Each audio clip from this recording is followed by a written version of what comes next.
Ma tau te o wholofantu ma whaantalofantu Samoa lea tino pele le loto ma lea nganga le nei tae au. O lea aso lulu le nei aso iwa le nei masina o kuso le tātou whalaunga o le nei tausanga luanthe lua se fulu manatolu. Le tautua le nei moera si ufonga o le laumui Wellingtone le Samoa Capital Radio tu amatalila na tautua i le nei tae au. Aolo mai o lea tātou mumui le tua ale tātou sau ninga lotu whale ainga o lea taita ia le sunga le wha thengainga pa stasione le asi o le kalesia wha potopotonga le tua Samoa i Johnsonville. Usi maia le wha fonga.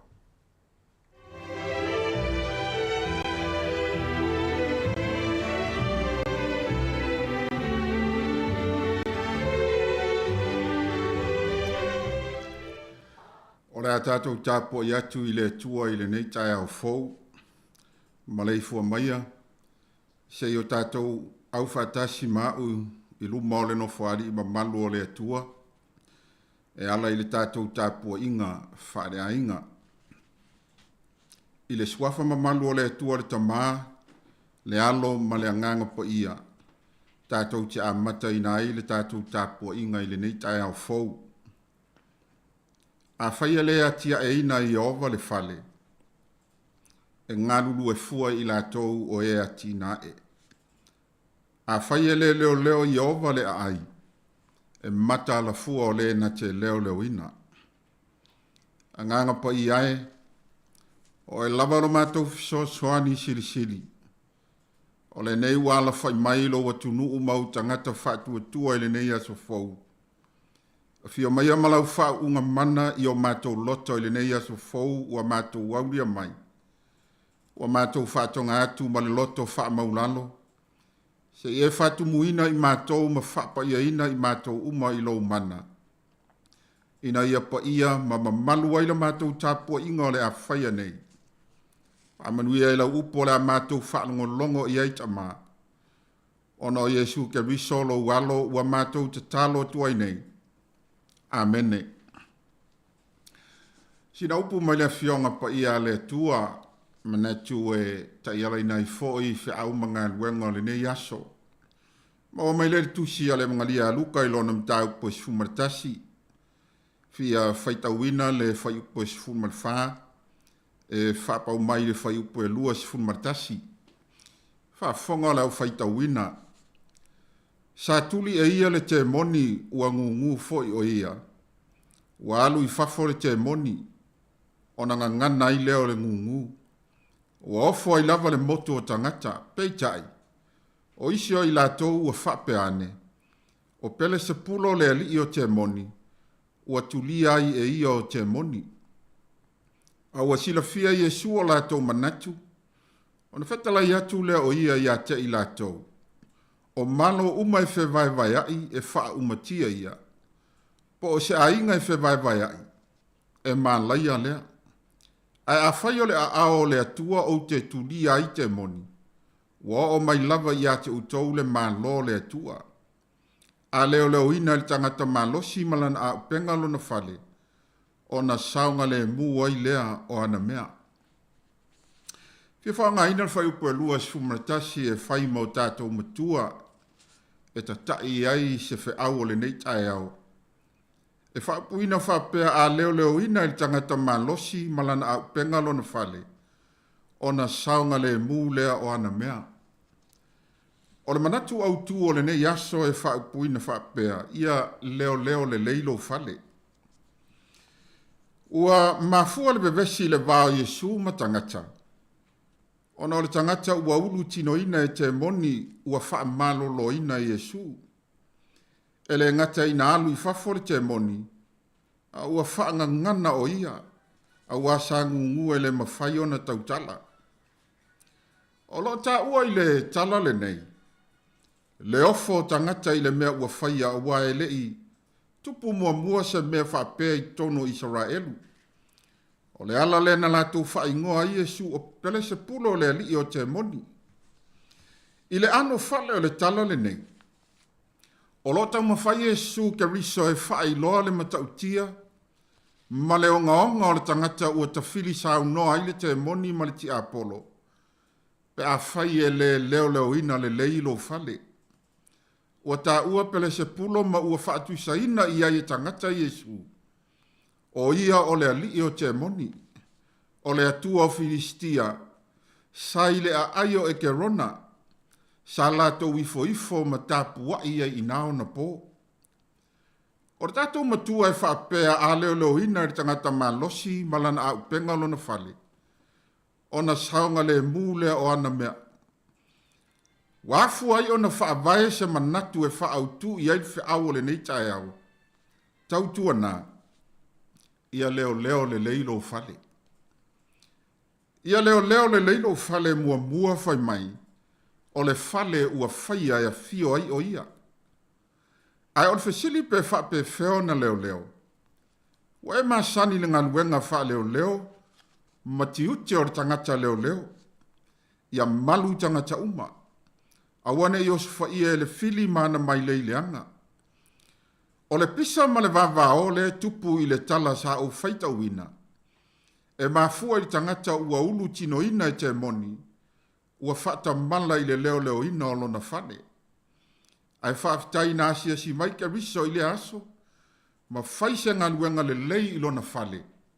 Nā fua ai o na whaasa o loto ina o ia, ina ua tuli fafo Yesu le te moni, sai to tonu o lona fale.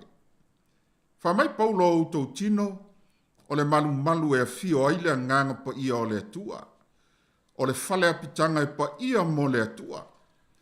E fuate le la le atua i lana fale na fai. O oe maau le tangata na whaia ia awa lofa o le atua, o le whaatuisa pa ia na whaia i fōlinga o le atua. O lona fina ngalo maua lunga, e fia fio ai o ia, e le fia fio le atua i fale na whaia e lima, a wae ma lepe ma pala, e ma vai, a o oe ma, o le fale ua whaia e ia e whaababau, e a fio ai lona nganga pa ia. Pe a whai tātou te tūtū mau i a te ia, ma whaia pēa lona fina ngalo. Lona wingana, e le fina ngalo le atua e whailo fale, ma pitanga o te moni. Tautua nā, ia leo le leilo fale. Awane i maua se ava no te moni e nofo ai, ma pule ai. O le wingana o whetalainga Yesu, mafu anga tonu le naya lai o na whewai ai ma lo ma ainga. Ua pule ai te moni o lātou fale. Se i whauta lai le matautia, whai mai Yesu, so o se mā loe whewai ai, e wha umatia ia. So o se ainga fo i e whewai ai, e mā laia ia. Ua whatu seina Yesu sa tani ma te moni o le ngoi. Nā o na sau e ngoi, whasi ma wha umatia. E whai mai Yesu, wa o sau ina i autou maua le ola, ia maua atiri ai lava. Tau ma whaila ia leo le leilo fale, ma wha fio Yesu e te lua ma futa, ma tali sua i lo fale, ona e maua leo le file mu. Ia leo le leilo fale, lua, ne i sili atu se le anga e tupu muli mai, na i loo le amatanga. E tā ua tele le vaenga le nei tangata ua tuli e Yesu i whafore te moni. E ui o lea ua sa o loto, ai a whai e toi whaata mala i le leo ina le lei olona fale. Whai mai le whai unga o le tala sa o whaita uina, e toi whai mai le anganga le anga po le te moni le nei, i le tangata lava lea sa wha malolo ina e Yesu. Mana tua, e lei whasi o tia e Yesu le te moni, ai whaafufonga le lei i le mau, na tuli whafo Yesu, lona winga, o le la lava le e ola le te moni. Ai o le whai te tenga i le te moni le ua tuli whafo Yesu. Whai mai ua alu ua whealu ua isolo i mea matutu. Ua sa ili se mapusanga, ai le maua, o na toe fo i le o ia i le fale ne sauai. Ua iloa ua uma o na tafi ma teu. O na alu lea ua au maisi anganga e fitu e sili atu o na leanga i lo o ia. Wa lato toe ulu fale i tangata sa tuli ese Yesu le te moni fa. Wa lato ulu fale i ai, mano nofo ai, o na sili ai lea o na leanga, o le unga o lea tangata, i lo o le amatanga. se sila la iai le matau tia o le unga. E o iai tangata pe a le leo ina le leilo na fali. O le asili atu le leanga o le unga e o iai, nai lo o le amatanga. Tate au ngatae tau lea upo le te moni, po a nganga leanga wai le masani ailo tangutu se itulou. Ai o se whamanatu, ina ia mata alai, o na whai mai tu spa ia, o loo whialu o luai le li o le neila no langi e pei o se leona tangi. E sa ili se manu e aina e ia. Tautua nā Samoa ia leo whale leilo whale. Le ti o ati ngali fina ngalo ke viso. Ma ia sasa matu tuli fafo i lātou na whatau oai te tono le malumalu. Wha mai Yesu, au ale whaia le whale o utama, ma whale whatau oa, ma ana o e whao mea. O le ata manino le nā oe ma u mai tatou uma, o le au whatua tua. Au ale whaia le whale, ma whale whatau o te moni ma nganga leanga. Whai mai le tama natulo na lua, ia leo le leilo whale, ne isili atu se leanga e tupu muli mai, nei loo le amatanga. Ia leo le leilo whale tolu. Ona o le whale ua uma, ona wha au penga ina le leie e le atua. I le whai upo lua su maratasi, ua whai matato matua e whapea. A leo ina e le tangata ma losi malana au penga lo na whale. Ona saunga le mū lea o ana mea uma. Po le alo ma losi, e mana o mia le tangata ma losi ana au penga. E feso ani e leo ailo na whale. Mafu anga le whai mai ai le mau. Ona saunga le mū lea o ana mea uma. Lono winga. O le whatino ina o le ngaluenga. Leo le tangata ma losi. Mauti noa. Ia lava ta pena masaunia le leia u au penga. E leo ailo whale. Tūlanga ese le whainga e le atua o le tangata. O mea uma o le fuafuanga sana ona ia feta lai. Ona iai lava lea. Peitai ina ua whaia tangata. Sa whonoa le ainga atua o le atua. Le atua le tama. Le alo ma le anganga pa ia. O maia ina tātou whaia o le tangata ilo tātou whaatusa. Ia fōlinga ia te i tātou. E le i whatanga whaia la e le atua lo tā whale. Na ia whaatotonga ina mea uma. Tō i ai le mamalu ma le matango fie. Whaatasi ai ma le pule ma le mana. E wha upenga ai lo tā whale. Samoa e. Tele tangata ua pule ai te moni ma nganga le anga i o lātou whale. Ma fua isa. Ua ola noa e au noa ma Yesu i le olanga. Ele i whaia i tātou e le atua e pule pe nofo ai sa tani. Ai o le fina ngalo o le atua, i a fio tu mawai o ia e o lava i le whaavavau. Pa mai Paulo i a Efeso, i a nofo mau ke viso i o tau loto i le whaatuatua, i a mauaa o tau, ma i a whaavaina i le alofa. I a leo le leilo fale. Ina ua nofo mau matu mawai ke viso, au aina i toi maua seaba noa le te moni e nofo ai. Ua fesoso ni mai le apostolo Paulo ia upenga e leo le iai o tātou whane. Ina ia tātou mawhaia ona te te atu i whana a le fili maleti Apollo. O le afuanga leo le whaamanatu mai o ke viso. So o se maa loe fe vai ai. E wha umatia lea. So o se ainga fo i e fe vai ai. E maa laia lea aisia. Ua pule ai te moni ma nganga leanga i o lātou whale. Ua mafu ai ona tautala mai. E tautala mai le wha maua lunga ma le wha sausiri. E le mau ai se file mu. E nā o le fe vai ai. Ia leo le leilo whale mua. O le whale ua whaia fio ai le atua, lua.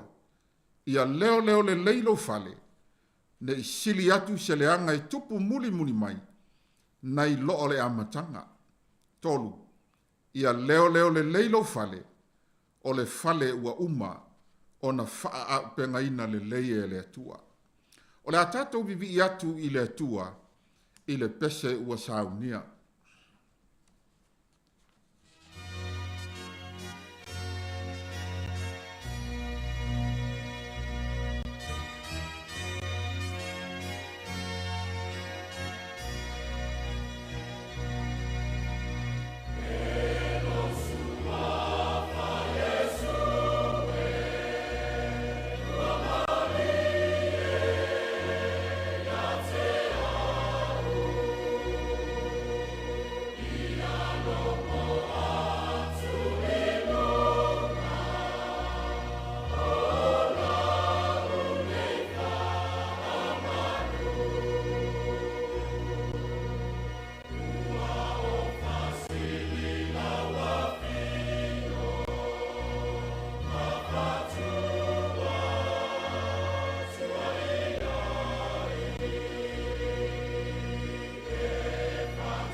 le tātou whai u le talo.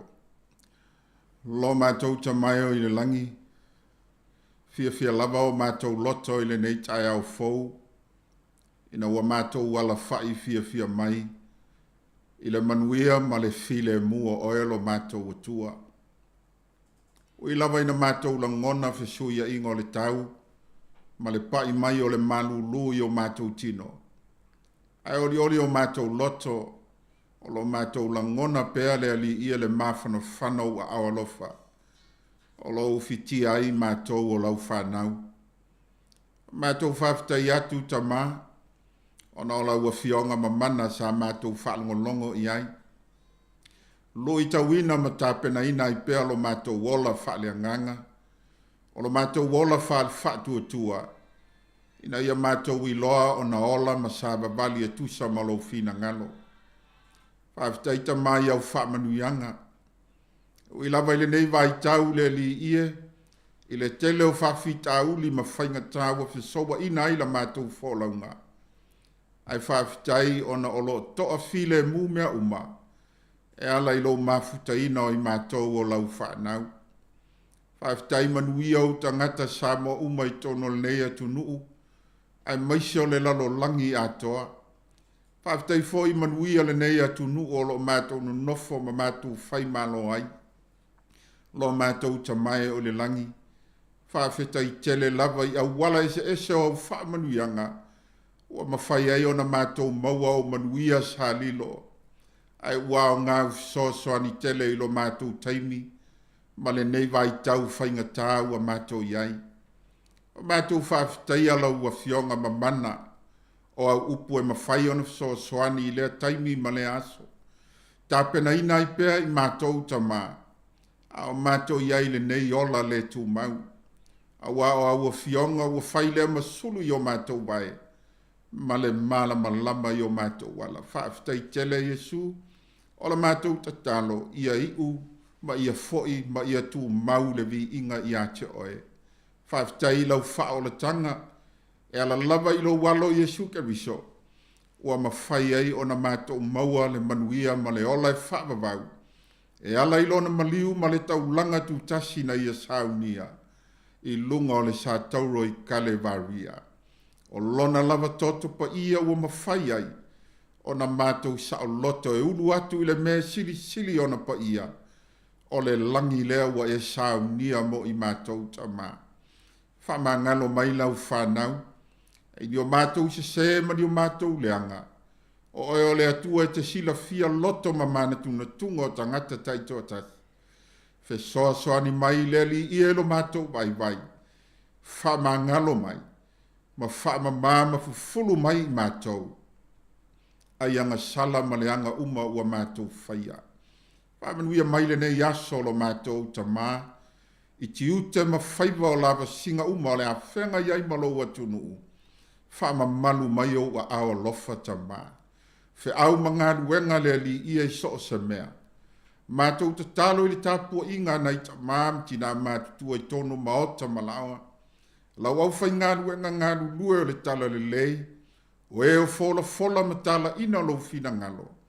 Ia iai lo manuia i le nei tae ao ma lo alofa. Tu ina atu nei whanau i a lātou wa o onga tamai. Mātou te talo i a malutia i lātou ma i mātou umalava. I le mana o lo wanganga pa ia i le nei aso lo mātou atua.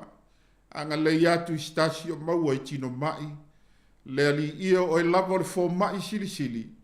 Mātou te talo atu i le mana whaamalo lo oi ka viso. Ia pa i atu i le nei tae ao.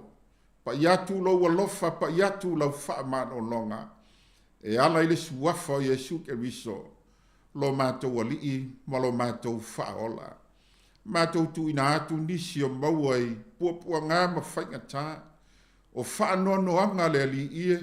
Ona o mafutanga te i le maliu ma le oti. Mātou wala auta mā ia wha maise lo wanganga pa ia. Ma wha mawhana atu oelo mātou atua. Mātou tu ina atu le alu watu o lau tala le lei so o se tulu ingo le lalolangi. Anga le lei tama whanau o lau atu nuu. Ai maise o i lato uma o tala ina le tala le lei ma le whaolatanga.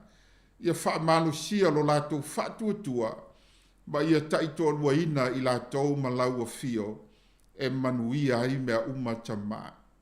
Ona mātou tatalo le nei tae ao, whaamanuia le nei ofisa whasalalau, o lana tautua mga nuenga le lei uma le li ia lau whainga nuenga.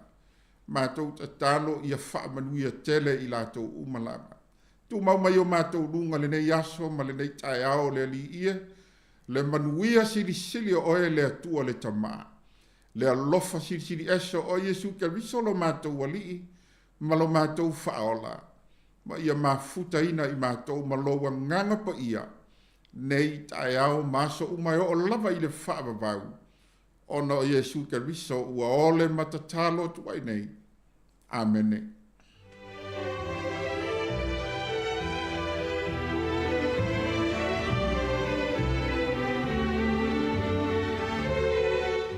Via le tua i le rei tae ao Samoa le antino pele o nau e whaafonga mai mo mai fo i le tātou sauni ngā lotu whale ainga na tāpena ine le sunga le whaafia Pastor Sione Leasi o le ekalesia whaapotpotonga le tua Samoa i Johnsonville. Mo le tuela ngā whaftai i lau sunga le whaafia ona o le tāpenanga mātongo fia nei tae ao le u whaafonga o tātou tunu i le upu whaawina le tua tomata wina i pea i o tātou soifua whale nganga whamunue le tua i lau sunga le whaafia pa pele fale tua no falo ya pa pele fo tapo inga le kalesia manu tele le yaso o le vingo le tua ia ona tatu nga e tule le polo klamel ata o le tai au to morsi fongo lo mui Wellington.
La ititi le tatonga e lafwai lau tupe wha mamoli. Check. Te le tupe maua. Also check. O le Western Union e te mauai rates le leia lafwai tupe i Samoa matonga. E whai ngofie. Check.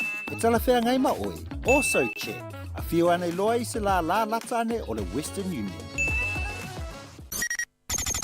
O le tautua le si ufonga o le laumua o lo iai fo i le langolango a le New Zealand On Air.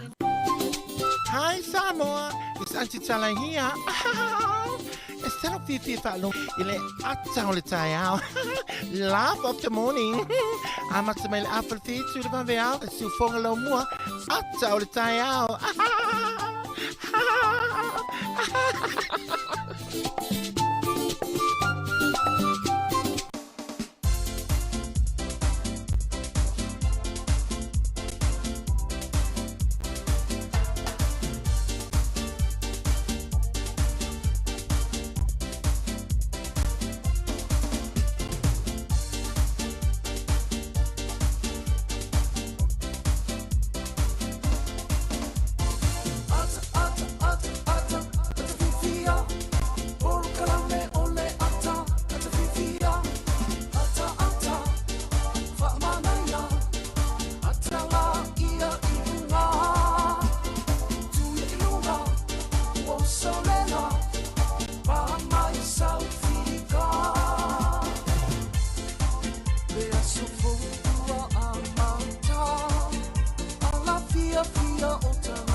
Yo e ona polokalame nei o le atau le tae au le tautua me o le siufonga o le Lomui Wellington e ua toe amatiri fo i lana tautua i le nei fo i tae au. Ia o le asururu fia le uma whaatasi atu fo i ma le tausala le tuafina ia ana whaasolo. Ia wana tātou tautua nei tae au talofa ana malolo seifua. Talofa malo seifua tuangani mari ia wha malo atu fo i tata o whafunga.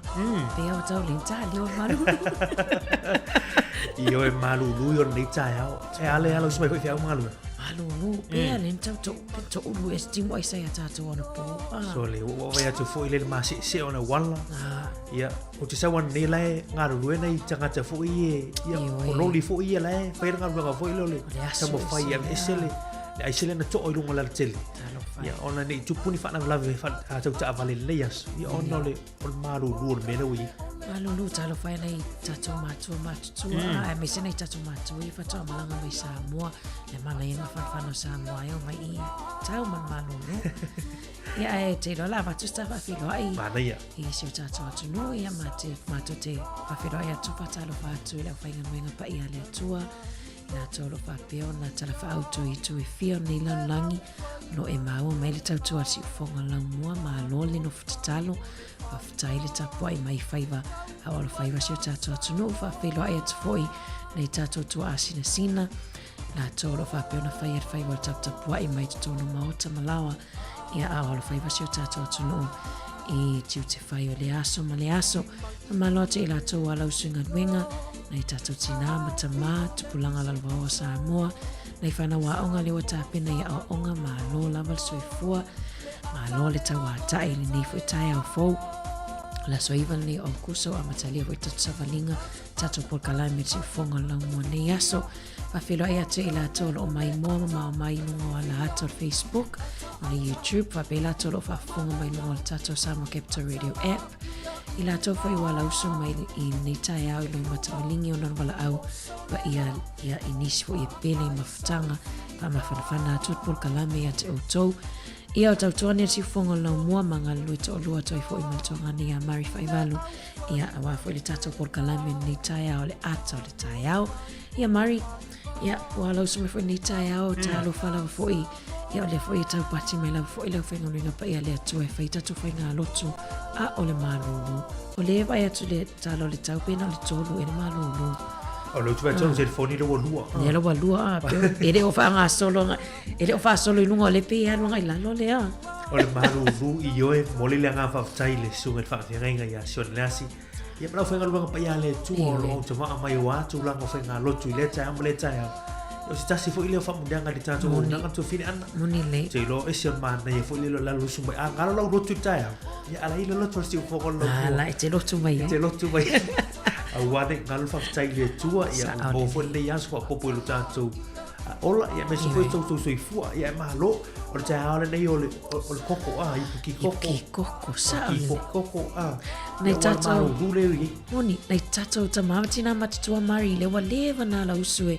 Fele lotu le wa lo fati ti ele le ki foi le mavala au la fainga nga male awa o nga e o mai wa ina tato matu e fa pena e fia foi le o fa pono ti pot fa le toast ia val au mai ti o mai inu le ti fa manianga foi le tono tato ai io e ia ma lo la mai atu to ia le ma te mo tai au ma futa mai tato tu la tu lo up for link le ma futa mai tato pa nga masan lo ko tato ala to YouTube ia lo ko tato app le fa lo mai ni so la to e nei te mo tai au la tato tan fa solo tato por club nei tai au e tu ina tu specific nei to te le me fa wo tato tu nei te mo tai au.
ia la upele,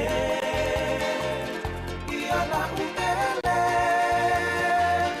ia la upele, ia e mana tua ole aua, na e vala lua, a e savali awane I e toe te paitua. Ia la upele, ia la upele, ia la upele, ia e mana tua ole aua, na e vala lua, a e savali awane I e toe te paitua.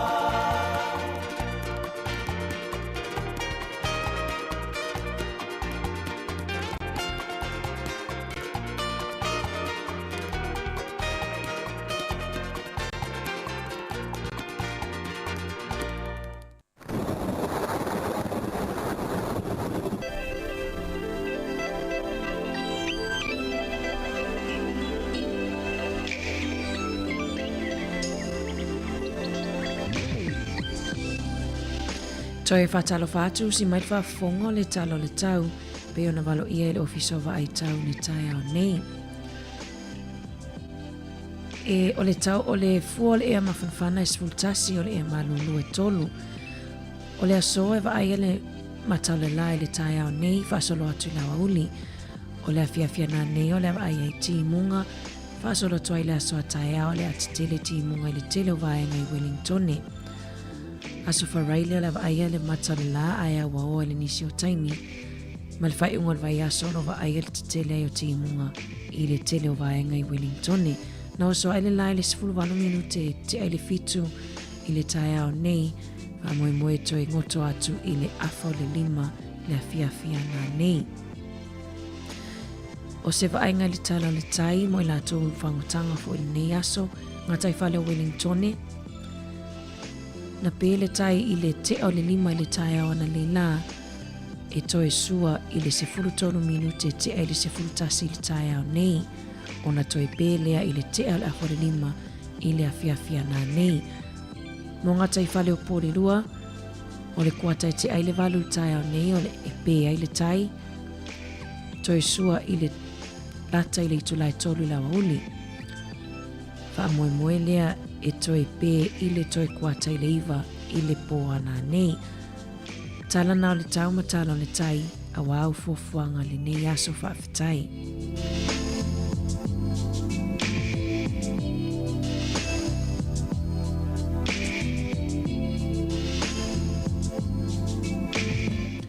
Swinga le tupe mo I la tau e fia la foina fo I la tau se leni le nei aso. Tasi tala New Zealand maua le tupe Australia e iwa tasi sene. Tala New Zealand maua le ono sfuru sene Amerika pe ona iai I le swinga le tupe nei aso. O le tupe fiti e tala tolu sfuru sene pa anga tonga. Tasi tala New Zealand maua le tupe tonga e tala tolu 5 sene. Mo la toi fia la foina la tau tupe Samoa. Tasi tala New Zealand le aso maua le tala 5 sene tupe Samoa. Mania la fonga tau tupe whaafitai langa lei.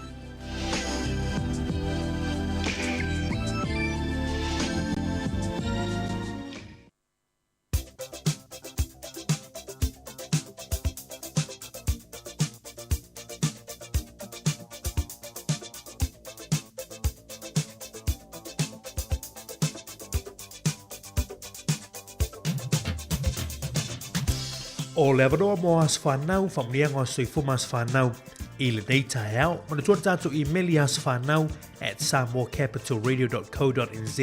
Ia e mawhai ona whaasea mai ai, ia sau whamonianga tō laulau I nātu rungo le tātou lei tio. Au le maulei ni mai la thiong pa ia le tua, ia tō matau I nai fo I le nei aso, mo uto umalama whamana tuina o tō wa soifua, mo mai le salamo iwa sifutasi, au lono whai upo se fulma le tolu. Salamo iwa sifulma le tasi, foi upo se fulu tolu. E te solia le leona ma le asipi. E te solia lava le leona ta anoa ma le ta nimo. E te solia le leona ma le asipi. E te solia lava le leona ta anoa ma le ta nimo. Le mauna mo utou, manuia tele utou aso I fua nei aso, pese nei ma le si ufongo lo mua mo utou.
mai ai whawhea, siwa mai whawhea.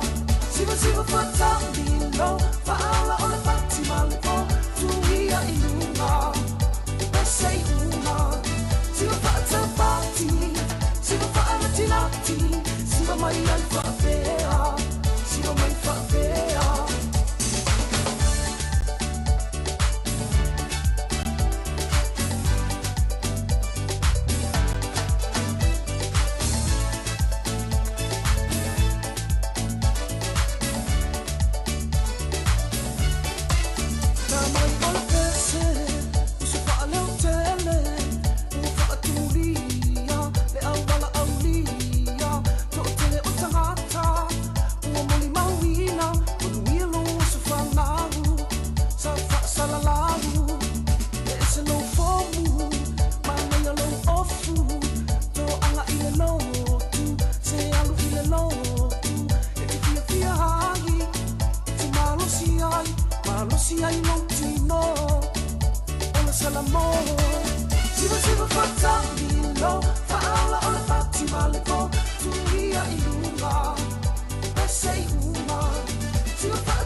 Mai el whaafonga le vavai foi le tala whaasolopito le langi ne yaso I tala o mena tupuai le aso iwa o le masina o kuso.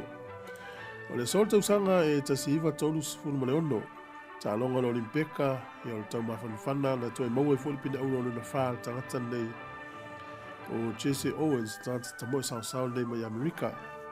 O le sol tausanga e tasi iwa onos funu ma le lima na motusia elma tanga Malaysia ma Singapore. Ea paulo le atunu na tuto tasi ele ia ilo na nau ta inga tuto tasi Singapore. Ae na whaasala ina Malaysia ma motu la mawhtanga. O le solta usanga tasi iwa tolu, o le pati lea sa tau veina le malo o Japani mo le tolu sfuruwalu tau sanga na whaia ina i le so o le Liberal Democratic Party. O le solta usanga e tasi iwa, o le Palestine o Lucia le temina o Boris Yeltsin, na ia tulia lana palemia o lana whainga malo o Sergia Stepashin. Ia maal whaafai lea na ia tulia a tō ale kāpeneta, wha malo lo umar kāpeneta. Na tau tupu fo ile aso ne tausanga tasi iwa. O le so ile tausanga e tasi iwa o fitu.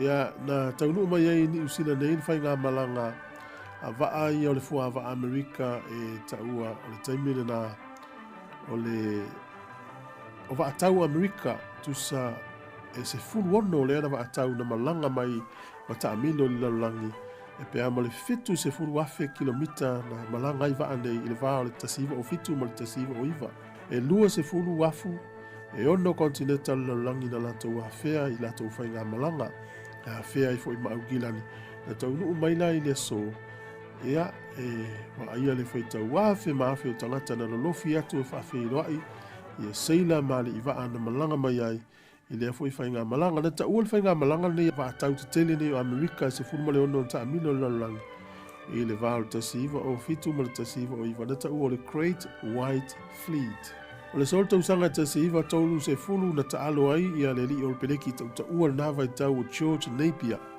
o la na ta alonga muli le so e ta alo tūlanga o le fulpeki e se furu iwa o le tausanga ta alo no ma le peleki i le vai tau le tasiva lua whae o le tasiva lua lima e ila le ta alonga muli na whaia i le so i le valo o le peleki ma le liona pe le tānia na manu malo ili usila i lufu lua i le valu tolu wai manu malo ili usila tasi le liona ia le ta alo i tangata uta ua leo o le peleki i le vai tau le na I le sol tau sanga te siva tolu se fulu na na ta'alonga muli.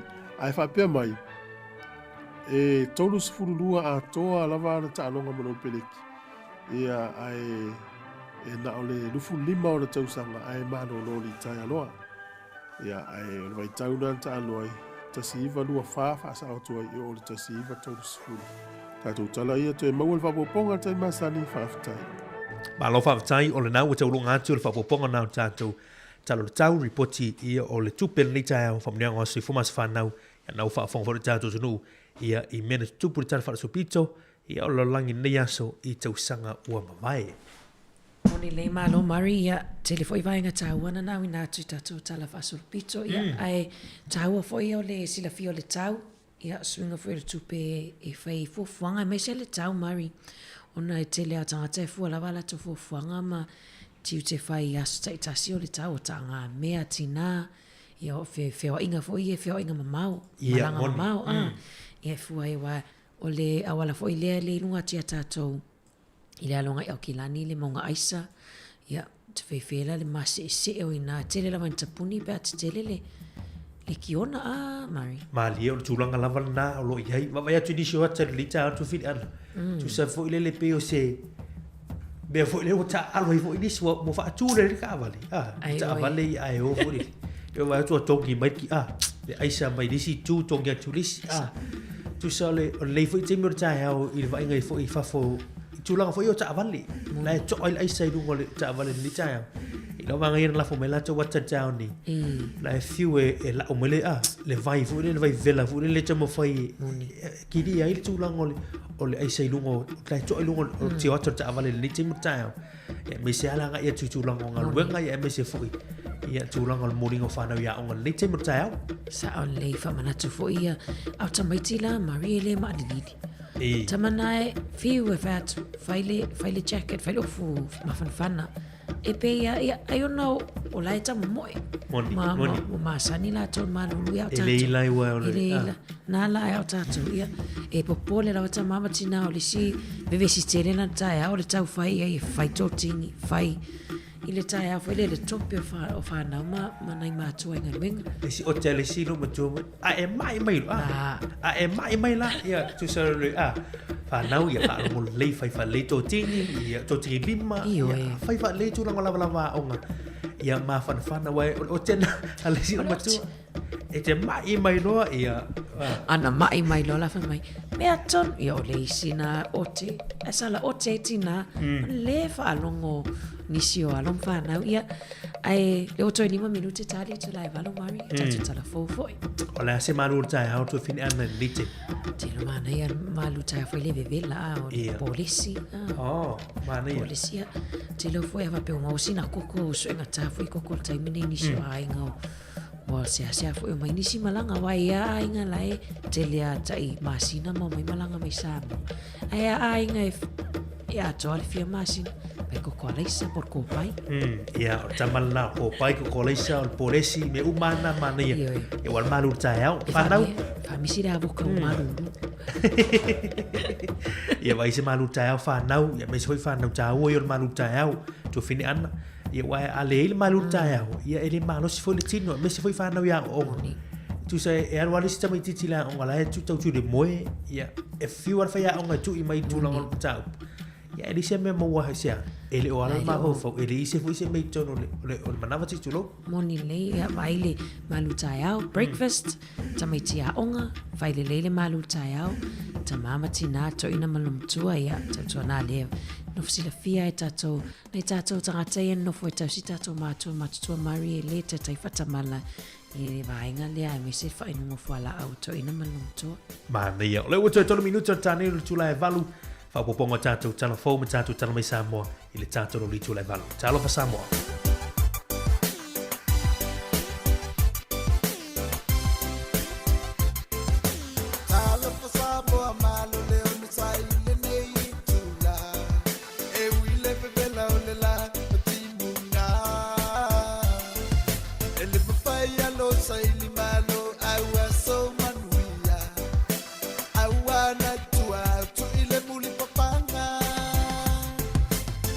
Maya ilunga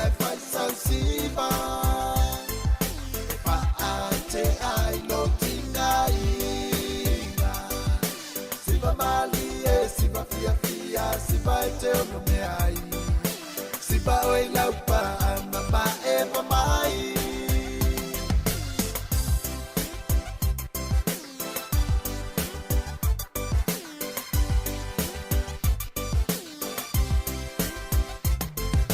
Afitai matua ile ngaluenga tau tua ile au malepo Tele palo molongo tinga e temi umba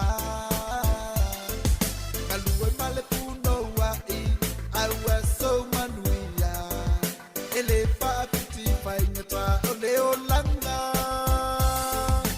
Tumaya ilunga e fai sau siva E pa ate ai lo tinga inga Siva mali e siva fia fia Siva e te ono me ai Siva oi laupa mama e mamai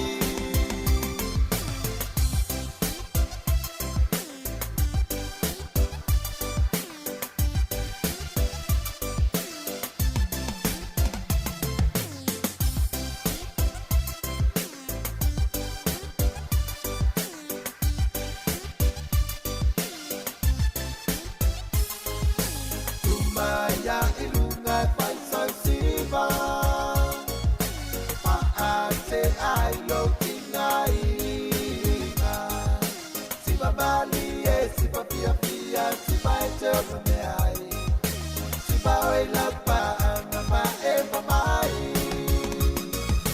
Tumaya ilunga e fai sau siva Pa ate ai lo tinga inga Siva mali e siva pia pia Siva e te ono me ai Siva oi laupa mama e mamai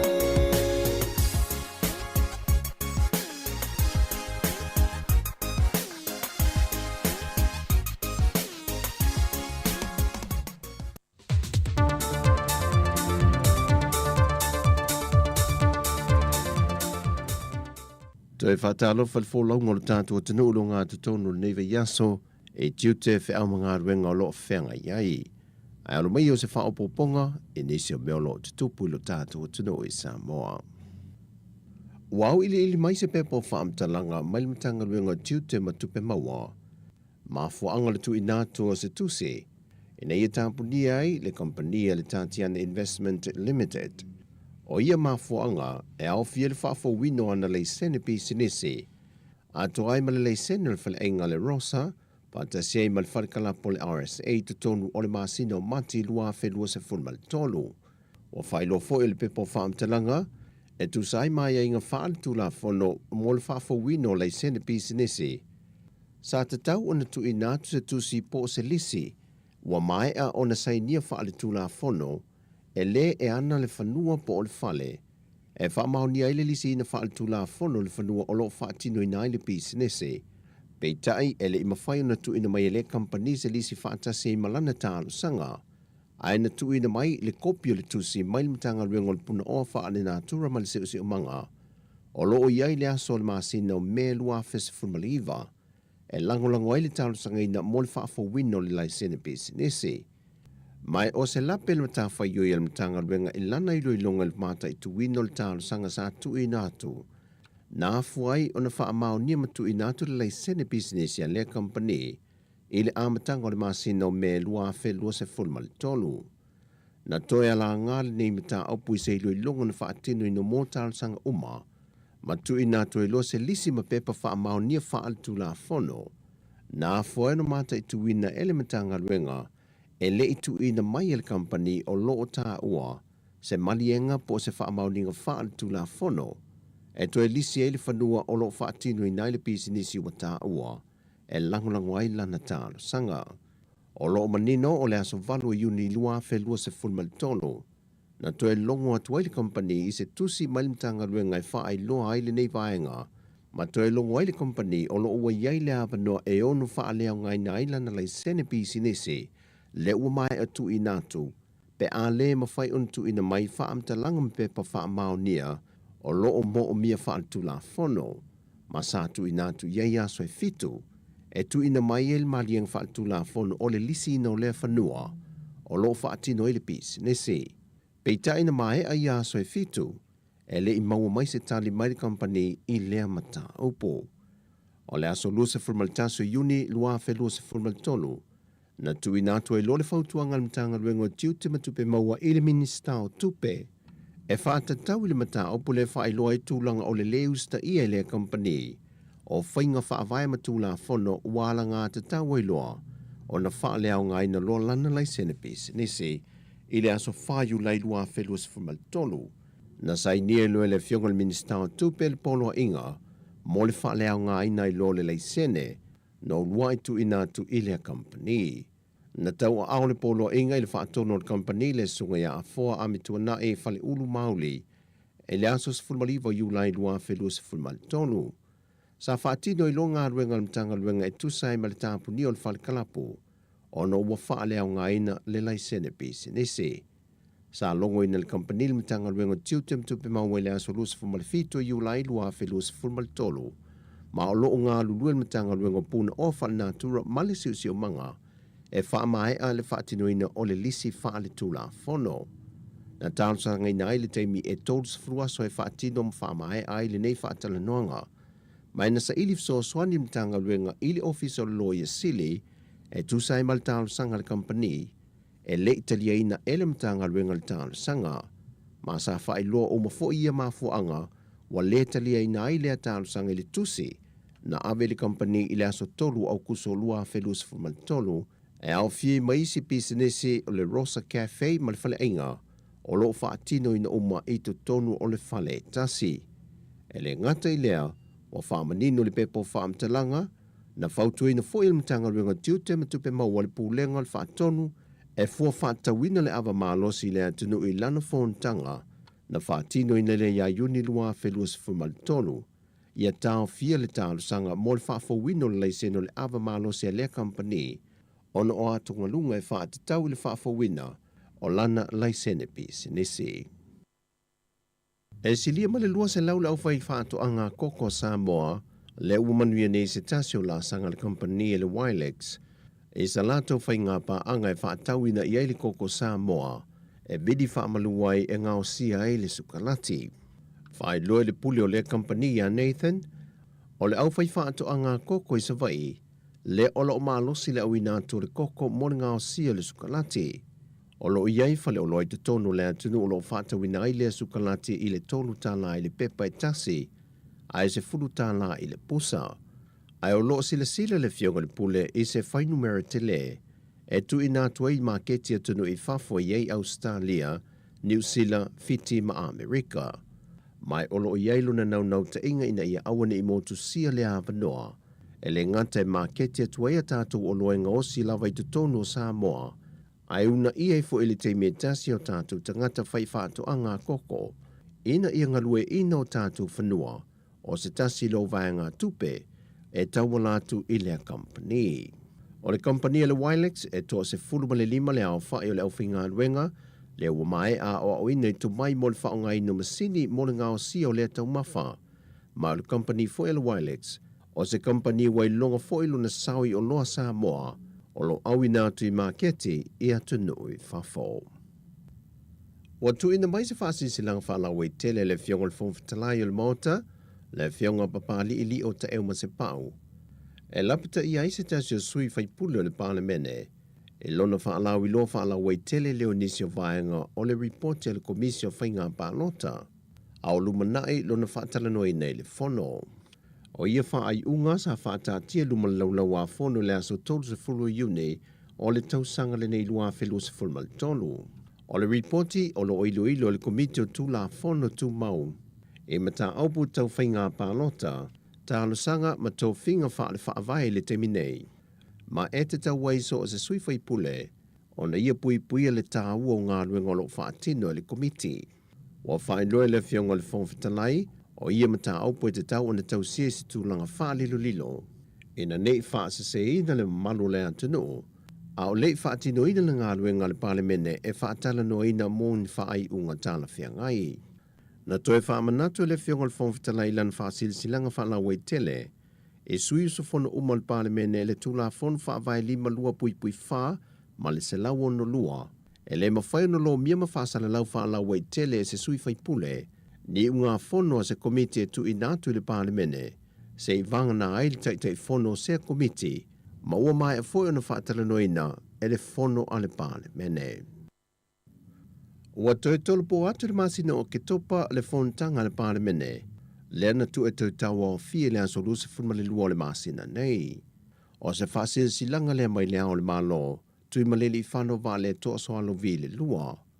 O le whaasila silanga le fionga le ao le malo, wa wha le au ngai nei le whaasila silanga sa iei mō mua, le toi usuia lo le whontanga le parlimene le aso lusa funma le lua o le masina nei. O le swinga o lo whaavai mai I le mata pulima se funma le lua o le whaavai o le malo tutu o tasi o Samoa, ma le tula fono tu mau le tasi fitu o pui lua, ngā pui lua, e mawhai no usuia le fono a wao Samoa mai lea taimi, I se no whanga e filifilia. O tātou tala fawia mōle ne yaso manuia lo tātou tunu o whaasoi fwaya.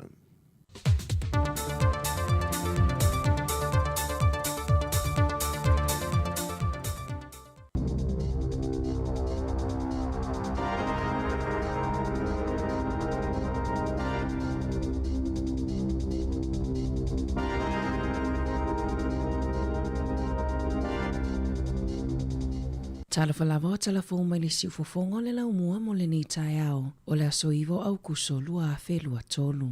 O le asona na fina whai ai se sauninga whaapitoa I Wellingtone, e tau a au ai tusi tōwhinga a le awhionga I le komisina mawalunga fō Samoa I New Zealand, le awhionga a whamasanga whaamatala to le afoa, I le ko vanasile o New Zealand, Dame Cindy Kiro, e aloa I ai le tau aveina ona tiu te whai, pei ona tofi ai o ia ele malo o Samoa.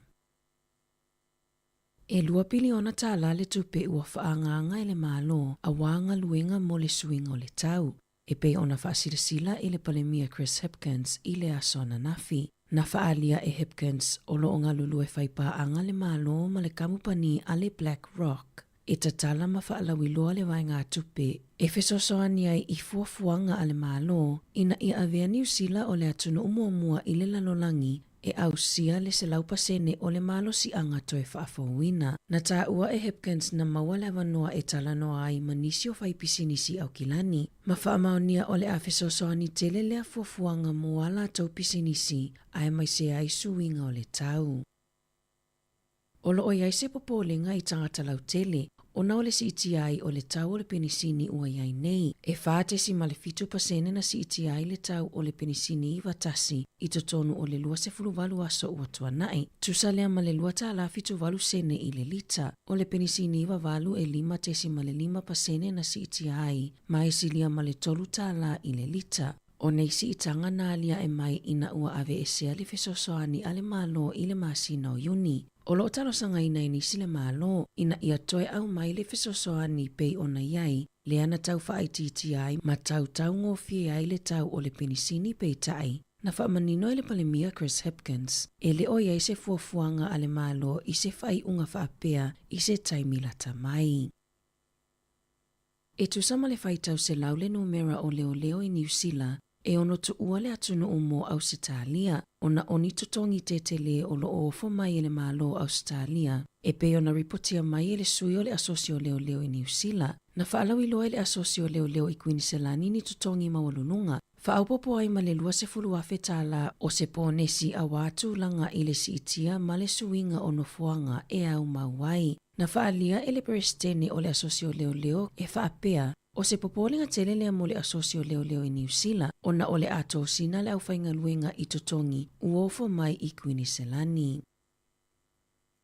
Ua whailoa se whala putuputonga mo mata au putau I le whaasao, o taifau e tamamoe mo le whaamalo stino e au noa masemanoa e nonoa ai. O le mafua anga lea o le tele o manu o le kiwi e mamate, I whamatalanga lata mai, e 2 kiwi na mamate I le Bay of Islands, mai le masina o me, o le sefuru o le afua inu mera e mafua mai ona o taifau, ma le valu e lavevea I taavale. O manu e ono na maua ua pepe I le tonga vao I o Pua Forest I le lua vai aso taluai, na mafua ona o taifau.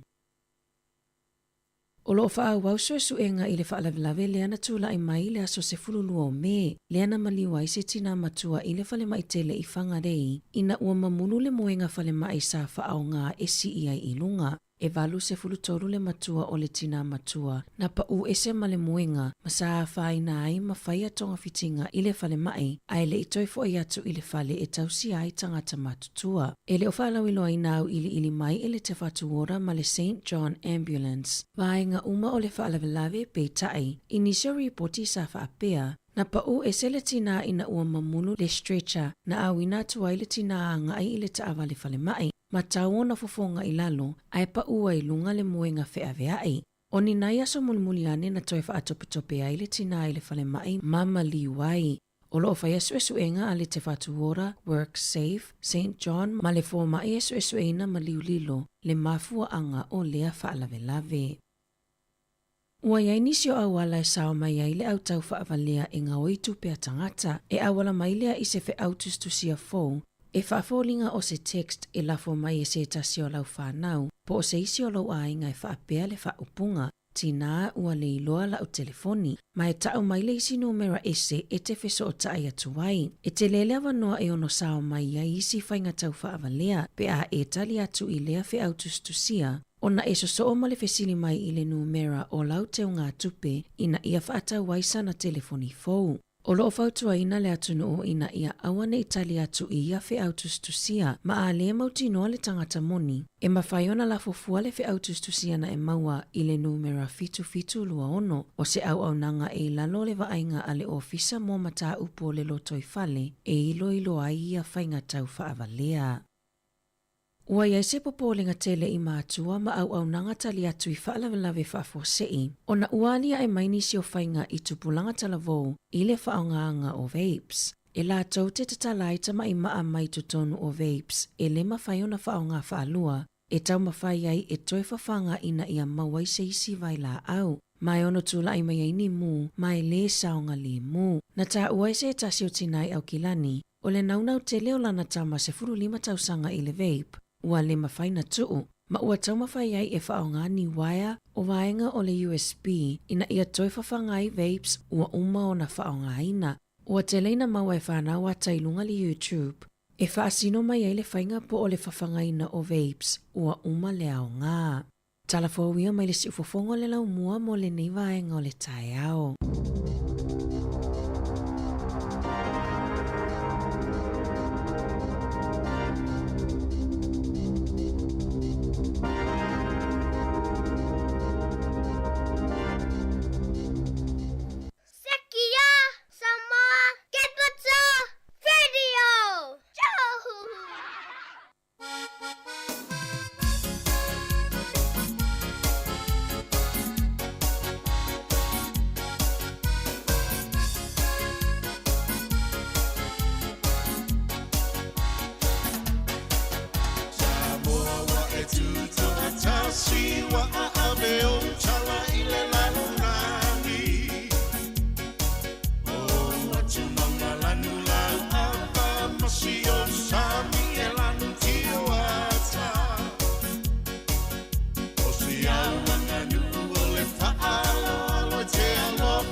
Ola nau whaafonga tātou tunu uri whaapoponga momoana o tātou tala mai Samoa tā penaina e tā Sisalem Sam pa pewhoi tātou talafou tā penaina e ana whaasolo nei fui tā au ma lola mahuta mai siu tātou tunu tau tuma ori siu whonga lo mui Wellingtone ina ua se 45 minuti o leo te anili tūla e valu Moni ia malo, Mari malo fo ita to fa fonga ia le ono fa fonga mai fo ilunga le ala tele.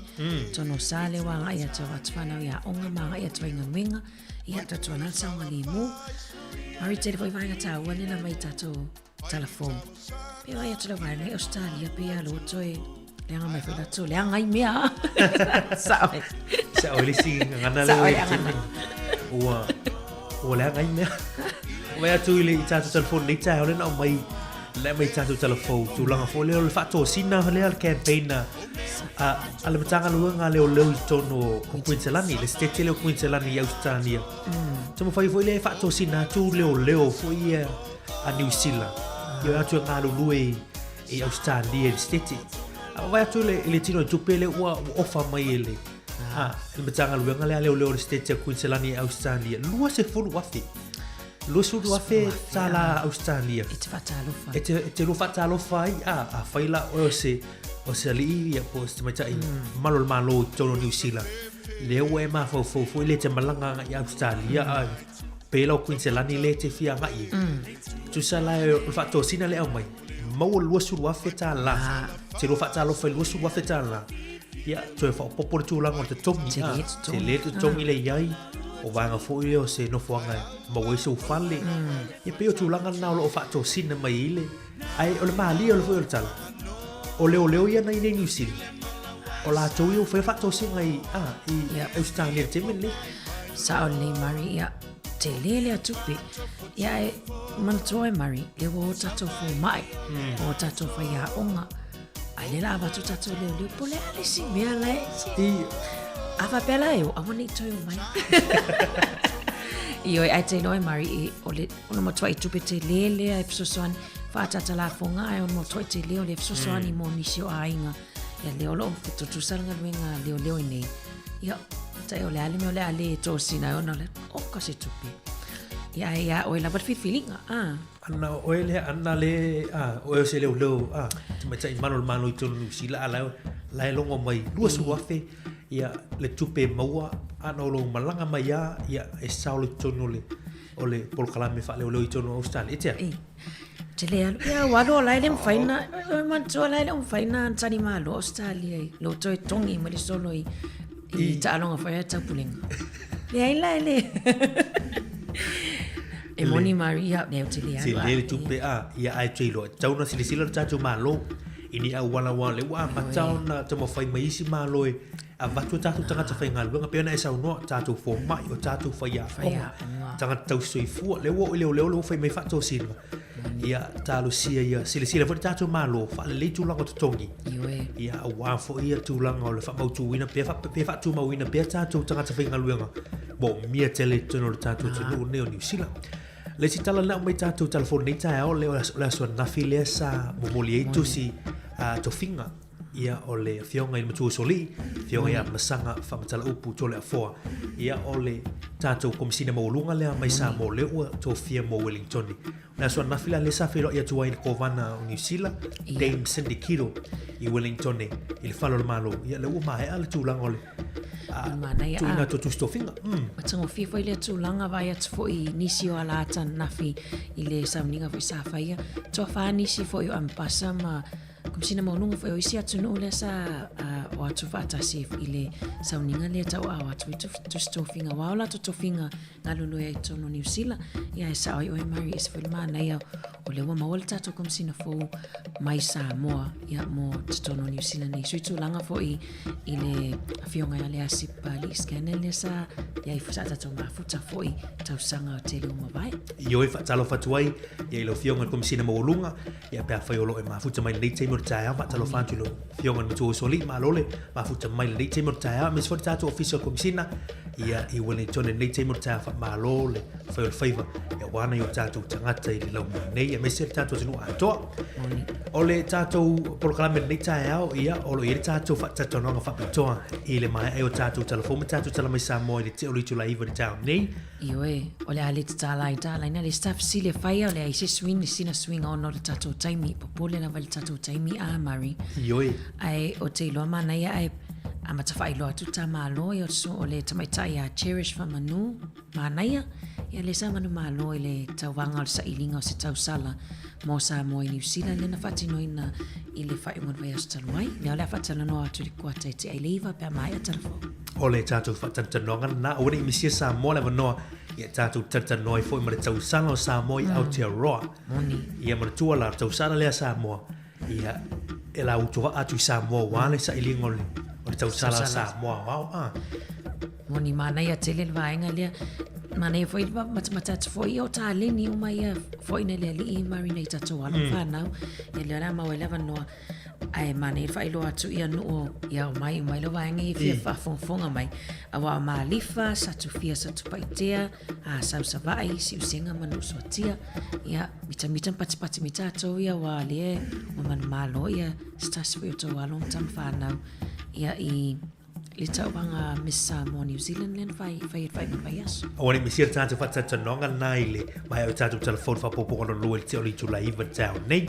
Le la vari tātou poloklama i spesianga te tali mai i niso whaasisilanga fia whalau iloa ia i le nei teimi o le tāu tu mua le siu fongo lo mua. Le la tu nātou spesianga nei tu whine ala ana ia o tina ia sine tala ma le o whai pese tina mātutu o le tātou tunu lo watunu ue Samoa i le nei teimi o le tāu. Samoa wa e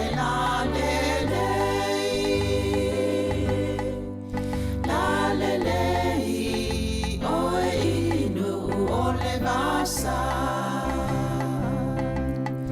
o te mita inu e se poso se mea o na o lo ingoa o le Samoa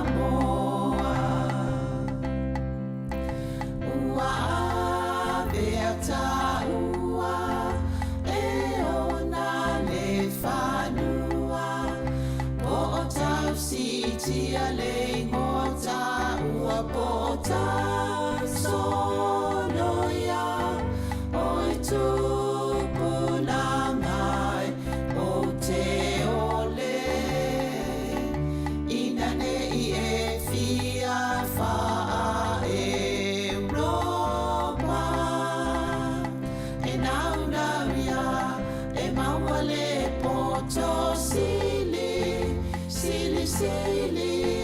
awane ia oa ona ono aia sili no to tupulanga o Samoa o te ole ai nane sili au tupelo tiute te alu inu mama o poso se mea mana tua e taua o tamatua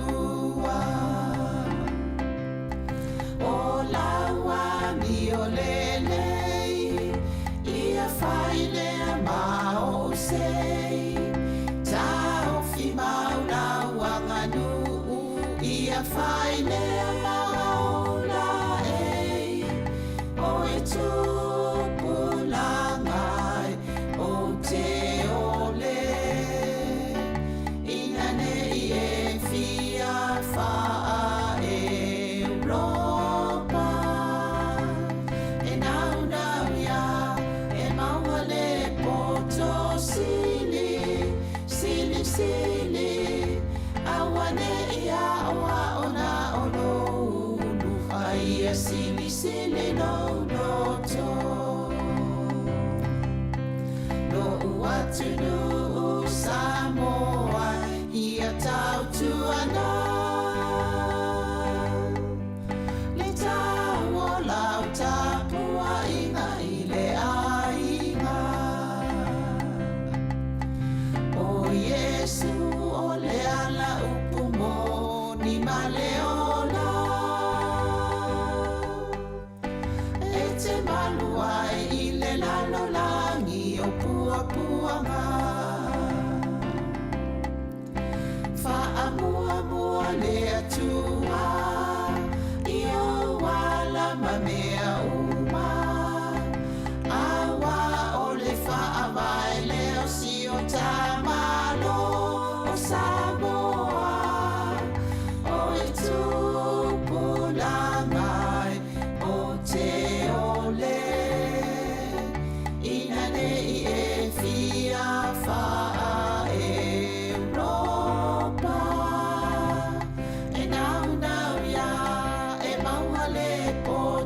sili, sili, sili. Awane ia oa ona ononu. Aia sili, sili no no to. Talofa pa o tano pelongi, o lo e whafonga mai, i le si fonga laumbo i Wellington. Talofa, o Orange Guy ma pable nei. Ele ima watulo wa fifi fam talanga fou, o le lesi tala i le meli. E mana o mia o na lesi tala pe toe wha fou o fama talanga. E vave ma whaingo fie pe a whai i lunga o le interneti. E na o lou lai sene po lou tusi whalau ni usila e mana o mia. Su e maila o lai sene pau, su e mai. O le mea ta alo le nā, tu uia le leitele. Alu i le vote.nz pe vili le o walu selau tolu ono fitu ono limono. Le sitala, pālota, i āmana ia so manatu. O awina atu le nei whaasalaunga e le komisio whainga pālota. La ititi le tatonga e lafwai lau tupe wha mamoli. Check. Te le le tupe maua. Also check. O le Western Union e te mauai rates le leia lafwai tupe i Samoa matonga. E whainga o fie. Check. E tala whea ngai ma oi. Also check. A whio ane loa i se la lata ane o le Western Union. Create your future at Whitireia and Welltech Te Pukenga Open Day on Friday 25th of August. Be inspired by performances and projects at their creative Te Awaha campus at 65 Dixon Street, Wellington. Visit whitireiawelltech.ac.nz for details. O le o toe ama tala whaapitoa a le Digicel i asfari le tektasi. E whailonga ta i 5 selau tala cash te ono manu malo ai. Pe a lafo sau top up lusfu tala New Zealand. Pe sile atu fo i a inga i Samoa mai si antunu o le Pasifika. E anga va ai fo i lato e whaonga le tautua le Click X e lafo ai se leni Samoa. Tonga fiti ma manu atu. Whaatauni loso top up lusfu tala pe sile atu mai dairy, supermarketi ma pamu pingsingi. Mo songa vado ai te ono manu malo ai. I whailonga tupe ta i 5 selau tala Iaso for Rayleigh Taitasi, Digicel, better together. O le whaasisilanga tā ua, e whaamana tuatu i le mamalo le tātou au whaafonga, e iaila wa ia te tau i lalo le tulafono o le Broadcasting Act tasiiwa valuiva, e whai e sau whaasea po o se whai tionga i mata upu, tau i whaasalalau i lunga le Samoa Capital Radio. O le o au ili lalo le upenga o sota inga le pūlenga o whaasalaunga, po le Broadcasting Standards Authority, bsa.gov.nz. A inga mo le whai o sau whaasea i se polkala me whaamanu ali ai lau whaafonga anga. O lo au fia i vaenga nei, o le ale teime mawhaiona whai se whaasea, o ai tu ainga polkalame mawhaiona o whaasea ai, o ai e whao o iai la o whaasea mō le teime mō mua, whaftai. Malo whaftai, ia e le whaasi silanga lea fia tōla lowina atu. O le whaasi silanga me le mawhtanga whaithi au so whaatasi Wellington, Porirua, Male Hutt Valley. E mua na mātou whaantolo wantu i au pa ia Samoa mai lamwa i le tai samasama o le tumanua se ia pa ia fili mapule tuu na tauwilo ai malo. Pa ia i lau whaingaluenga tutofia le tua i so se whanta whaitaulanga e fia i le lau mua nei i Wellington. I le pa ia o tama mo lātu ainga o ainga mo lātu tama tulono le usunga tu mua mapule i tu au ma la taua ainga le taima le vao whonati. Ai te inane le tāpu inga le motu i sa le paia i asua ma le vai whanua, fo mai tū langi sa ole masale au mua, ma le lau niu sa e lua, whapea fo i whaatui o le motu, ma uwang o le tō o le whale ula, ma upu i tamo le munua tele. Ai mātou te manatu o lea ua whaafonga Samoa i le taunu mai o le tātou komisina fau, le matua le usole i a awhamasanga whamatala upu tole a foa, e peo na whirifili ai o le tātou malo. Ma tau te wala watu ai, ma le nganga whaano alo tele i le paia ma le mamalo si o tātou tunu, o lo alala mpapa au i lau monei i Wellington, e a whio mai, ma tala mai au, o le a whaatonu ina le tātou whailo inga malana fionga i le asolua o lumana i nei, asolua 15 o Aukuso i le tulaiono i le afiafi i le ekalesia e whakasa Cannons Creek i Porirua. Ma o le poloklami o le afiafi e a mataine le sauni ngā lotu, e taita ia lama le mawhtanga whaithi au so whaantasi, o na so ai lea ma le awal whailoa inga, tau mawhtanga ma whaaloa longa e pei o na masani ai, ma le whaaloa lava whaaftai sai nia e le laula wā whono. E whaasirisi langa na, ia le tuawhine ana, le ua mai leite mo tae au, ma le mawhtanga whaithi au so whaantasi Porirua ma le Hutt Valley, ia mo Wellington ia o tātou whailo inga lea ia o tātou tunu ia o malawhionga i le komisina maulunga Samoa i New Zealand nei i la so lua o vea so fōua sulima o kusu i Julai ono le fiafi i le ekalesia e whakasai Cannons Creek i Porirua. Nisi nā whasi silanga nei teimi o le tai au. Malo whawhatai Maria nisi nā o whasi silanga tāua ia e nofsile fia i fo i fuanga ia au fofuanga tātou Porirua. Amuia tātou le whai mai le whailoa inga lea tātou tā pati atu ia i whawhiloa i fo ia fionga le komisina maulunga fō. Ia ai Mari, e le tā whangasolonga o tā pokalame nei aso na whaatatia mai? O le tātono li tūlai se fulu polka masani o le ato whiwa i ai. Moni. Ia le nei au le tātou mafuta ai ma tōwhinea ana. I le tātono li tūlai se fulu watu whanisio ma tāpu tātou tata no ai. Ia te tala te fule wanoe te whamso tai mai ai. Pea fia whaaso le tātou ma tāupu. Ia la tātou whaia tu le tātou poloklame o le ato whiwa i ai. I le nei au. Tālu tūlai se matasi o le poloklame whale ngango le moli o lewa. Ia wane i mesira nā poloklame mātou ngofie i le nei au le tātou tautua. Ai o le uto e luasu lona minuto to neona tale uli tu laiva tu fine ana ma nei ani so vai ngol tātou telefon. Tati tata noi for niti mo tai au. Ioe, Mario te loa o e tala no so la val tātou tautua i whainga tau whaavalea. Ia ai lepe wa iei fo seisi whainga tau whaavalea fo lea ua mata fo iona whata amilo fo i nei tātai i lato telefoni. Pe o whi autustu sia lava le sa amata mai lava o whi autustu sia mai le wakakotahi o whi autustu sia whaaforinga mai le fale tupe. Ia le lawa wa mai a whi autustu sia fo i lewa ua whaaforinga mai o se tangatolo a inga. Po se tasio lau whanau. Pe lau ta ua mari o le wa e alfa nga mai se telefoni a wai whapea mai. O ana text me numera lea o leilo lau telefoni. Pe lau lea e tō sinango whi tangata. O na whapea mai loa leo o le si whi autustu sia. Tangola e mai le numero lau kāre se i whātau i sau telefoni fō. Pea whapea leo leo tina male malona alo o tama. Te le tangata le whi wā matau na awhia ai mari ai mana ia leo wawe whai lo atu. Whautua ina fwoi su tatu atu nua wā. Ia o tatu mātua mari e se lea wawe whanau. E text mai lo whapea na se text as tamai titi. Mawe lava ona kiliki whapea ia. Numero le kāra lue whaatawa ia lau telefoni. Mari? Ma nei le whautuanga tu fine ana lena mai tātou telefoni ni tā ua i o lewa enga. Tu sa wa tele i o isi o wala fo i o wa tau whaavalea i tātou tangata i tūlanga lea. Ai pēla e ira mawhauwhonga fo i le awhai me le Samoa. Moni. Te ilo iei pe tari tonu ngofi a whai o le vau o le tina male malana tama. Moni. Tūlanga pēna. Ia. O le fesiliar al tina Samoa. La me te whātau i nā telefoni. A whai lau telefoni. Tōsa tūlanga a teksa ko lau atali i. Ta mālea ia po sau tama i tina. Mam, mo le ilo telefoni. La fo mai se tupe. Me se pea vava mamau e le no whaatasi pe lai no foi o kilani le a onga. O vanga na e le link le wha pe la fo mai. Wha pe lai o mi le vanga lea. Tua tuai lau account number. Ia le tu lango numero lau account i tono o wha tupe. O vanga na e mwhai ona se e fu le pe whanga ave whanga oi tu lango tupi. Ta o tatu no fau tuai vanga le o le ili fau tuanga le iei. E mwhai ona la fufua sau fe au tu sia. Ia. Na e mau le numero fitu lua ono. Numero na fitu lua ono.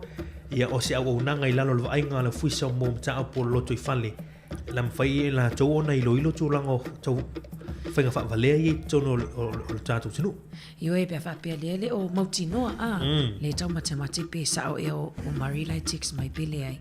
Ila mana ia e fsosoani na wai ele se tupe foi le po se credit mana o mia e la foi le fe autostu sia na te tango to forward ana ile fitu no ono ma o se fsosoani mai le office mo ta po lo toi fali.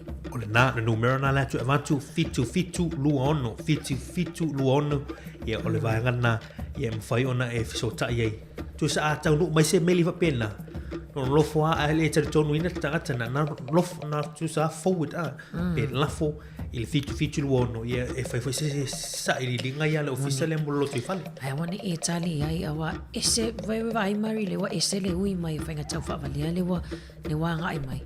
Le wo o atu tono ainga le wa matona fa onga fo ile tala noanga i vao o nga li imala to fa nau vao ainga ia o nisi e loto alofa pe fa pe o laino no fo mamao I totono o New Zealand nei ai vea tu pe o leve vesi mai na le tato I Si ora vanga me Australia le e ve mai o ia si o tau sanga ia ele mawhai ona pe o lai tau fia tau sanga ia wanoa leo ia ele mawhai ona lai no fusala e faa tongino na sala overstay na le molan sitsin talo fatu le sunga ya simitone ia man fatu ia fa Sofia vanga le mafuta mai Samoa nei te muta ma lo mafuta mai sutan tulu la barta to proclame spesial nga to tali mai fa worta to to nei tao spesial nei tau tua Samoa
Tau tua Samoa, pespisanga na nei temi on le tae au ina ua toe se fulma fitu minuta tone ora tali tu la iva. Tu fini ana o loo whanga solo, whaka wiloa le ofisa mo whenga palota ni New Zealand. Ia tūlanga fo whainga whiriwhiringa o nei tu sanga lua wherua sima toru le ua loma mai nei. Sa o lei, le wā mata fo iona maua I pusa melia nisi o ainga ia tatou forms, ia po pepa fo ilea pia whapea e mo miana po suile, e se suinga I lo ingoa. Ia a whapea fo I wasuia lo tu atusi tā wai o lo whasotai ia le wasui lo tu atusi e sui fo iau wha maunga e update ai o details mo palot. O le mana i o le vaengana nā tu fini ana, sa o leia o nisi na move whenga solo ai fo le na nofo iau kilani le ua move mai nei Wellingtoni. Ia nisi na lai no loi Willie Christ tete po whesi vaenga ia na e angai mai ei. Ia a le ua sui le tūlanga o le nofuanga le ua e alala pampa aoi. Tā ua le toi wa ai tūlanga nā ia mawhai I ona e pālota le tausanga nei ia a whai o loo. Sui le tūlanga o loo e nofo ai. I le mawhai ona watu whama munga fo ia warwhenga pālota mo oi. Ia tā ua I o loo iei pe pālanu moli Orange Enrollment Packs la iei pe update ai fo ia o whama munga. Ia tā ua te ia watu fo ile tafi fo se afi fo ile La no fo nunga pusa isa. Ia po fese me ola tati ai le fo. Ia le pepa na wa watu por tusi. Ta ua ia watu loa fa tumu ia te wa o forms na e fengo fie fuli. Fa no te fa tu tono te tusi na ia. Te mori tono New Zealand Post. Ia e te la fo ia la te fa mo tu ia tu la fa mo ta ua o fa fili ngon le tu sanga. Ta ua lo leo, ta ua manatu. Ia o tatu te no fo ai. Nei fai fo ise wanga fai unga mo tanto ia ai ma fo la ia o lo le palot ta o tata fai nga fini la suma fa o topa ia nei tu sanga lua filu suma tor Malia Maria o ta wol vainga lea ia ai fa pea wale ele isuia ni o fa maunga ia ele se me fai e lo te fua ele te se pe fa tumua ai fa pea me se ia I tupa o mai tai pe fa pe len fai poipo suile fai u mai le ile vale mai le palota le na mai atu ia tawa ia fai lo swing ro fai fa pe na ia lo fai o we te ro fo sui fa pe le e fai pa langi tu sanga ni tu sei e fo me mai leo o Joanne lingo o Joanne o John na ela tu la i o le la se fai palota o John lo ingo fiu la manga su John e le ma se John ona la o Joanne sa tauna fai usui esta un tu sa ai le fi now ai I nai tene le o John no ingo John ai tau me Samoa Joanne awai tele e tata talie mari ai tele tata pena e tata me mai te masan ya Tom le wai Tom o Tom na sa o Tom mai le wa Tom ia o sa Riley o sa Sarah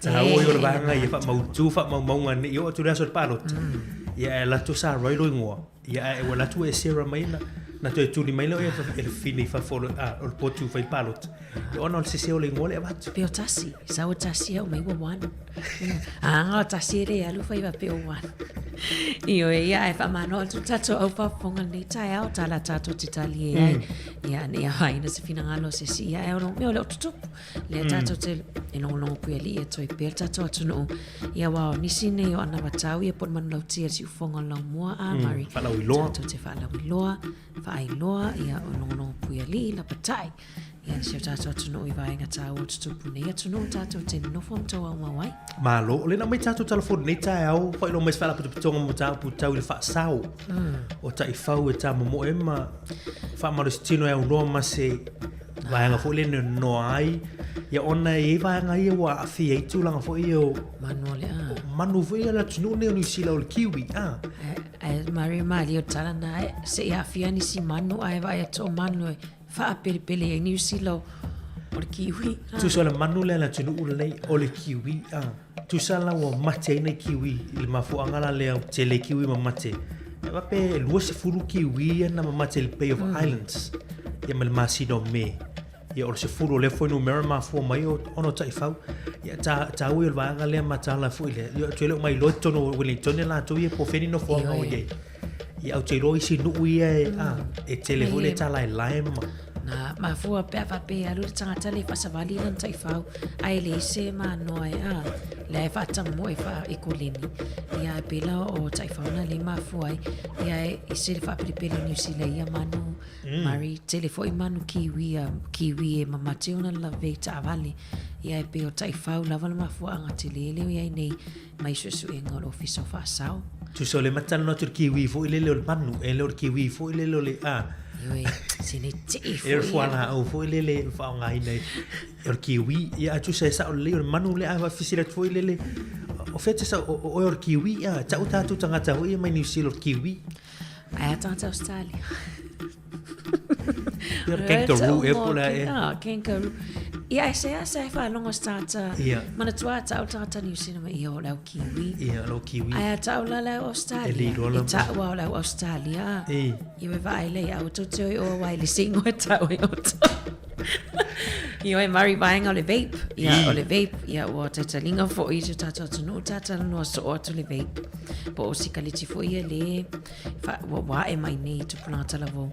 Ne wa matona o so e wa e fa o lai fo ia to fa fanga. Ia e mana to o vapes ia disposable le tasi fa nga matia. Ale ole ia tata planta lavo. O te lena ma fo ina mu fa le ona ole wo so le waya esse songa e planta la ola no to fo ile ono o le addiction fo ile amar o le se tu pe fata wai se vape fo o le la utam fa e tu tai ma mai vape si o uma tu fatam fa ile fa fanga me la le moni mau ni se tinai o kilana o sfa fitau di tele le tono na inga ilan tamas fu lima tam sanga le mo lim fa ina tu wale ave foi se tupe fa ata wai se sana vape nela wo ai lo fai alfa no nga telefone mai wala ata no YouTube le fa sino mai ita mai telefone ngome ma tua lu ul va ngala ta wol ma ta lo ta tu va nga nei ya vai tu langa i oi ya ta wo te ta tu ma ta a fai la ya mai sta mai ti pe a fie fo so ya man tu le ta alo ma va nga yo o ma a si tu lo ma a wila ia sai tono va nga yo vape sini ia pe ona ele tu tamu fai fo le tu fa la wi lol va nga le wa ta tlinga fo ta tu no ur fa fo mai tu lang va nga yo tan no so tu ta o nanga ia ta won ma ta la a tu la le tu fa tu por la me le ta on le fa ma ni mai ia ni va nga yo fa la fa fo se moni ia on le fa nga yo fo yo va nga pa peni ia ala sa ole so songa mana ia la ta no va no le ma futa ma ni timur ta so songa la isi me nga me le me mawai le manuia ia o ta tu so songa ni me ia le manuia sa te fo Mario wa nai ta mai fo i telefone no pe ngat failangi o le USB o te lo o ma fo va pe o le o ta tu so e po ai me to no le USB ale wo fa na wa o tum fai le e matoa ia ili leia te le lope fa fena file mai nga le ai pe o totonga foi le to low o USB le ai fa au ile waya ma fa fanga ile vape ma wa e la lu i mo fa na u fi fa mel o la su fu le file vai nga le alo i vai nga yo ma o waya ma vai nga pena fa i tu langa foi le alfa insinia pe alo fa Jaka ta foi singa luanga foi le mane foi le fai le tise fai moli tu so tanga luanga na te so nga pa fai le te fie ta le pe mena ia ma ai lo ke tu le ma fai le me ma wa tu le wa so sanga la i va ngana ala fai moli ma mo se singa luanga mo se tu pe le tu se ma de fa ole to moli pe te pe pawa mana ia lu ile ai sa ole te fa lu ina lo mana tu mari mai ngana tauna fa ngai wa le la wailoni on mato ia tama mai ia wan fa na ul faingo fa olango ia ai no i monita ia fa malo atu nei te wa finance finangalo stu planta la vo fa mangalo mai ma ia ai no mai ve no fo tai fo nei tato ma tu fa mai tala tina mari ai lo le wa touch tia so fa si waya to no fale mai lo o nai lo ere tina mata ma o vai ngai ale tupu nei tupu langa tala vau. Malo. Mai foi. Te walo minuto tone o talu i tu laiva.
la ititi le tatonga e lafua i lau tupe wha mamoli. Check. Te le tupe maua. Also check. O le Western Union e te mauai rates le leia lafua i tupe i Samoa matonga. E whai ngofie. Check. E tala whea ngai maoi. Also check. A whio ana i loa i se la lata ane o le Western Union.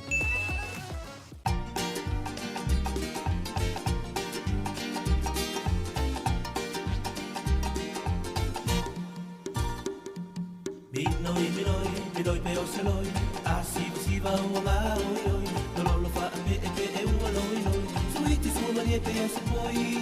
Minoi pe o seloi, a siva o ngā oi oi, lolo wha me e pe e ua loi loi, suiti sumari e pe o se poi.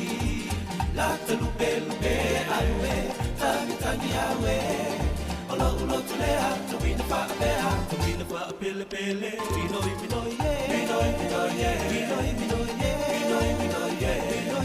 tele, minoi vai la pele.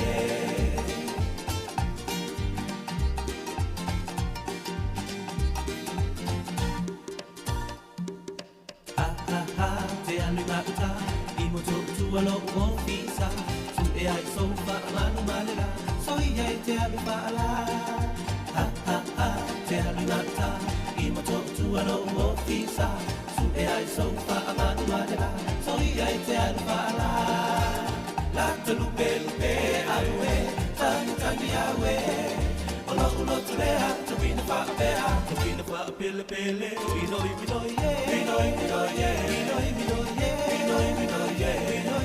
tele, minoi vai la pele.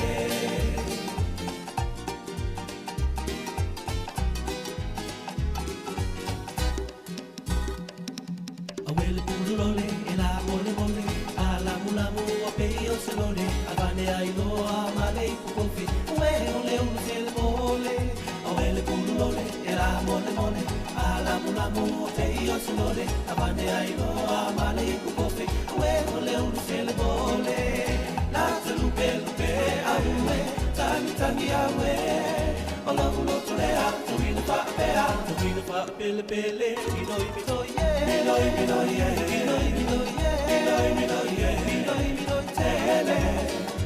vai la pele,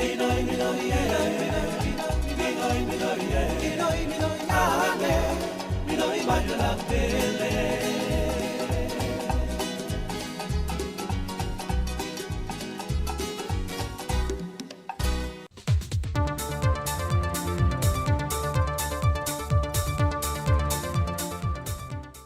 Toi whatalofa le fōlaunga le tātua tanu ulo ngā tutonu le neiva yaso e tiute whea mga ruenga o loo whenga iai. Ai alo mai o se whaopoponga e nisi o meo loo tutupu ilo tātua tanu i Samoa. Wau ili mai se pepo whaamtalanga mai le matanga ruenga tiute matupe maua. Mafuanga le tu inatua se tuse e nei e tāpuni ai le kompania le Tatiana Investment Limited. O ia mafuanga e au fia le whaafo wino ana le sene pi sinese. A to ai ma le sene le whale ainga le rosa, pa ta sei ma le wharekalapo le RSA to tonu o le masino mati lua whelua se fulma le tolu. O whailo fo le pepo whaamtalanga, e tu sai mai a inga whaale tu la fono mo le whaafo wino le sene pi sinese. Sa te tau ona tu inatu se tu si po se lisi, wa mai a ona sai nia whaale tu la fono, e le e ana le whanua po o le whale, e whaamau ni aile lisi ina whaale tu la fono le whanua o lo whaatino ina aile pisinese, pei tai e le ima whai ona tu ina mai e le kampani se lisi whaatase i malana tālu sanga, a ina tu ina mai le kopi o le tusi mai le matanga ruengo le puna oa whaale nā tura ma le seo manga, o lo o iai le aso le maasina o me lua fese fulmaliva, e langolango ai le tālu sanga ina mo le whaafo wino le laisene pisinese. Mai o se lape le matafa yo i le matanga ruenga i lana ilo i longa le mata i tuwino le tālu sanga sa tu i nātu.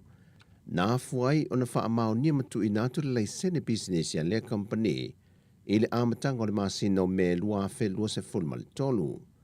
Na toi ala ngāle nei mata aupu i se ilo i longa na wha atino i no mō tālu sanga uma, matu i nātu i lua se lisi ma pepa wha amao nia wha altu la fono.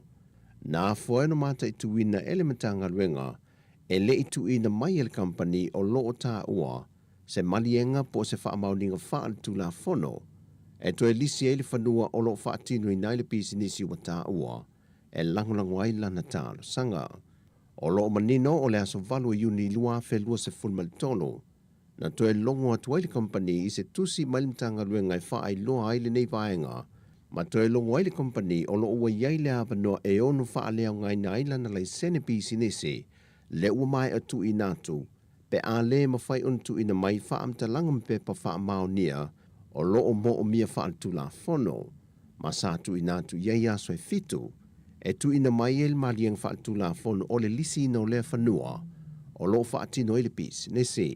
Peita ina mai a ia aso e fitu, e le i maua mai se tali mai le company i lea mata upo. O le aso lua se fulmaltaso iuni lua fe lua se fulmaltolu, na tu ina tu e lo le fautuanga mtanga luengo tiu te matupe maua i le ministao tupe, e whaatatau i le mata opo le whaailoa i tūlanga o le leus ta ia le company, o whainga whaavai matula fono wala ngā tatau i loa, o na whaaleo ngai na loa lana lai senepis, nisi, i le aso whaiu lai lua whelus fumaltolu, na sai nia loe le fionga le ministao tupe le polo inga, mo le whaaleo ngai na i loa le lai sene, no lua i tu ina tu i le company. Na tau a au le polo inga i le whaatono le company le sunga ia a foa a mitua na e whale ulu mauli, e le aso se fulmaliwa iu lai lua whelua se fulmali tonu.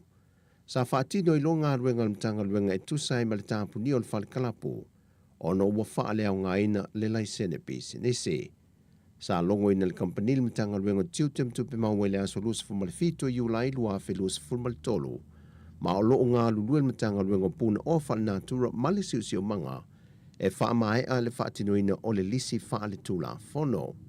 Na tālusa ngai nai le teimi e tōru sa frua so e whaatino mwha mai a le nei whaatala noanga. Mai na sa ilif so swani mtanga luenga ili officer lawyer sili e tusai mal tālusanga le company e le italiaina ele mtanga luenga le tālusanga. Ma sa wha iloa o mafo ia mafuanga wa le italiaina ai le tālusanga ili tusi na ave le company ili aso tolu au kuso lua felus fumal tolu e au fie maisi pisinesi o le Rosa Cafe ma le fale inga, o lo whaatino ina uma i tu tonu o le fale tasi.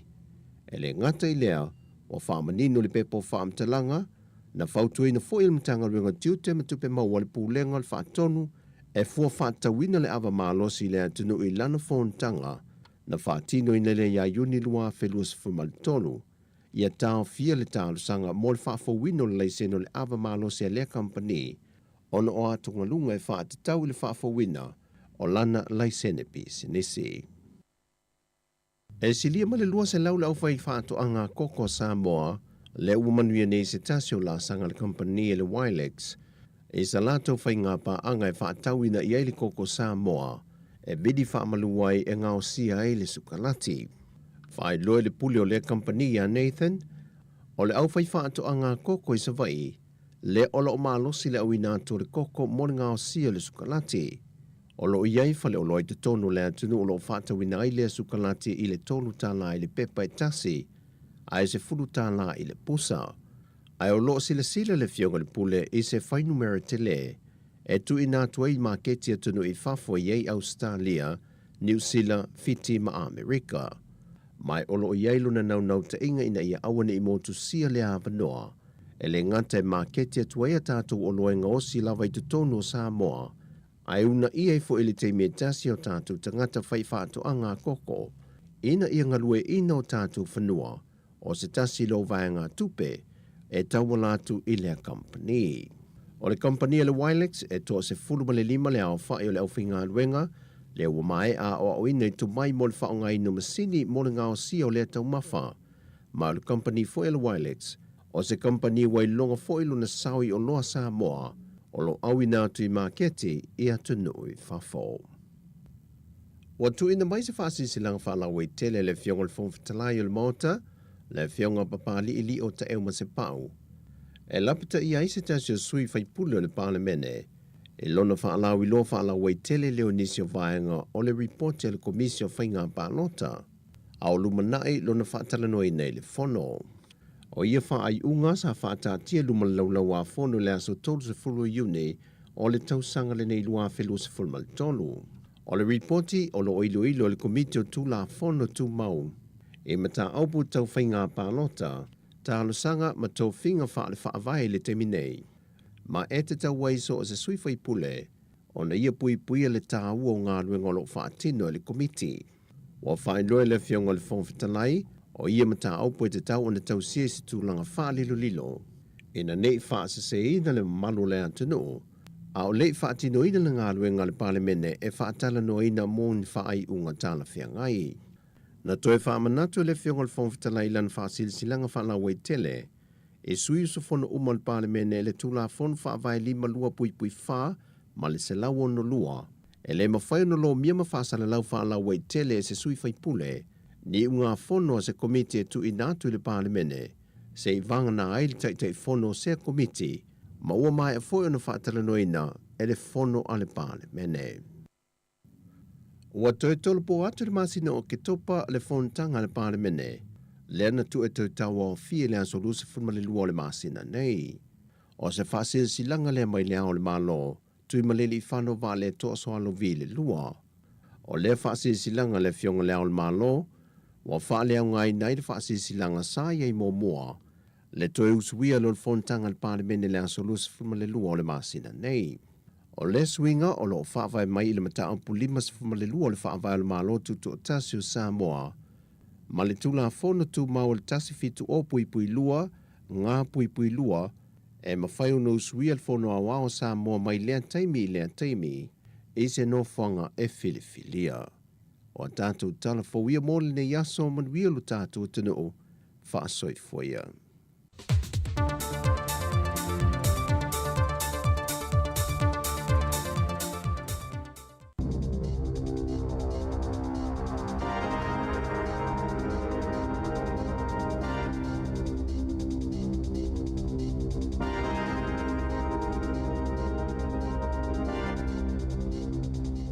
Talafalava o talafou mai le siufofonga o le laumua mo le nei tae ao, o le aso iwo au kuso lua a whelua tolu. O le asona na fina whai ai se sauninga whaapitoa I Wellingtone, e tau a au ai tusi tōwhinga a le awhionga I le komisina mawalunga fō o Samoa I New Zealand, le awhionga a whamasanga whaamatala to le afoa, I le ko vanasili o New Zealand, Dame Cindy Kiro, e aloa I ai le tau aveina ona tiu te whai, pei ona tōwhi ai o ia ele malo o Samoa. E 2 piliona tala le tupe ua whaanganga ele malo a wanga luenga mo le swing o le tau. E pei ona whaasirisila I le palemia Chris Hipkins I le asona nafi. Na whaalia e Hipkins o lo onga lulu e whaipaanga le malo ma le kamupani a le Black Rock. E tatala ma whaalawiloa le wai ngā tupe. E whesosoani ai I fuafuanga a le malo, ina I avea New Zealand o le atunu umuamua I le lalolangi, e au sia le se laupasene o le malo si anga toe whaafowina. Na tā ua e Hipkins na maua le wanoa e talanoa ai manisi o whaipisinisi au kilani. Ma whaamaonia o le a whesosoani tele lea fuafuanga moala tau pisinisi, ai mai se ai suinga o le tau. Olo o iai se popolenga I tangata lau tele, o nao le CTI o le tau o le penisini ua iai nei. E whaatesi ma le 5% na CTI le tau o le penisini I watasi, I totonu o le 28 aso ua tuanai. Tusalea ma le 2.7 sene I le lita, o le penisini I wavalu e 5.5% na CTI, ma e silia ma le 3 I le lita. O neisi I tanga na alia e mai ina ua ave e sea le fesosoani ale malo I le masina o yuni. O lo talo sanga ina inisi le malo, ina ia toe au mai le fesosoani pei ona iai, le ana tau whaititi ma tau ngofie ai le tau o le penisini pei tai. Na whaamanino le palemia Chris Hipkins, e le o iai se fuafuanga ale malo I se whai unga whaapea I se taimilata mai. E tusama le whaitau se lau le numera o leo I New Zealand, e ono tu ua le atunu umo Australia, ona oni tutongi tetele o lo ofo mai le malo Australia, e pe ona ripotia mai le sui o le asosio leo I New Zealand, na whaalawi loa le asosio leo I Queensland ni tutongi mawalununga, whaaupopo ai ma le 20 tala o se ponesi a watu langa I le siitia ma le suinga o nofuanga e au mauai, na whaalia le presidente o le asosio leo e whaapea, o se popolinga telelea mo le asosio leo I New Zealand, ona o le ato sina le au whainga luenga I totongi uofo mai I Queensland. Ua whailoa se wha la putuputonga mo mata upu tau i le whaasao, o ta i whau e tamamoe mo le whaamalo stino e au noa ma se mānoa e nonoa ai. O le mafua anga lea o le tele o manu o le kiwi e mamate, i whamatalanga lata mai, e lua se furu kiwi na mamate i le Bay of Islands, mai le masina o me, o le se furu o lea fuainu mera e mafua mai ona o ta i whau, ma le valu e lave vea i ta avale. O manu e ono na maua ua pepe i le tonga vao i o Pua Forest i le lua vai aso taluai na mafua ona o ta i whau. O loo wha wau suenga i le whaalavelave leana tūla i mai le aso se fululua o me, leana maliwa i se tina matua i le whale mai tele i whangarei, ina ua mamunu le moenga whale mai sa whaao ngā esi ia i lunga, e valu se fulutolu le matua o le tina matua, na pa u ese ma le moenga, ma sa whaina ai ma whaia tonga fitinga i le whale mai, ai le itoi fo i atu i le whale e tausi ai tangata matutua. E le o whalawilo i nau ili mai i le te whatuora ma le St. John Ambulance, vaenga uma o le whaalavelave pe tai, inisio reporti sa whaapea, na pa u e sele tina ina ua mamunu le stretcher na awina tuai le tina anga i le taava le whale mai, ma tau na fofonga i lalo, ai pa ua i lunga le moenga wheawea ai. O ni nai aso mulimuliane na toi wha atope ai le tina i le whale mai mama liwai. O loo whai esuenga a le te whatuora, Work Safe, St. John, ma le fō mai esueina ma liulilo, le mafua anga o lea whaalavelave. Ua iai nisio awala e sao mai ai le au tau whaavalea e ngā oitu pea tangata, e awala mai lea i se whe autustusia fōu, e whaafolinga o se text e lafo mai e se tasio lau whanau, po o se isio lau a inga e whaapea le whaupunga, tina ua le iloa lau telefoni, ma e tau mai le isi numera ese e te wheso o tai atuai. E te lele awanoa e ono sao mai ai isi whainga tau whaavalea, pe a e tali atu i lea whe autustusia, ona e so o male fesili mai i le numera o lau te o ngā tupe ina ia whaata waisa na telefoni fōu. O loo whautua ina le atunu o ina ia awane i tali atu i ia whe autustusia ma a lea mauti noa le tangata moni. E mawhaiona la fofua le whe autustusia na e maua i le numera fitu lua ono o se au nanga e lalo le waainga a le ofisa mo mata upo le loto i fale e ilo ai ia whainga tau whaavalea. Ua iai se popolinga tele i mātua ma au nanga tali atu i whaalavelave whaafosei, o na ualia e mainisi o whainga i tupulanga talavou i le whaongaanga o vapes. E la tau te tatalaita ma i maa mai tutonu o vapes, e le mawhai o na whaonga whaalua, e tau mawhai ai e toi whawhanga ina ia mawai se isi vai la au. Mai ono tula i mai ni mu, mai le saonga le mu. Na ta uai se tasi o tinai au kilani, o le naunau te leo lana tama se 45 tausanga i le vape, ua le mawhaina tuu, ma ua tau mawhai ai e whaonga ni waia o vaenga o le USB ina ia toi whawhangai vapes ua uma o na whaonga ina. Ua te leina maua e whanau a tailunga le YouTube, e whaasino mai ai le whainga po o le whawhangai ina o vapes ua uma le ao ngā. Talafowia mai le si ufofongo le lau mua mo le nei vaenga o le tae ao.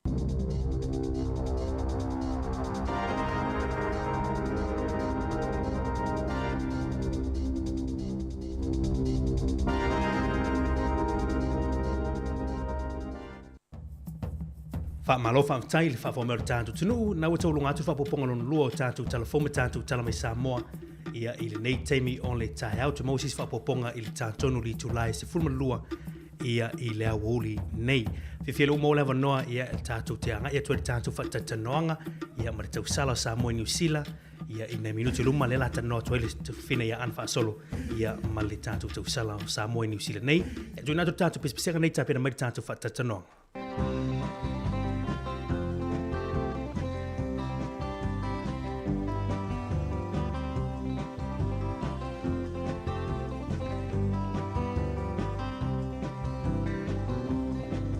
Ai se I moe ane noa, la ia ma se tine Samoa.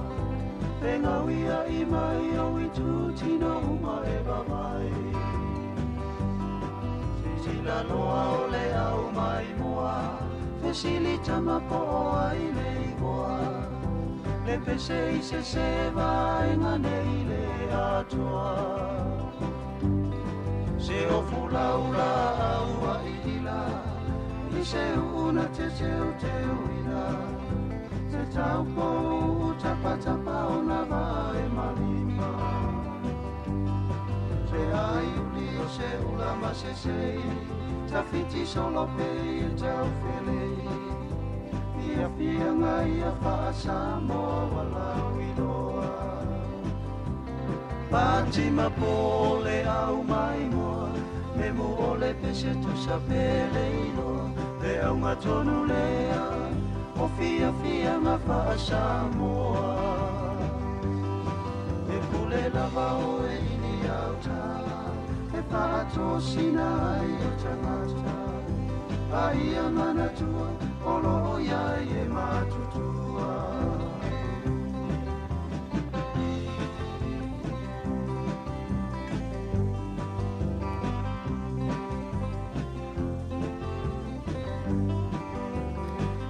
Ia e toi e whaamalo atu tautua ne si whonga lau mua lea fo iwa whiwhiwo e whailo atu i le tatou malo leo lea whatalatala noa atu i le time i se taimi o iluma, taimi nei. O le tamaitai a Cherish whamanu mānaia ia o le tatou sui lea ia ua manu malo, lea sa manu malo i le tauvanga o le sa ilinga o se tausala mo Samoa i New Zealand nei lea na whaia i le whaiunga na vai aso taluai. E toa tasi mai le toa lima ia o tamaitai sa tauvā i le tauvanga lea na whaia i Aukilani. O Cherish whamanu mānaia e sau mai kalai e stete, mai lima ni whailonga na maua e Cherish e mai le tauwanga e au fia ai le Miss Photogenic ia po le tamaitai e tūlanga essay po e ngāata o le People's Choice Award ia o le tamaitai Pito Sili o na telepārota i longa o penga ta whailangi na maua fo e Cherish le Best Introduction po le tamaitai Pito Sili o na mata ina lana whawhiloa inga manu malo fo le tāleni Best Talent ia ma le tamaitai na maua le whailonga o le matua i le leilo na talino fesili po le Best Interview. O Cherish o le sui o le au whaingaruenga al company wa alele o le Air New Zealand. Ia e fia whailo atu leo maua le wanoa so ta ai atua i le tau sala o Samoa iau te aroa nei. Ia e ave e a te au le awa ma le whaalo alu tele e whaata alofa atu ai ma o whaalofa atu i lau susonga Cherish ma alo le whalau manuia ma alo lange ma. Patalo fatu ya sunga ana ya romari le ni tai al fo. Patalo fatu po ile fiona le li pule. Ja a fa masanga te al mo resi ma malo le ofenga menga ali. Si fu fonga la mo malo se fo me lange ma. Ma lo lava soifua wa e laleli mai le nei tai au Cherish ai le i aloloa le tā whatalatala noanga ia e avea ia ue whai masui o le ofisa whaasala lau nei o si ufonga lau mua ma le au whaafonga mātou te whaamanuia, congratulations ia i le whaapaleina fo i o oe i le pale o le tausala o Samoa i New Zealand nei ia ai watu le nei awa noa e te whaailoa i fo i lau tangata o utua a whaapea fo i awhio anga e te susu mai ai. Ia talo fatu i le paia ma le mamalo Samoa o whaafonga mai i le nei lau mua mai so se tafa la lang. Talo fa vitua atu fo i se sungai whawhiangainga ma o to whalitua ai mai se le tapua inga o nei tama ma tina matutua o lo whaafonga ma tapua i mai i mauta ma lawa o la so whali. Talo lava. Ia o lo ingoa o Cherish whaamanu mānaia e lua se fulu lima o tausanga ma o te sau mai a lalawhanga o Malifa, Satufia Satupaitea, Nusuatia, ma sau savai.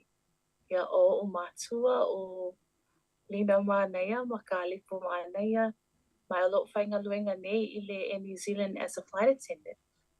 Whaftai. Ma lo whaftai Cherish, ma lo whaaya e ainga, ma lo whaia i awhio anga tele o awhio anga tele tata o whafonga le maafuta mai ia o lo mita mai ia i lauta mawhainga. Ai o la whanga solo ta whatalatala noanga i whaiona e whamatala o aina whaosofianga o e te tauvā i le tauvanga o le Miss Samoa New Zealand pe o sau miti fo i lea na e moe miti ai mai lo lai titi. Whaftai ana. Ia o le mai lava i lo la ititi. Game me whai e te o wila i Samoa, and even up until now, o te nofo lava i luma le TV mo mata o wa. Like hoping that one day I would be one of those girls standing up on the stage talking with confidence in front of thousands of people. E le ngata I totonu I Samoa ai mai se foʻi le lalolangi atua.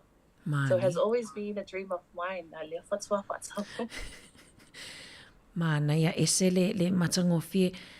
Cherish o le tāua fo ile ia o laungangana Samoa. Pe o se tasi leo o vaenga na piki mai fo I le tauwanga. Le taimi lava na le ana manu malo le best introduction. Le taimi lava na whaawhiloa ai ese le mana ia o lau wha Samoa. Taimi o lau tālini o lau tālini na whai o lau tautalanga wha Samoa. Mwhai ona whaasoa I le tāua foi o le tāua o laungangana Samoa ia te oe o le tamaitai Samoa I New Zealand nei. Well, I'll say e matua tāua lava. O wā o lea tātou te au mau mai I isi atu nu o tātele ona nofo I tātou lava atu nu I Samoa, where we can actually adopt and learn more of our anga nuu ma le tātou ngangana.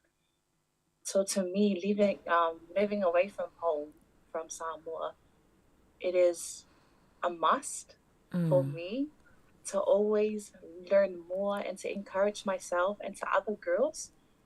Te tau lava una tātou malama ma o au bea tātou wha Samoa ma le anga nuu awa o ina o le tātou wha sinomanga le ina. Moni lei ese le matangofi o lau tali whaasinomanga ese le tāua o lea vaenga whaftai, cherish. O alani au porkalai me foi lea whaanga solo po ni au tiu te tau ave o oio le tau sala o Samoa I New Zealand nei le waa mata o na whaanga solo. Yeah, that is actually a good question because o le fatua umani le tauwanga. So far, ia e leo mauti noa mai loa lelei ia tūlanga na. Moni. Ia le fatua tau no mai foi lalo nei ia. Saole. Once I know more of that, then I will get back to you. Whaftai le ai I lea whaina. O ia o leo la o le ai e tāpena tua wale tawanga tele le te wila ia se tema pe saole ai Samoa. Yes, yeah, saole. Mana ia. Whanai whamatala ia your support system po tangata fo I lango malosi a oe le oma whai ona whatau no uina lau miti pe ona whamanu ei nei oe le whai unga vai aso. Support system has been going strong. Mai ele amatanga I lalo nei kalestiti na yo ainga I te talo mai na yo mātua ma grandparents mai Samoa. O lango kua te le lava lango si o ainga.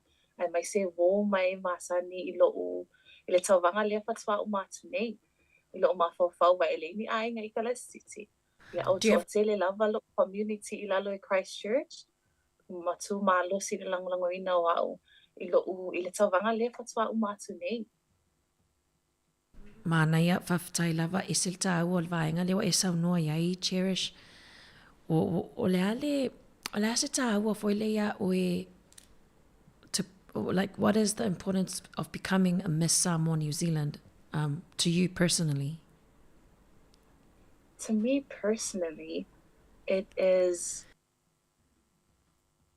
a huge responsibility because you'll be the face of our community here in New Zealand.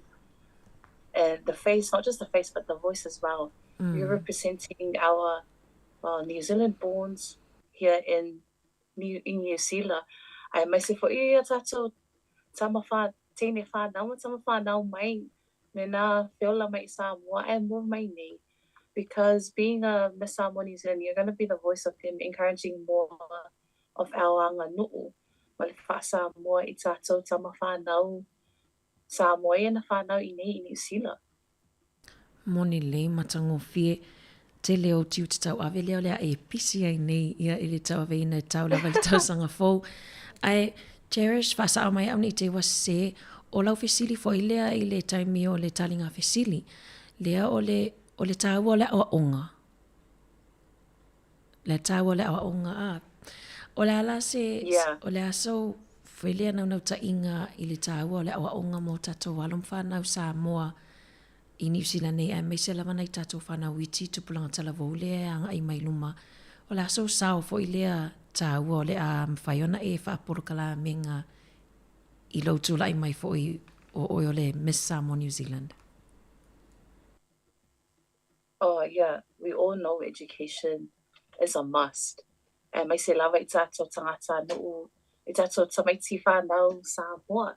It's if you manao, well, now that I am the Miss Samoa New Zealand, it's if you manao some whai lava, encourage tau tala lava I le tātou lava ngangana Samoa. I tātou malama I laonga nuu, ai mai se lau whaasino manga. Awale masalo salo ai tali tonu. E te mawhaia mea umai I le atua, ma e mana tua lava.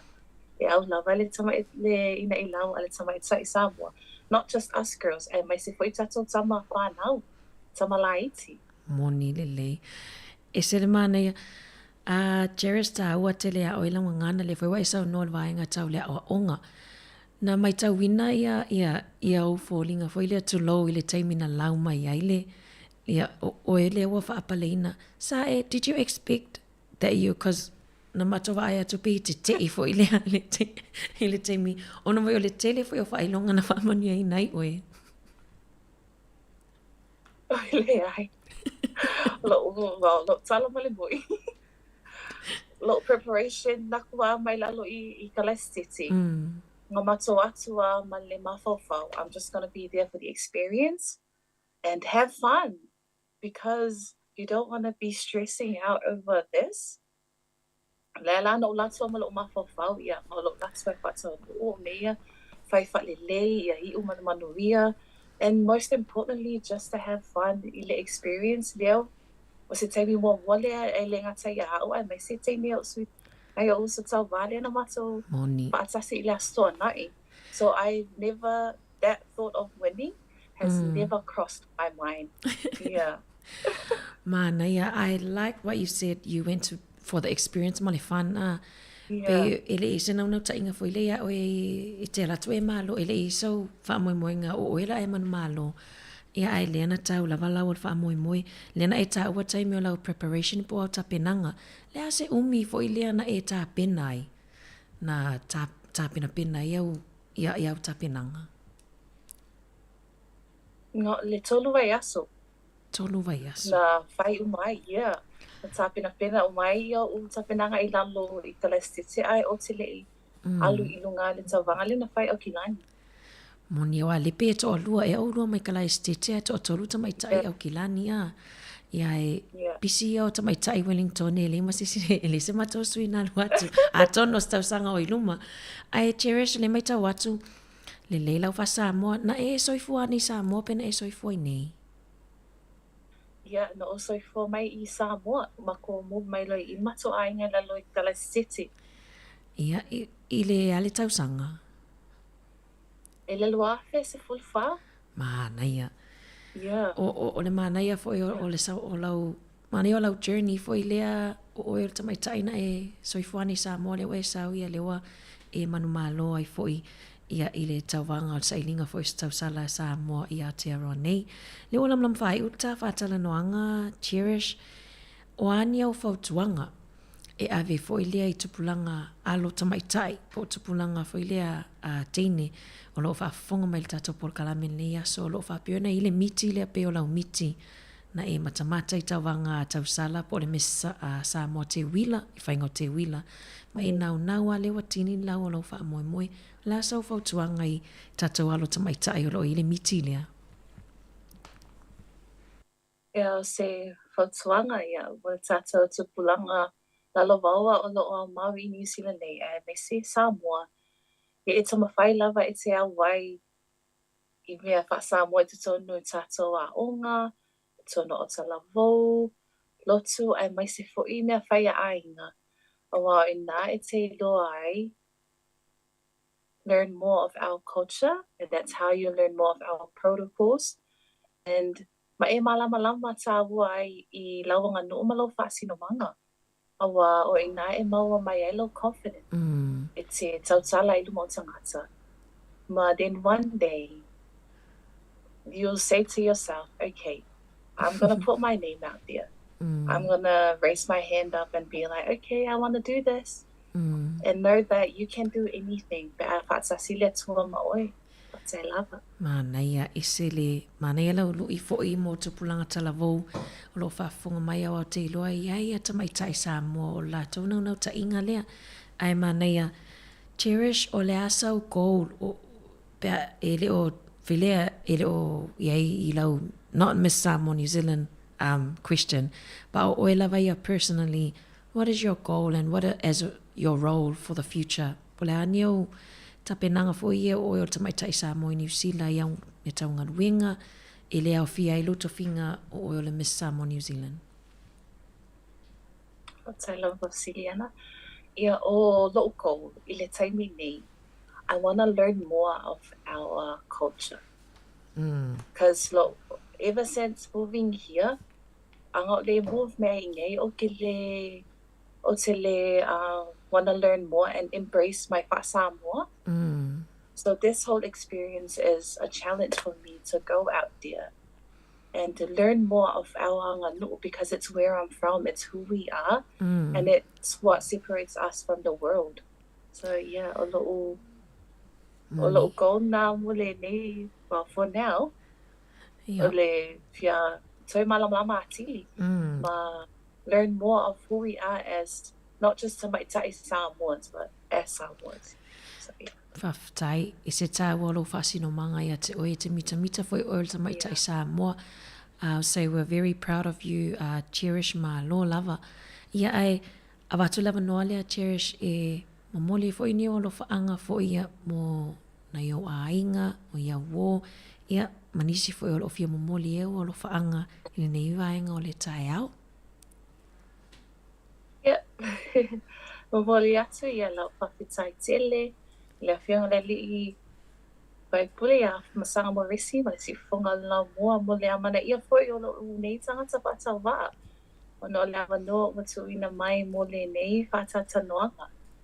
Whatai foi ma tapua inga a Samoa le la mua, ma so se vaenga o le kilope. O no a o tau tatalo, e le o manui ai whai pa so se tama whanau a Samoa. E le ngata i New Zealand nei, so se mai le lalolangi atoa. Moli atu foi o alofaanga I nai o ainga, po mai masani, ai mai se la tapua inga si o atu no pele Samoa. Ia whamanga lo foi se upu wa sala, ma le tau tumali I la o tau whafonga. Ia o tau alofangia, ia mana tuane lo nei, tangata whata wa ia o tau talo, a talo sanga, a wale wha moe moe o loma nei, e sa ilinga o se tau sala Samoa I Samoa, ia malo wha alo alo.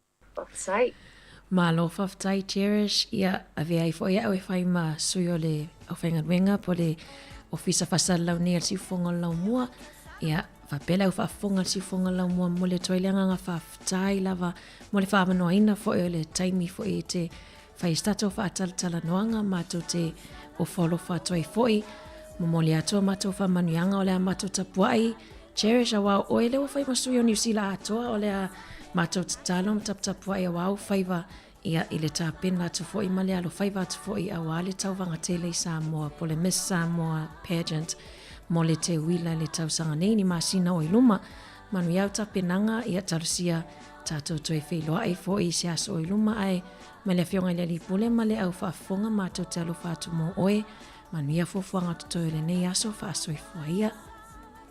Whaaso I fua, that's right.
Lau whawhora tātou te nuu le whātātonanga mātungo whirana ma le tausala o Samoa i Aotearoa ia le tamaitai ia Cheris whaamanu māneia ia mai le loi klaistete ia o afo i ona nuu mālal whangatu whinanga.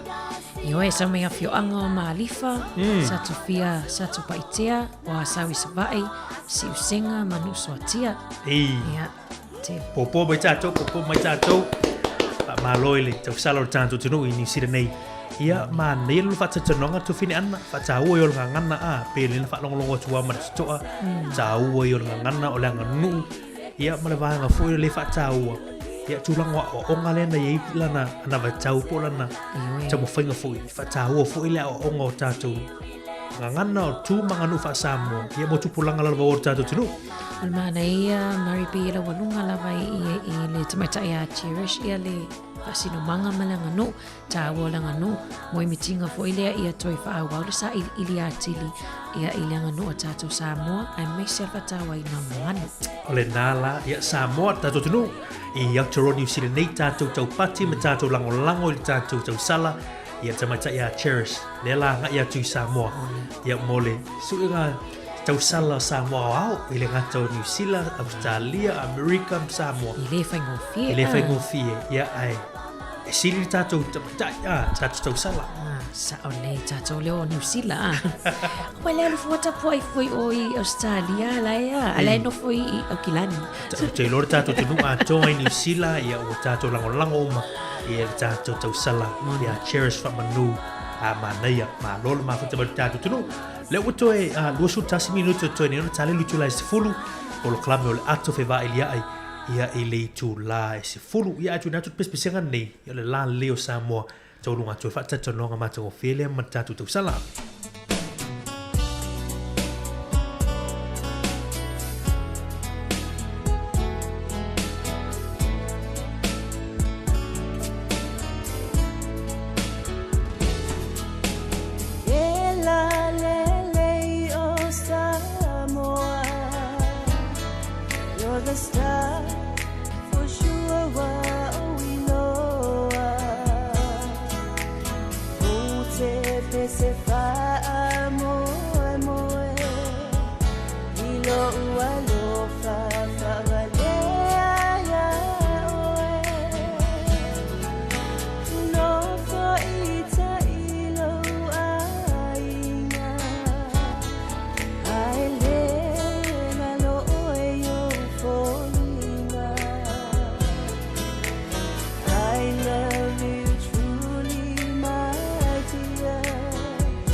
suafa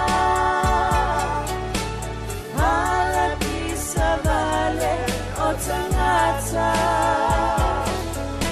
Atu upea ilo wanganga You're the star of Samoa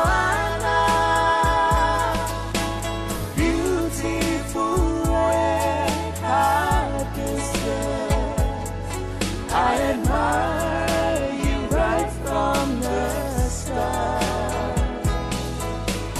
Beautiful red hibiscus, you're the flower of my heart.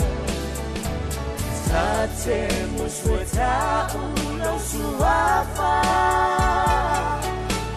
malapi savale. Tangata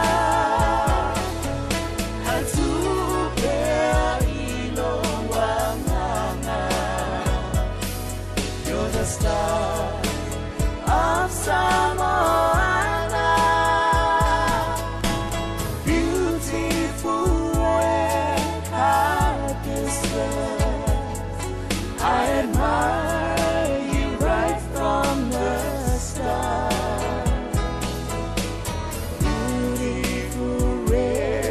Hibiscus, you're the flower of my heart.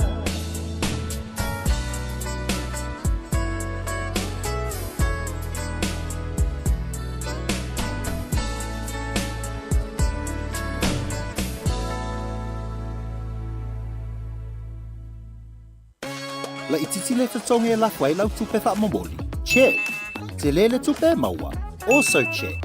O le Western Union na te mauai rates le leia lafwai tupe Samoa matonga. E whai ngofie. Check. E tala whea ngai maoi. Also check. A whio ane loa I se la lata ane o le Western Union.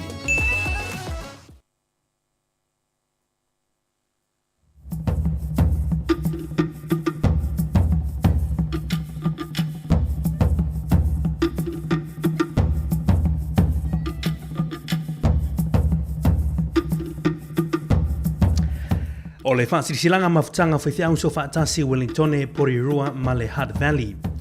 E mōmona mātu whaaturo wantu iau pa ia Samoa. Pa ia lava mai le taisa masamo tu manua se ia pa ia fili mpulitu na tawino ai malo. Pa ia inau whainga luenga tutofia le tua I so se whata whaitaulanga e fia le lamuanei o Wellington. I le pa ia o tama mo lātu ainga o ainga fo I mo lātu tama. Tu nono lusonga tu momo pule I tu au ma lātua ainga le taima le vao fonati. Ai tai nane le tapu inga le motu I sa le pa ia ia sua ma le waifanua o fo mai tu langi sa ole masale au mua ma le lau niu le sai lua fa pea fo I fa tu le motu ma uva o le to o le fale ula ma opu I tamo le manu tele ma to te manatu le ufa fonga sa mo le tau mai o le tatu komisina fo le matua usole I ia afmasanga fa matala upu tole afoa e pe ona fili ai le tatu malo ma tau te wala watuai ma le ngang wha lolo tele le pa ia ma le mamalo si o tātu tunu o lo alala mpampa au I le lau monei Wellingtoni e a fio mai ma tala mai au o le a whatanu ina le tātou whilo inga malana fionga I le aso lua o lo mana I nei se furu lima o kusto I li tu lai ono I le fiafi I le kale sia e whakasa Cannons Creek I Porirua ma o le polo klame o le a fiafi a mataina I se sauninga lotu e taita ia lava le mawhtanga whaithi au so whatasi ona so'oi lea ma le avo le whilo inga, tau mawhitanga ma whaalolonga I peona masaniai, ma le whaalo lava whaaftai sai nia le laulau a whono, ma whitanga whaithi au so whaatasi Wellington, Porirua, ma le Hutt Valley.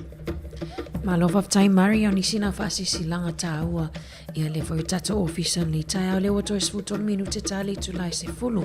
Tāle se fulu mwhai whai leon te tala tu lai na pua whai mta upo lea mwhaiona ma whaasoa tuai me tātou whi whaasoa ai ai ili tātou purkalame o le atu whewa ili ai. Ia ai mari ia o whamana tumasani lavo le tai au whala au pe whapele o umona whaile maalu tai au. Ia vaini au appointments whaile te wangalu.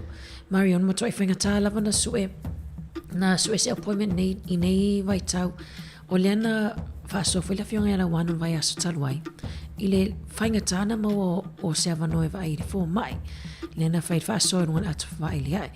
Ya on ma fa fa le le no fa ta wa le mana tu appointments mari ona I lista ta la fa ta li ato le fia vai aso o fa ta li sana appointments ai le ole ale alu am ale alu fa ona vili e tolo a ole tasi fo yo o tato pa angana na fa ilo mai na vili atu fo mai ai ole lata o se appointment e ma fai ona mau la so ruo se fulo le masina ne o kuso tu so vai aso te neina tamo fai is tamalia e fa so tai no ofisa mo se avano a tu sa le fa lo ina le tinga e le o le fo ila fa lo vili lo fo mai e vili atu fo mai o le taimi lata mai la so ruo se fulo o al kuso ma mau yo taimi fa tali ile asia avano ta o tele le vanga le fo tuanga na watu tu finan sa o le ya o a fai o fai sa appointment fa mo mole fa ta o mo moli ya ne ta tu ma tu te milina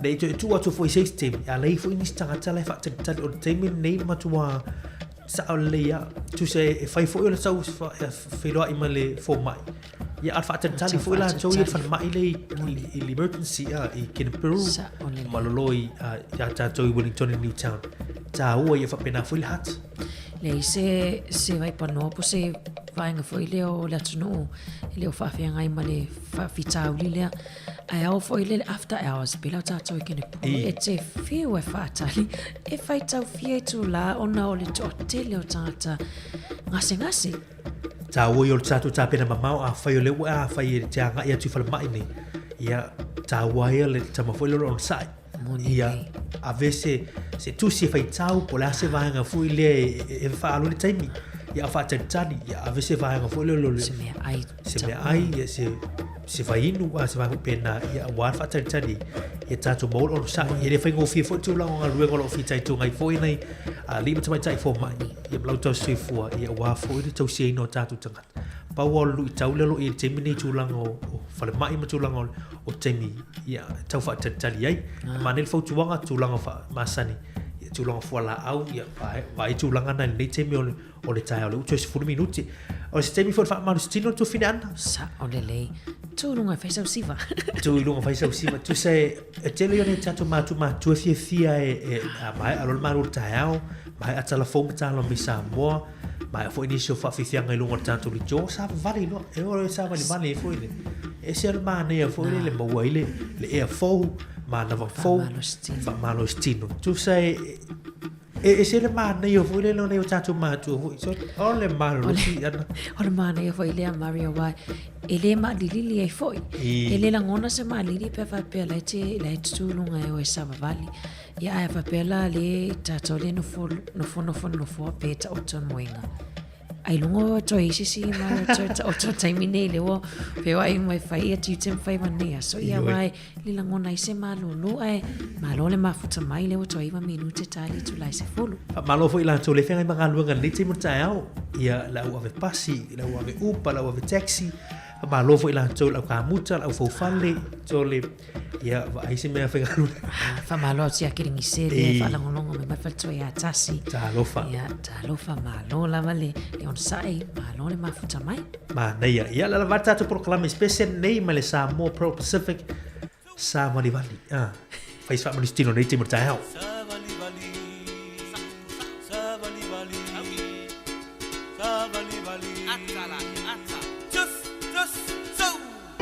Savali vali means go for a walk. Tell it out, Tala means too much talk. I look for you, oh, it means I love you. Take it easy, fine. Savali vali means go for a walk. Tell it out, Tala means too much talk. I look for you, oh, it means I love you. Take it easy, fine.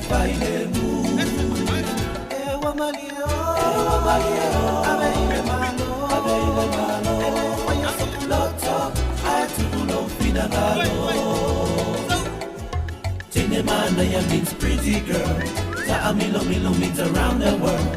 Whisper to me means muso my. Oh your way means my oh my.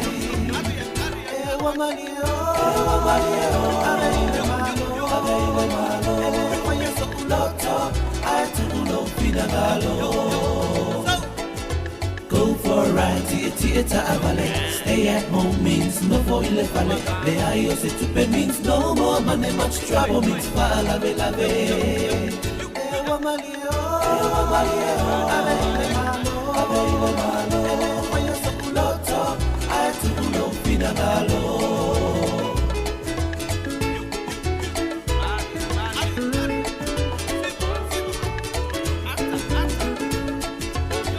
Ewa malio, ave ile malo, ele fanya sokuloto, ay tulo finagalo.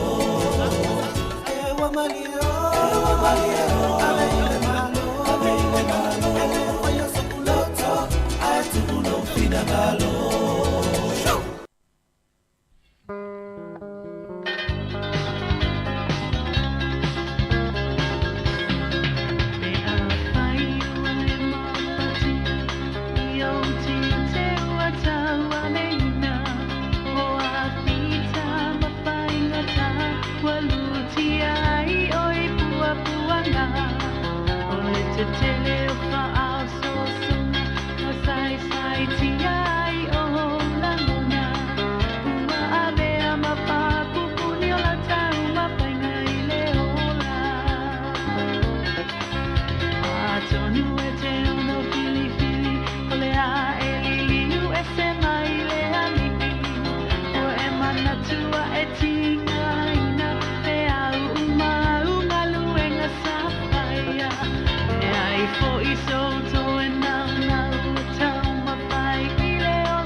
O te wha minuta tone ona tale o li tūlai se fulu i te tau mo si ufonga lo moi Wellington ia mo le atuna ngā whaftai le ua tau lunga tātu poloklama ato re tai au i nei tai au ma nei re tātu poloklama tele vanga tātu te tano ai lo ngō pui li re tātu tino i meo stupu ia me se wata tano ngā whapitoa lea e mwhai ona tō mai mo ai steimi o lea so nei i lunga re tātu ape fōringa me lunga re tātu YouTube channel o lea mwhai ona tō ina tuari tātu whatatanonga na e mre tātu tau sala o Samoa i New Zealand nei. Moni malo whaftai mari ia, te rofo i lea la, tawanunga i fwoi ia male tāpo kalame le ato tai au, ia ai tāpina male tāpo kalame le ato whewa i lea ai, ia ua le wanome fwoi la fionga ia la wano pio na masani ai asululu, ia leo lea mawha awa watu male tuangani a mari whai walu, ia manu ia tele la fuafuanga ti mai pia mau mai pia le ki o lau le tio i le matasi ono te si matasi wha mo wanu Facebook ma le YouTube tato eva tu lava se ia pa ia li tu lai lua. Ma lova taile sa leo tuna ai fa moe o e tu te mai tato program atu fe vai ai.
tātou e whatalo whātu tātou au whafunga ni vaenga o tai au le ua tātonu lava le i tulai se fulu whaminu te ai se fulu pokalame o ato whewa ili ai manga lua to lua to pia mani tonga ni a Mari ia e whaua o tātou tautua si funga na mua ia Mari te lem tā upu lem whaiona patoi foi whafso fia whaasoa i foi si tātou atu no whaali mai foi tō whina ngalo po lea foi ia ni tō manatu foi whina ngalo whaalia inisio mata upu ai mana i ole ata a mata atu ina mata upu le vai atu no penga te whailangi tai au nei talafo ia pe se polo misia le partia le national na wa whaalawin loa e tau no upe a se e mai le i le whainga malo pe a whapea man malo palita o le ala tau fia le whaonganga o telefoni e tamiti a onga sa whila whaasa ia telefoni whaavea e ona toi o atu ma tamiti a onga mana i ole vaenga le mtapu le tātou i whaasoi o le tala le o ulumba o le paper newspaper tau nei a le post ia na ia whaupunga na ia ale tustusinga na ilunga o le front page o le New Zealand Post o le The Post i le tau nei fufuanga na whenga vaenga whaile a le national i le lātou fufuanga ia e tau fia i pe whaasa i loa o na whaongai whana witi tūlanga o telefoni i tutono a onga i New Zealand nei ia wae e leo tue poma le whaafomera tātou tunu o se vaenga leo lem whaina o whanau ma telefoni le a onga telefoni whea i e tūlanga o lai whaongai nei whanau ia ai o le maula tau ia le vaenga whauwhaile a le National Poli tuangai ia ona o whaisina ia i o nilu i tau le tūlanga o le saililinga ma suesu e ngā whanau tūlanga o le poto ma tūlanga o mata upu taua o onga o lo mawalalo i le whainu mera ia ma le tusi po literacy ma le numeracy o le lātou tali atu la le tūlanga leo le whaasaina o telefoni a whai e pale mai le whainga malo ia i le mai e o le whainga palo te la susumana whao ki topa tasi leo lātou ana watau po lātou manolauti tau fia pe whaasalo whaongai whanau telefoni tonu la onga Moni le Mari o le vaenga fo i lea le matua i whama oti mai lava il partia le national e o lava i taimi o malo longa e o le ahave e sea i telefoni o le la tau tala le whapea mai ina una ia i whanau e socialize ma o e tawhawhau mai stamaiti ma whaititia i le screen time pe whaititia i le taimi o le tamaititi le telefoni ia e ana i o le tatou whafsini nei tai au pala sofina ngalo i lea vaenga mana ia o le taimi nei pe ona tātou tantanoi te le i o vaenga whauwhai le ua mata ona mai lātou polisi e fo i vaenga polisi fau le leipa le ua whailo mai mo le whainga whiriwhiringa le tau sanga mo i lātou au ki lani le ili fufuanga fo i lea mo ni awala fo i e ui atu i lano o le sami tu low ia i nai au ki lani i le Harbour Bridge ia ko niki ia koe fo i le vaenga le i nai au ki lani ia mo le North Shore i le anga ia tu i le Northland ia te sana o le sina vaenga le vaenga fo whaila la tau ia le leipa po le ma lolo tu mai fo i te mini ia pe o te mini o tele i o vaenga fo whaima la tu polisi lo whaala wilo Moni le Mari ia o le tatum tau mua ia o le la sofina ngalo i le tau fia le whanganga i tamaiti o telefoni tono a onga. Le tato mata upu Mari e vaenga foi lea le toi whaawa watu o ai inisi o tato paanga le whaasoa mai nungo o tato ala ata.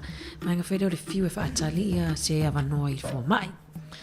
Po ani, po isi vaenga foi o whawhenga tā awai te loa le tele tato atunu o afia il vaenga le fiu e whaatali o ni appointments i whale mai. Manen masa pule le whaiona te whaasoa mai tātou tunu pea e fi whaasoa mai tūlanga o taimi e whaatali ai mo tono o whale mai ma se awa noi whainoa e malau GP pole fo mai tau sui fua e tāua tere le vaenga lea wa le whaasoa mai tātou tunu whaani mai lo manatu le vaenga lea le la watu se si vaenga fule na o mai na fiu e vili lana fo mai ia ele mo o la solusi fulu na uta ua ai vili atu au nanga Pasifika tātou au nanga fa Pasifika ia ai fa na filo ai la soala na tu so le se ngana ia ai nei tātou lofi uma fo ia i tātou o na whapasifika. Ia na mo fo ile tūlanga le. E tu se le uma wase tali mo le lifa fi tau.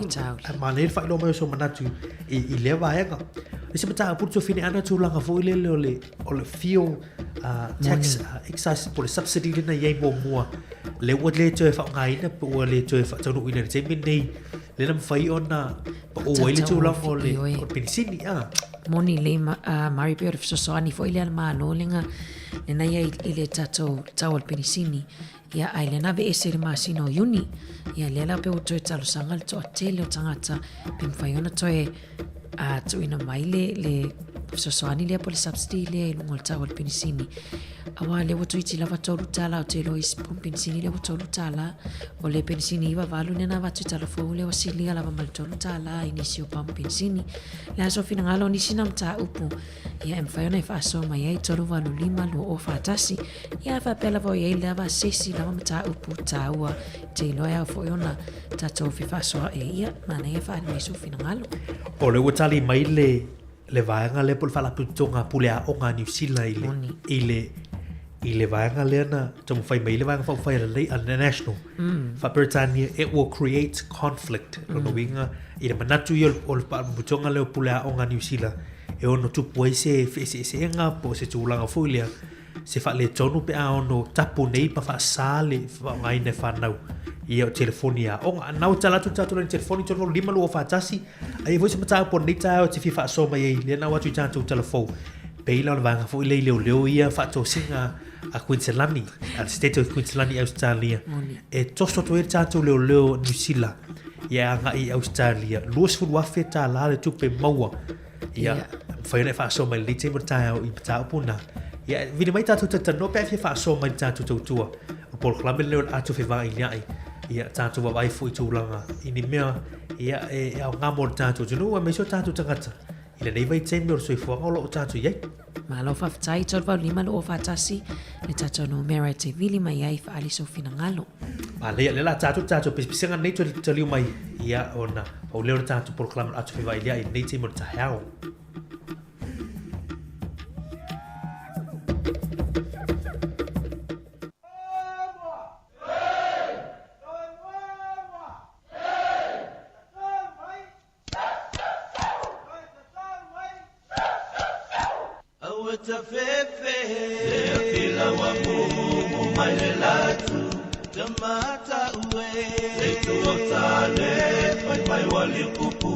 Vai pula salapai, soia le papiti le mu, ai fai ni talo sanga, ile mala ua tupu, ai aua la vale patala tu, na opano, ile mala waisa boa, e aki e ponga i mailano, o sabai i ole ato.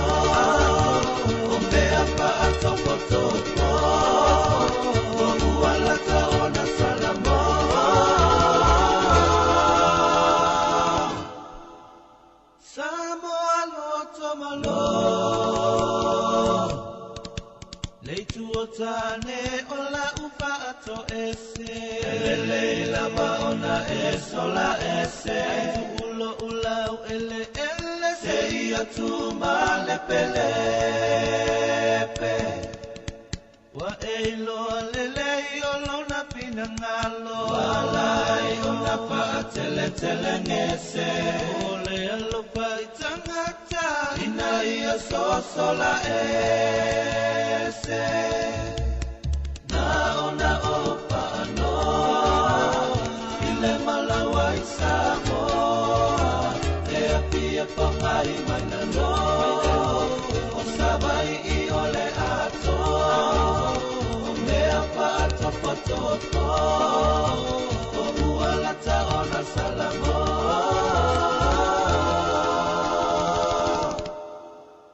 samo aloto malo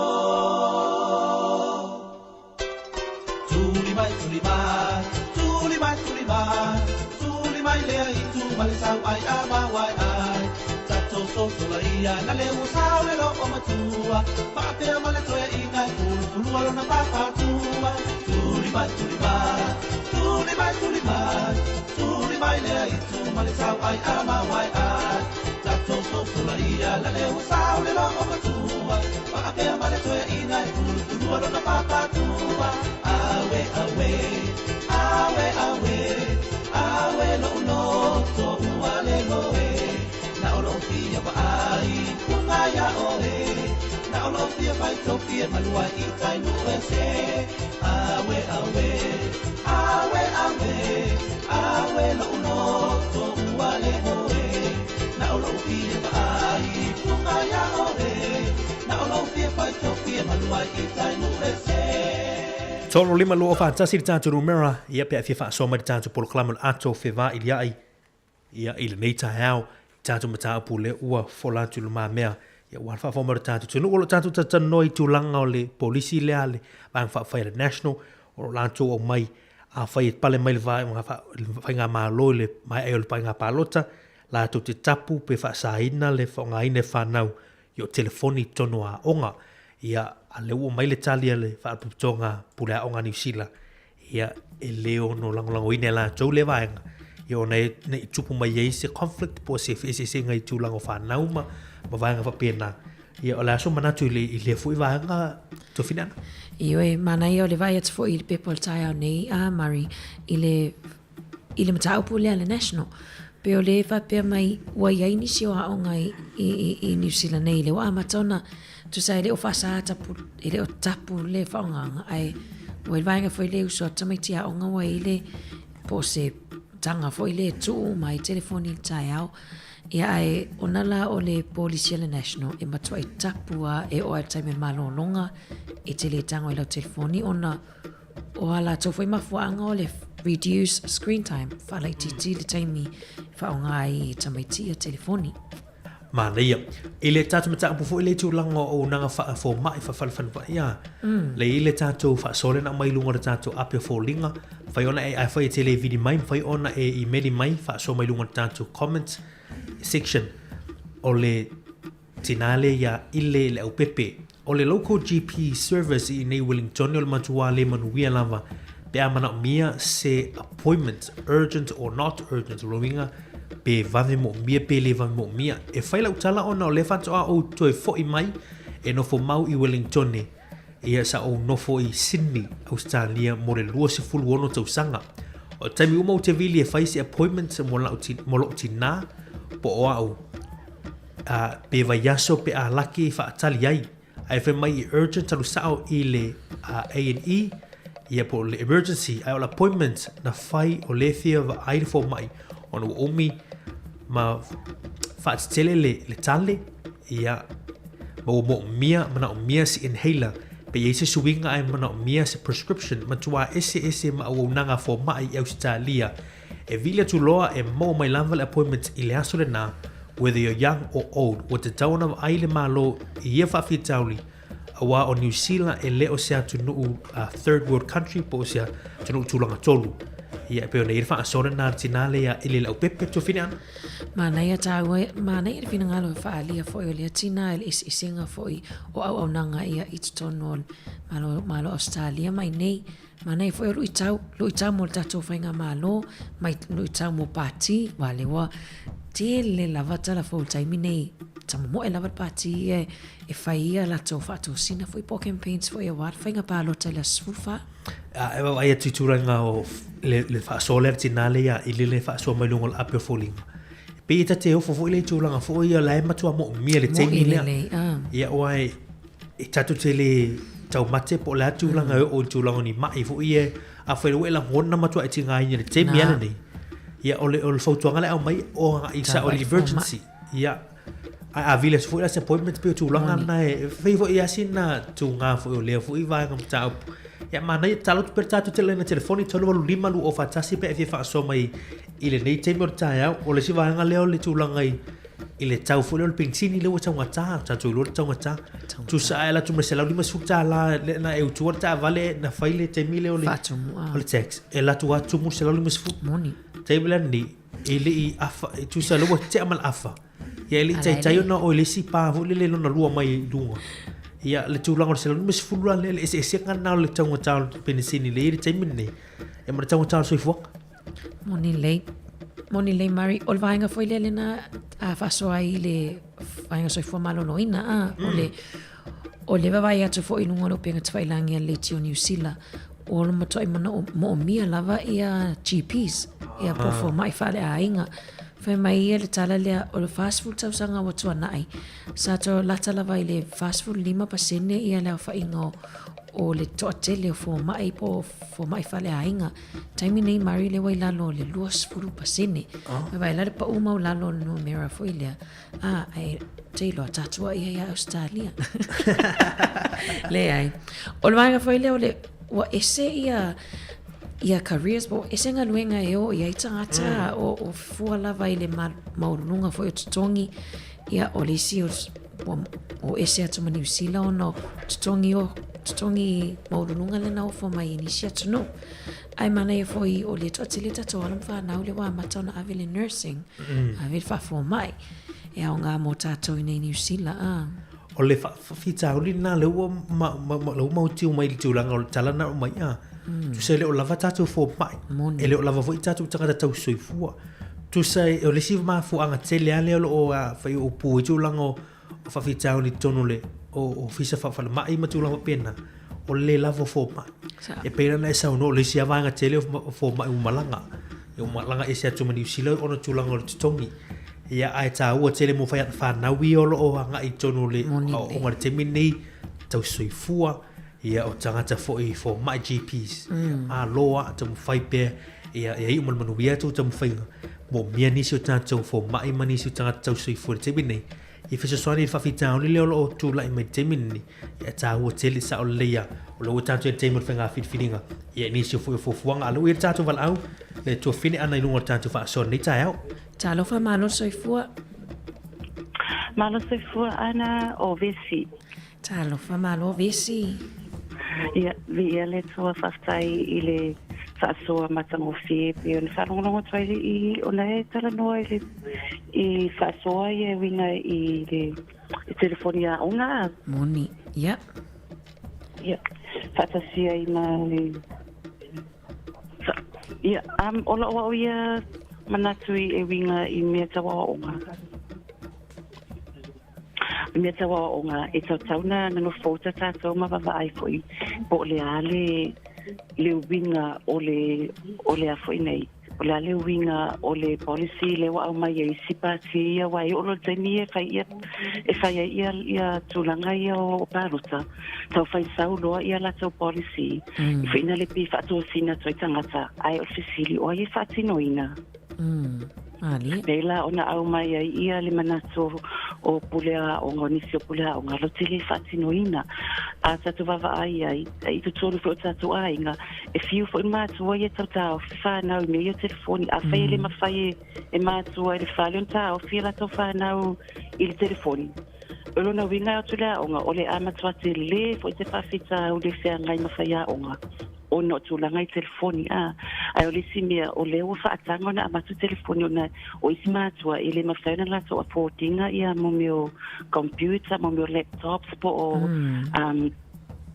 mea whai e device e se wha o ngai la onga e pe o telefoni e wha o ngai tamaiti e whai tula whono a onga ia e pāpui pui e tamaiti e wha o ngai no telefoni la onga so mea nei tauna wawa i tātou a sau se pāti ma se lato policy e mana ia whaalongo ai wawa ai whawhiwhia na whaatino o ai whaatino ina e le o lava fo ia o le tele wa onga lea onga leo whanau o le lava whaia onga tono a onga ai o la watu fata sisi vasenga ia pe wo overcrowded la ia vasenga ai atu mai ia to inga tu la fono fatia lo winga e umali aso o la ta wivi faya o mata maiti ile ta mo faina i telefoni matuna fatia ai alu ile ta no faya o nga ai wale alu le o ino tamaiti to tulanga na tama va ai o tulanga i meo o fo mai matulang fa pena e lo se me fo pe o le wale vana tupu mai e va ai fo e tato ma tu no walo na po ile por kala mele ile interview ala fa na o ma fa ya o nga ma tu fa ya o nga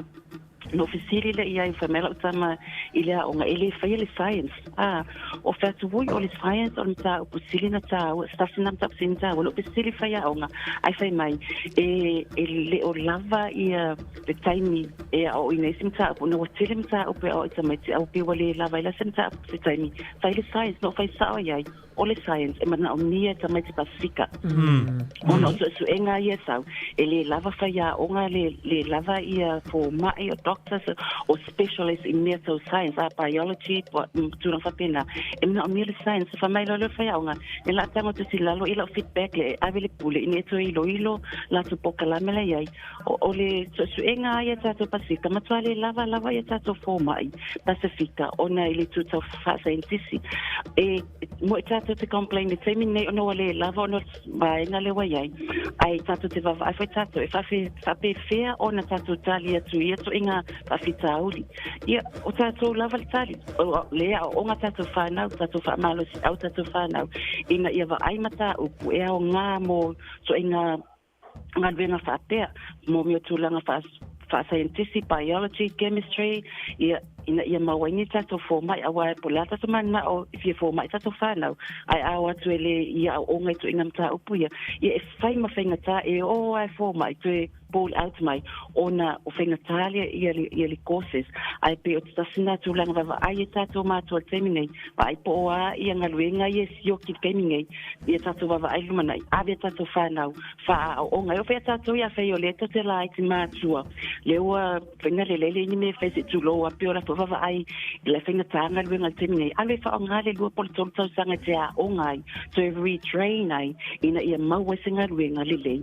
ina ia mafai ona to soani for tato community neva tami ia malumanai ia mesio tato fana awai moni ma to le sema to for mai pe ole ole taya ma for mai sa yel vai tamilia ia ole ni for mai sueli e for mai ole taya ata la tola ele fina tari mel tamini au e pa wala le tali lo tali vai after hour ia after hour le na vai le valentia e valus for limata la le after hour ia tapi vai la io ata la tola to for mai fa mai sorry ole next appointment ole solo for lu por lu foto lo augusto tatwa mana omia fa mai e pa wala le tali ole after hour ia le taula na after hour e pe o langa na vai tato va ai le taimine tato fa na o ina ia vai po amata upuna e avita mai ti pe ni mata upu e o nga model mana ia la so nga venga ia fa so atuna fa taila mo le vanua ma lo fa tai tina vesi manuel le yaso tem fa so mai ia fa pe na fa tu fa se ya so foi ya fa si fo ma ia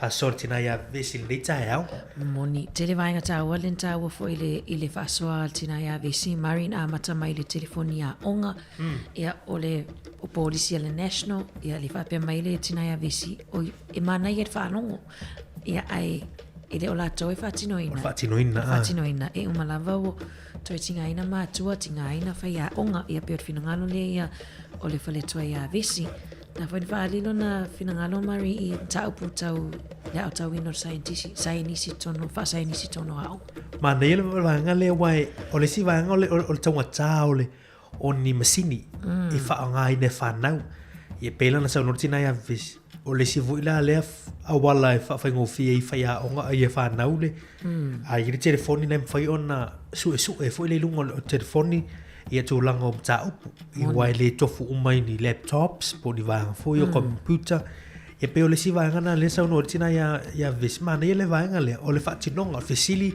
o le fa tinoina ya le tu la fono le wa ia ni so onga la ia tu la fono ia tu lango fa ngai no telefoni tonu la onga o le vanga mana ia le na o mai tina ya vesi tulanga foi yo e le fa fitau le tanto te fia mai tanto tono New Zealand le lavo fo mai ma a tu mai foi le sisi tu tulanga foi yo o ngam fa na ia luanga ia tu lunga tu langa onga e mana ia le una ia la tu tulanga tampo yo le science ia pela na ia wai mo mi fo mai ma tata tu sui fo vanga le chemistry biology ia mai si vanga umana tulanga fa senis e fiso so nela il vanga le o la me fai pa per tu langa na le o mertina ya ves ia pa fai fio nga ia tu langa le fa nga ino o tatu tanga tinga luenga ni ia ai lo lava le to mai mala o ina vanga ia e awal fiso so ni tulanga la yo mo fo mai ma tulanga tata tau sufu moni lebe o le whawhitau li foina le o whai toi titi ia le au whenganuenga fo mai.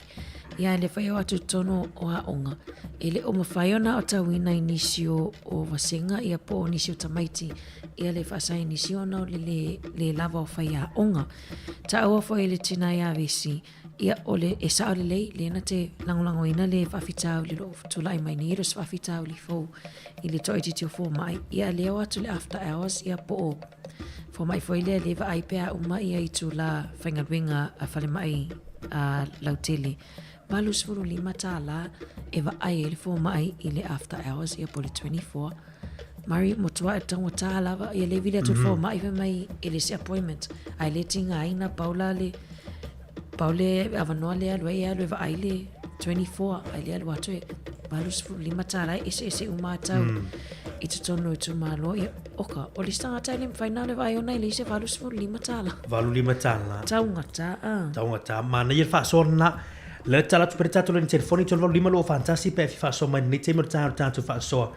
Tolo valu lima lo fantasi mo Wellington a whao le te vili mai whafuane o Wellington o wha tolo valu lima lu o fantasi tātu i sato musika e nei te mara tātu mo si fonga lo mo Wellington.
Toi whamano atu ia lea ua te rai titi lava la forse fulu tau tua si fonga lau molo tato iei pea por kalame o le ato e whewa ili ai.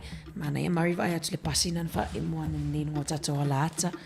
Ia ai, se tasi whewa vai ngā tāua mari o te loa lina tala noa tua ile songa atu fue ile a son nafi. O le vai ngā le wala patai mai e leo. Ia mo aonga maurununga po kolisi i Wellingtoni. Lo fautua ina i tamaiti e awane i Savavali te ito atasi le fale. Ona ua tele ia nei alom whanau fo ilea o le Savavali te ito atasi e o le fale pe o Savavali lalo le train station. Ua osa whai nisi e pe ave ia me o telefoni. Po avaenga tāwana e o ia tupulanga talavope e lama fo ilea tamaiti e o te ito atasi. E se whale tōnunga fo o ia whainga a Mari. O le me maha elana i te mini lo o mai le lapata i ngāna matanga luenga leo. Ia ele ia sisi to e aloi tūlanga ia. A whailoi au mai se lapata i ngā mai matanga luenga leo. Tau hona uta ngia matatu matala i vanga nei. Ma tua ia ona lai whia ngai whanau ma o ngan te mini. Ia peo si tua lalo na ia whamanatu i alam whanau. A whailoi Savavali. Ia Savavali i se group. Po se la tau vanga. Ia em fai ona mauti noa le tau nuu saunga le mu ma ia ele fio mai fota mana e vai whanau ia atu whaatasi a. Toa tele a. Mana tua ia i tono a aunga te mine la eo whanau ma tūlanga o laptops, Chromebooks, o telefoni, o tūlanga o me whai tari o headphones. Tu sai o vanga na lai e la malama e tangata ni. Ia maua e fo ia ni tangata e leini ma fau tu lon fa marutana tu whai ia tūlanga le manhuia. Ia pe o le taonga le mua anum whanau tāua te le vanga le. Ile nei vai tau o le soifuanga. Le sa ilia si tina hu ile a. Moni leila ile i maua lava ia yang le tamaita. Pisi saina le whaingarenga le agency le fale fale fatau fale. Le na alua le wafia vai aso le watolu. Savali le tolu. Le tolu tau vai aso a ele. Ele le i maua lava. Atua ngā mea pena. I se mea watu ki le nep whanau. Ma ave whangoi nei whanau. Tūlanga nei tau an tātu matala. Ia mese whanau iti tau o tele. On me pi e tātu tele manatu mai le telo teimi Savali o whanau le a onga mga pena. Ia e fo i vanga olu i tau mwhawhi tau. E fo i ele moe ana whili tūlanga ia. E fo ila tolo o mana tu na tu faia se ni whanga ile te taun whai mani mafofongo fo ile le. Pur wha mamafa fo ilea mai i leo a Marila. Nai whanau e Savavali taito atasi. Ai mai se lava pia Savavali alai whaile ia headphones. Ia o le vaengala nai tele na fia ia. Tama fo ile watu e lama atu e pi watu fasi ai whao ia laptop. Ia pero watuanga na mai le office o leo Wellingtoni. Fast nena avele tusi Inisio Kolisi, Onslow College, Bishop Viard College o Porirua. Ia lena avele tusi whautuanga malapata e mātua vai aso taluai. Ia ono le tūlanga leo tūlai mai fo ia mai se lava i train stations ia po le va no whanga fo i e po ia no fo afi. Ai Maria o sawi luma le teknolosi fo wa sawi luma le atamai au sawi fo i luma matulanga vale tono fo la to fo i fia lava e fai la to tulanga whapea vaenga le e sa o lea tu sol o mau ai o menu i te mini tātou matala ma tātou whai te whautou te wanga ni ia malpui tātou mo tātou ai ngā mesi whanau ia i nei whawhi tāu le mara suinga le wai so meni li masani ai tātou whanau loko te hoi mea lo tupu au kilani tūlanga o tangata mali liu mai te whanga e nisi tu se fau tātou whanau tu i New Zealand te nia tūlanga pe o se mea o masani nei te mini tātou whanau loko i Amerika mai se tunu i tūlanga o te whanganga mea o tangata mo pena ia lili mai atu nei leo so mai ale lua i au kilani i au tai e te ulanga i au kilani le vaianga le tūlai mai pe o tūlanga nao ni suinga nā tātou i loa vai tau nei tāu i o tātou whautou te matala i meo tup sa o le pe o au kilani le watele la mana lawa lunga mai tu lo foi au kilani nei te uwha pe o tu sili matu ai pe lau tātou Wellington ne a Mari e sea pe la a tupu mai stūlanga whapea e pe moto i tātou te i lava ma pe e whate ia tātou onon tūlanga whapea whapopole foi ia e tāro whai au kilani wasa so o lava whalawe whape nei ia e au fia ia la au malosi ia ai Ola e whaifora sanga le whionga le li pale mia taimi nei mari te lo foi au i le atu taimi o iluma ia talona mai ona whaalawi lo foi ni vaenga e pui pui ai ia marine areas i Okilani ia le olo whai elan tau talanga i nungo le Radio New Zealand le taimi nei o le si vaenga na e mane au i li taimi moni o le tomo whainga na lo vai atu o si tasi polisi na le whai leipa ia o le la tomo whai lan tau tūlanga pui pui e tūlanga o ngā sami ma vaenga o vai tele yo vai ngono fonga na ilunga i north na la fa pe e pui pui e tūlanga o tūla fono ia wa i vai nga fa sao fo ia New Zealand e vai nga fo i reserves e mo o fingota o tele le ngatu fingota tūlanga fo i o paka moni ia o la au mwango o la fa sao ia pena la i se vai fo i pui pui nga fa sao mo tūlanga o ngā sami marines i o ngā sami o New Zealand ala barta tu pokala me specie a fi fa so man ne te matai lo mo pelo no to lo limalu o fa tasi fa tai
I'm the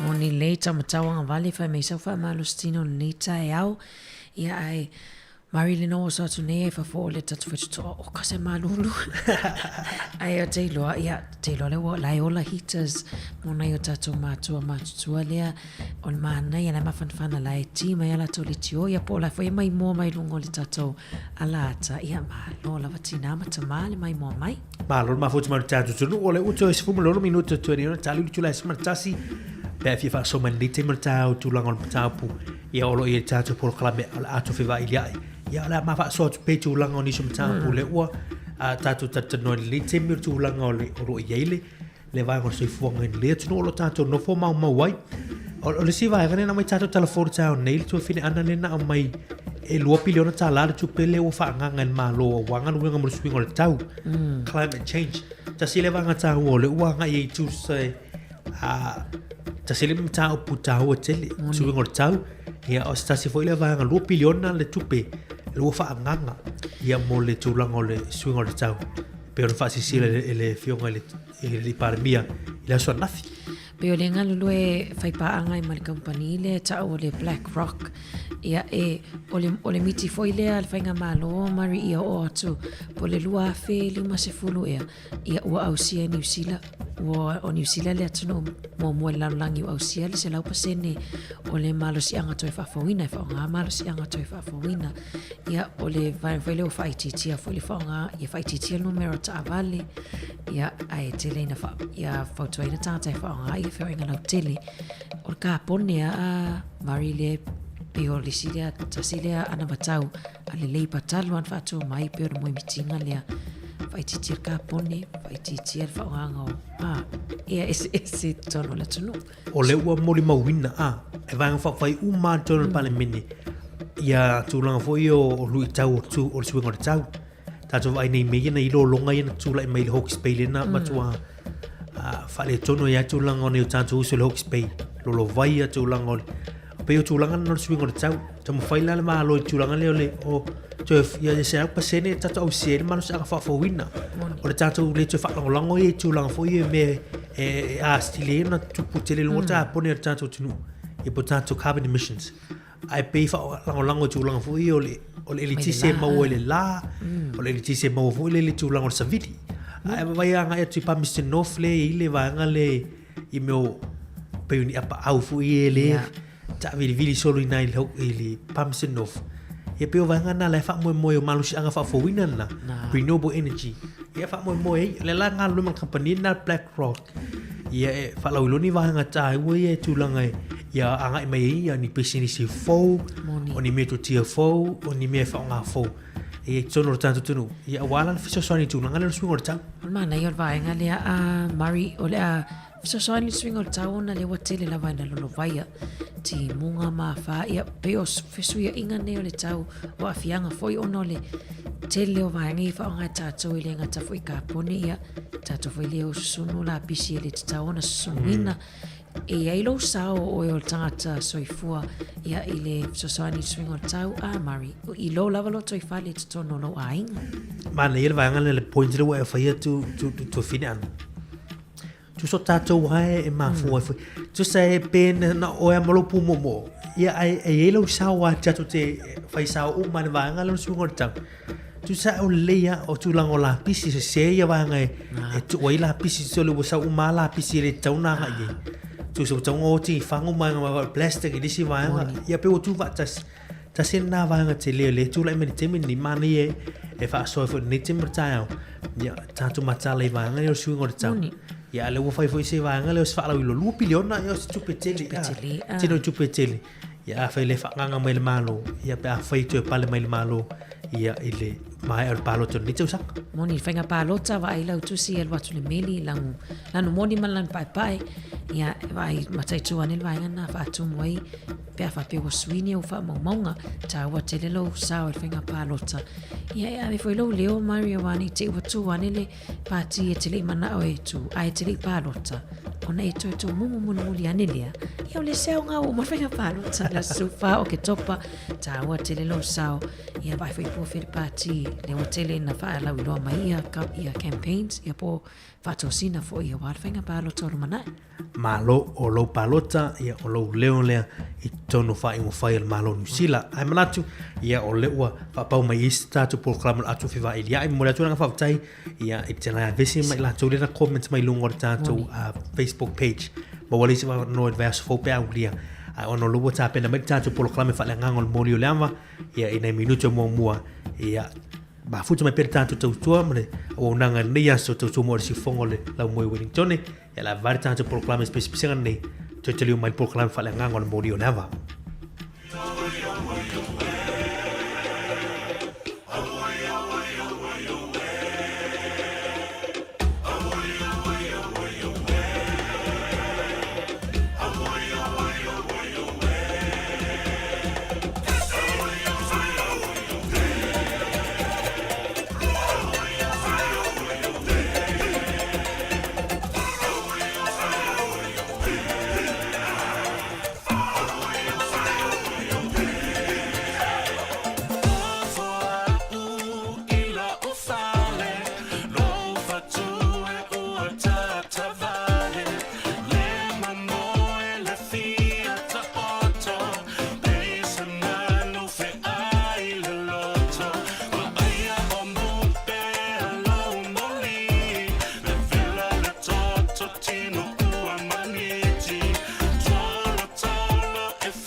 Fatalo fatu tanto tunu nei temi or tau le ua toe fami luto tonu na tale luto la sumartansi le uta pena meri tanto polo klami fa nganga o le moli o le ava i nei tau le tado tu musi eli vinga le tu tu teli mai i polo klami fa nganga o le moli o le ava nei tau tai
Favong maritato tunu le utato nu li tulai sumartasi usmail fa foga o le polo klami fa le nganga ne o moli o leva ia ata pena ina le yaso le sunga i taus mitanga luenga Reverend Fua tuisane tolo o le fa ferengo le kale siame ti Samoa i taita fa moluia tele le tuelo mafuta mai i le polo klami nei taia.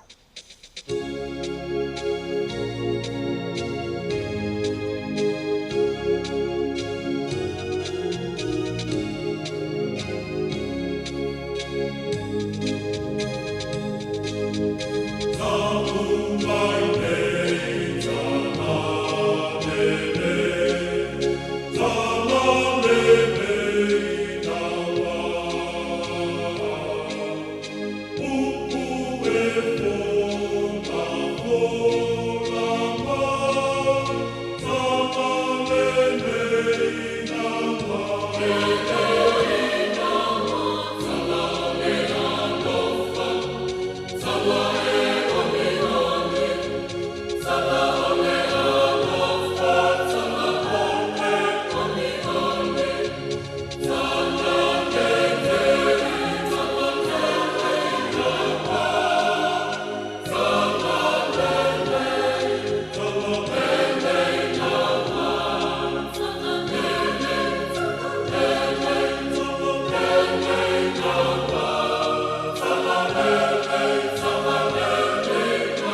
sofa manu malo tātou li o Yesu Keriso.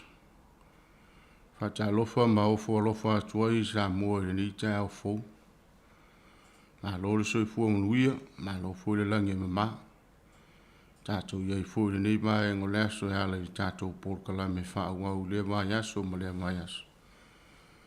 E ala i le polkalame wha le nganga o le moli o le awa. O se wha tonu fo lau o walo soi fua Samoa. Ina ia whaasanga tonu lo tātou wola i le li o Keriso. O le na te taina i tātou i ala tonu ma le lei. Tātou te sawa i manui e whaawawau. Le a mata tātou polka lame i le ni tai au si te talo te sauni. Se o tātou te talo. Le ri elo mātou te ma. Mātou whaafitai le malosi ma le ola o mātou wala whaiai le ni tai au. Fai tau fo i ni asu i le soi fua o loo tu nuu ma so mātou wola. Mātou iai fo i ni vaenga o le asu e ala i le polkalame wha uau. A le ni ala leo le siupafonga o le laumu. Polkalame wha le nganga mātou te whaso ai wha tasi ma loo tu nuu. Ina ia sa o le tau mua lo mātou safo lau i ati oi. E ala i le wha tonu mai a le nganga pa ia i o mātou lotu. Mātou te tālo le li. Le ase mata upo le mātou tala noa ma whetu wha iai whaatasi le ni tai au.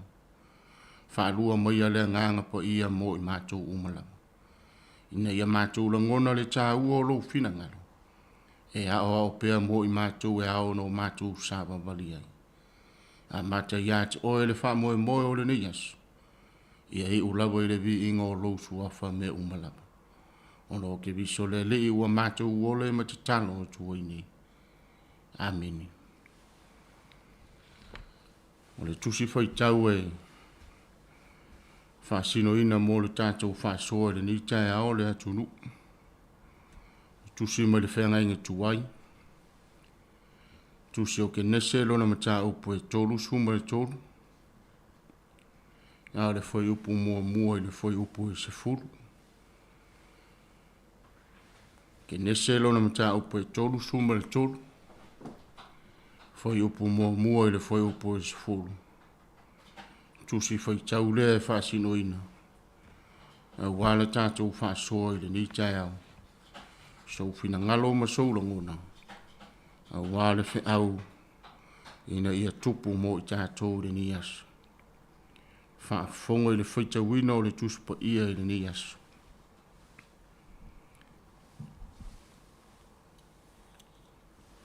Ua te pāe ia kopu. Ua i loa atu whauta foi.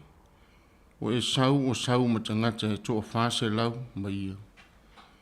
Ona wawai atu lea e ia o le whanau ia lea. Ma rāsela. Ma au auna whine e toa lua. Ona tu umua atu lea e ia o au auna whine. Ma la ua whanau. Ma lea maana whanau e au pito ane iai. Ma Rasela ma Yosef e au pito muri i la ua.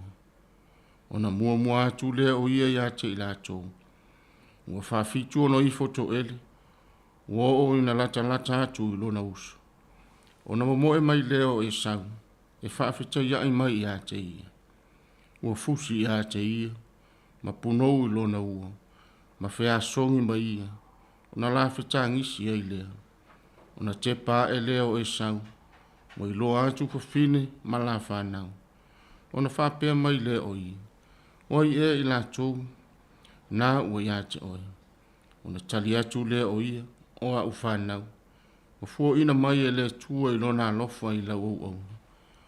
Ona whalata mai leo au no whine. Ia i la ua. Ma la whanau. Ona ifo lea ia i la tō. O whalata mai fo i lea maana whanau. Mo ifo fo i la tō. Muli ane. Whalata mai leo Iosefa. Marasela. Mo ifo fo i la ua. Ona whapea mai lea o ia. E whapea whele nā vau. O manu wa mātou whitai ai. Ona tali atu lea o ia. O au manu ia. A lofo ina ia o e lo li. Ona whapea mai lea o e sau. O lo usoe. E tele au nei mea. Tu pe ia au mea i ante oi. O na tali atu lea o Iakopo. A ua lava. A whai e te alofa mai i ante. Ia e talia mai lava la o mea alofa. A wā o le nei. Wa o loa atu o fufonga. E pei wa o loa atu fufonga o le tua. Ma ua e fina ngalo mali e mai i ante. Ia whamanu ia le tua i le whaita wina o lana tuspa ia i le ni tai au. Ma ia tu mau pea i ate ia le vi inga e whaavavang. Tu si whaitaura nā mo le tātou whaasoa i le ni tai au. Au se fesili e au tu i e le whaasoa e te tala mai e so fina ngalo Samoa i le ni yaso. E whaapea lo na whaita wina. O ai e laa ina le urua i laa o le whaalelenga. O ai e laa ina le urua i laa o le whaalelenga. O le tala lea sa tatou whaalongolongo o whaitawina. O le leinga a Iakopo ma Esau. A o masa singa na fua mai tu tonu a inga. E na ua whaatupu ma singa ma sola ese Iakopo mai lona usu. E uia ina telele tamau a inga o Iakopo na maua i patenarama. Ai le ingalo ya Iakopo le toi fia fu i fa le lei malona usu. E leanga o ia na fuai ma singa. O ia na tupu ai fe visia inga. O ngai leo le toi fu. Lea fuai le tala le sa foi tawina. E fai ai le tata u fa so i le tia. So fina ngalo ma so langona. O ai na te la ina le ulua i la o le fa le linga. Pe a fai ua male pe lepe tu tonu a inga. Pe a fai ua femisa ai tu tonu o fai ngano. Pe a fai ua male fonga ma ai tu tonu o fai ngā malo. E mise foi o e kaelesia. E le ava noe te tala atu. So fina ngalo e whaasoa mai. A wale tātou mata upu le nei te au. I le nganga whaaloa.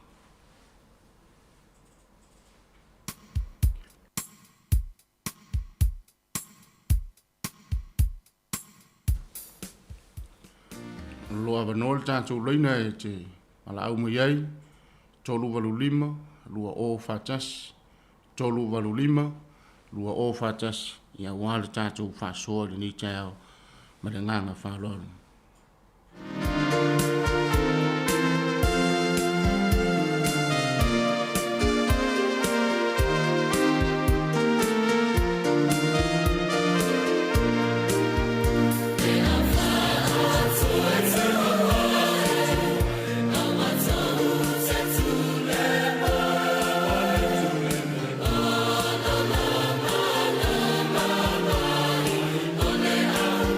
Sa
Whatalo whātu le tātou wala au e lunga lein. Ia, malo hawa lava malo whalo halo, whatalo whātua I lau sunga fwoi po, lau sunga le, e te au leo amataina fwoi tātou, por kalame matango pira nei tai au. Ia po ele swafo le wala au whamule mole. Oi o iringa noa. Ia, malo soi fua iringa noa. Ia, tako dau peipa mano lava, malo fwoi soi fwoi a te o tama. Tau tama atu te au mringa tuenga olo e tau tuai. Ia, ole arwa tu saoloa, stau mpainga tu sai mat whasili, Ia. Oi, e unua ila aina whalei, Ole en tātou whai tau tala ia kopo ma e sau. E sen matango fie ma te leo se te au o au mai e le tantaha upu a sau nia o te mafo I pola usunga whai se au nei tai au. A whai o au na uloina na mare pele pe lo a inga pole e kale sia pe on ta ua tulang whapena. Olo na winga o au foi e toe la e toe pale leile mea le utupu. Pe o le mai a whai o au marau whanau a uloina o au le whatupuina le misa e tonu mo mafuaina le mapopo uso ma o toa whawhinam trofepina. O au foi o te toe alu e te tō tuli ma whato ese ma toe whai te tale leinga.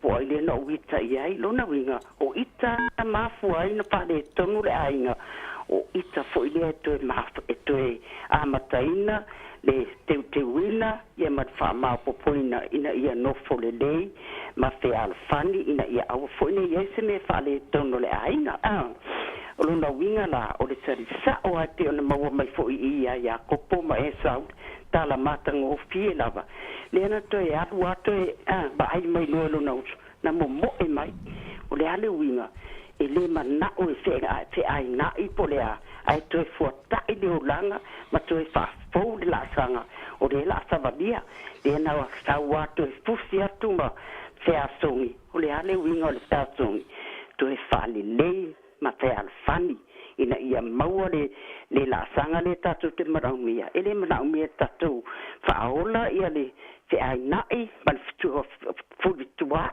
e ai e mana o mia le se alfani mana o mia le mafuta fatas pe ia on tou sa mia fo ilea sa por kalame se ia o mai ai le asunga fua so lulu male le wata to ia fo le ia so ina ia fafanga nganga ma ia mafuta fatasi male tua ona I loa le sme fale ton tu mau fatu tua ma famoi moi ia ona I loa le poleal tinga poleal me fai mai le sio so ia te oi ile ai so popole ai sea wa foi la te malama le e mana o Yesu e fia fani tanga ta uma ia mana o foi ina ia aone futua ila na fana a tato o le tom fai ia fia fani ia wale e tato unga le tato fata tali ai a fai la na ilona ele leila lo nei ia unga ruenga ma to se mesa fai ia te la fo e fia mal tata mai lang ia u fare mai la ia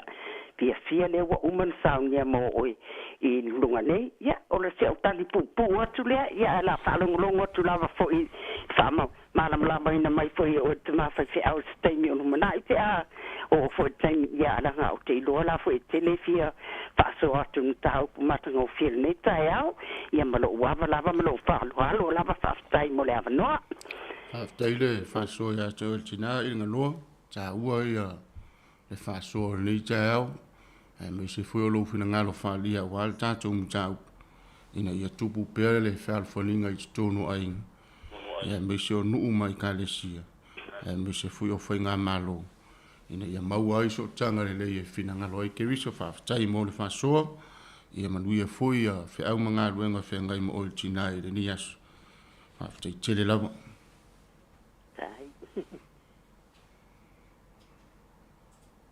lo ava no pelta to leina to luwa lima lua o fatas to luwa lima lua o fatas ya wa fo so fina ngalo mo ta to fa so ni ta ya o malanga fa lo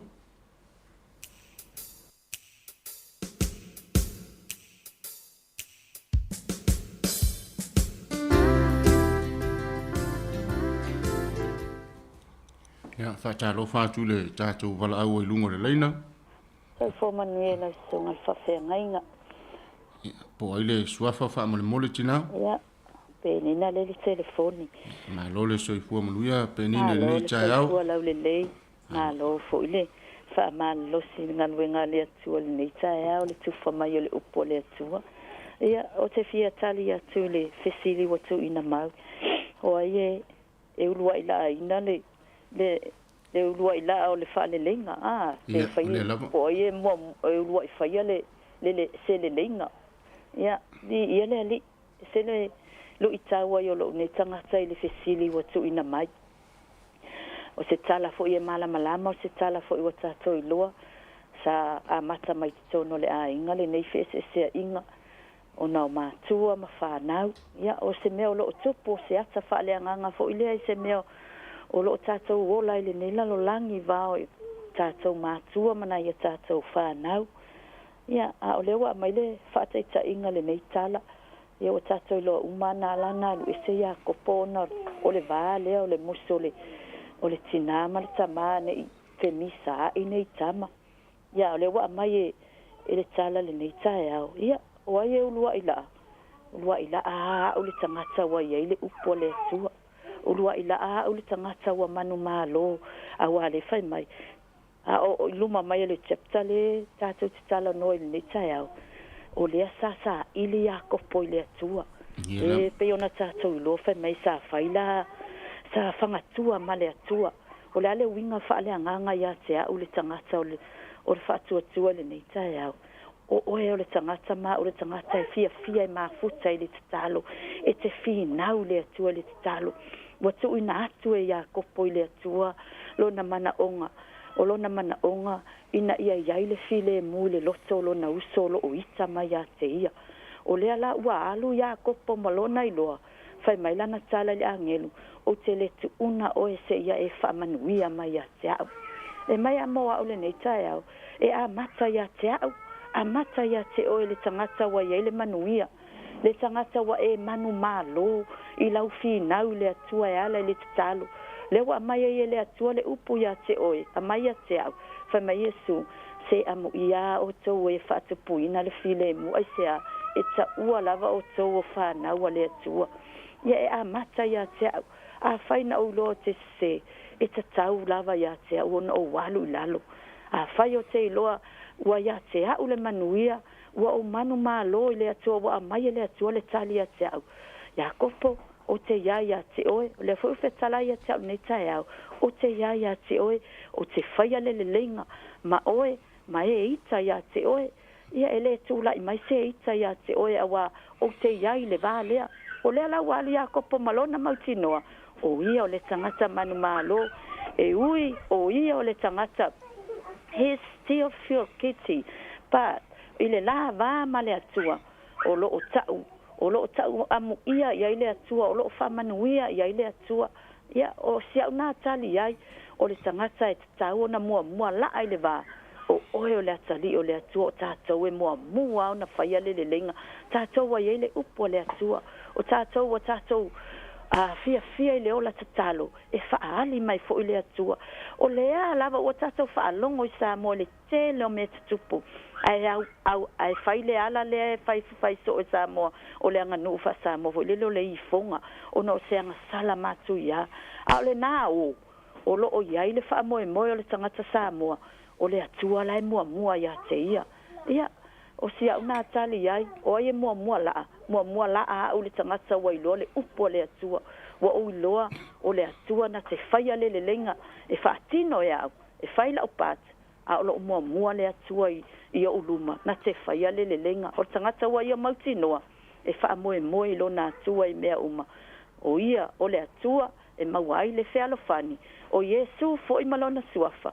Ia e file mua i mea uma. Ia o siau nā tali pupu i lau susunga e tu sai ma le mata upule nei tae au.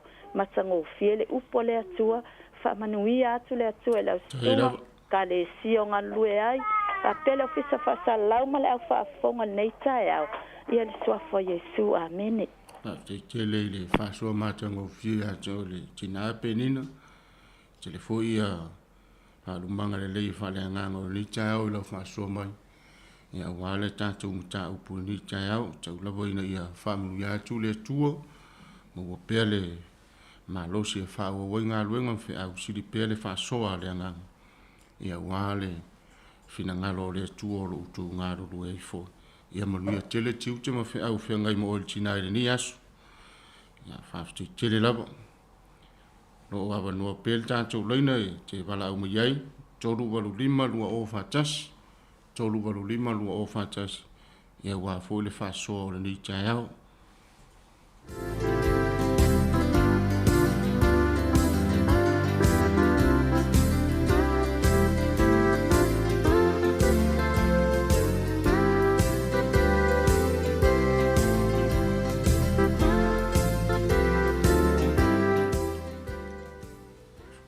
Ta lo fa tu le tātou wala au e lungo tātou leina. Ia masalo wa toi o matu le tau mwhai mai o lo awa noa pēr tātou leina e tolu walu lima lua o whatas. Tolu walu lima lua o whatas. Ia wā fwoi so whina ngalo le tātou mtau pūre ni aso.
Fatu le tātou wala au e lunga le leina.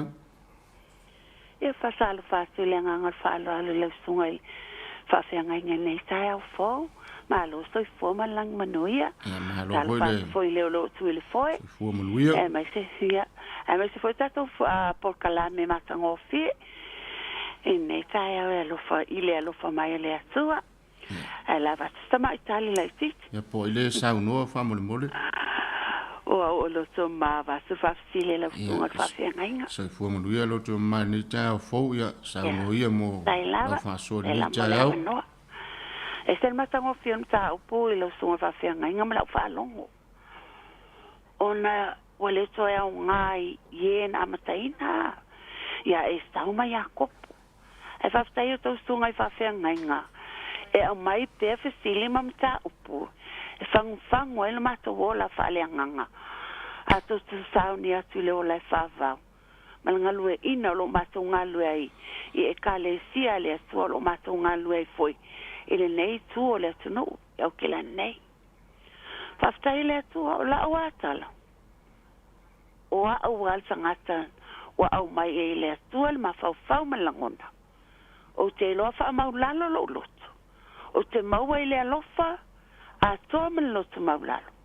O te whaia me le umamolo o tua. Ma o le nei foi le lenga. O te tatonu ma amene. O le lenga o uman saunia le atua. A le whai mai. Sawai o e sau.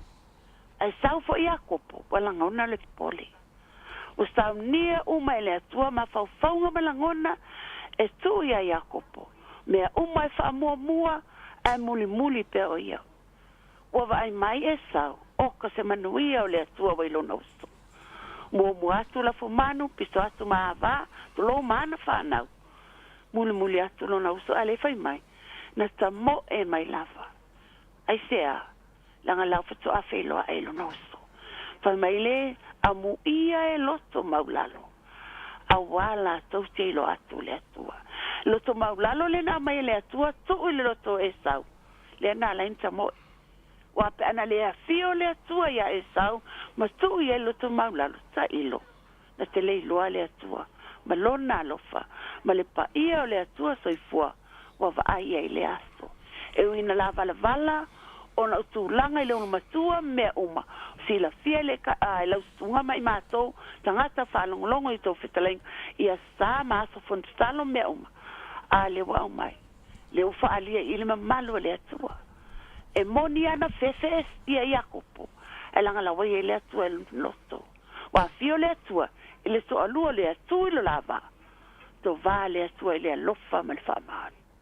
A whaila valea, e ta ua o tau o whanau le atua, pe a o tau whanfan. E moni o whanau le laulangi nei, ai whaftai le atua, wa au mai le loto ia e sau, tu ia i male alofa, tu mai fo le loto talitonu ia Jakob, a le uftai ia i le uso. Fitai ia i mga afta wola i le alofa le atua, vi ia le atua i mea uma. Wa tu so la loto, wa tu so la loto, a pe a whape o au, a o uso le ana te tu lou, i la usunga al whawhiangainga mal whawfonga. A whai o au o te matua, au te ilo o uso le ala i titi e tupu al whawlawe.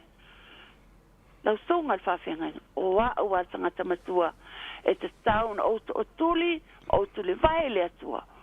O le ale le lenga, o au ai matua, o te whaia le lenga, ina ia male leim lo uso le titi. Langa leo ia te au le alofa o le atua. O te talo fo i le atua, wha mole, fo ai matu i le loto si uso le titi, ia maua le loto maulalo, ma le alofa wha maoni, ma te vi ia i lawa fia lo matu o tua saifua. O au tangata matua, o le matua e mua la sia le ala, na te whai al wha lenga. Ona ia, ona o le ulu matua, o le ali o ainga, tu lo wa upo mangana, la usunga al whawhiangainga mal whafonga, o le ali o ainga o ai, o e te tauna o whaia me sili. Ia o wa ai lo stepu, ia o wa ai e laiti, e lo fo e laiti lo lato stepu, pea o loa ona o whaia o usto mau suangani.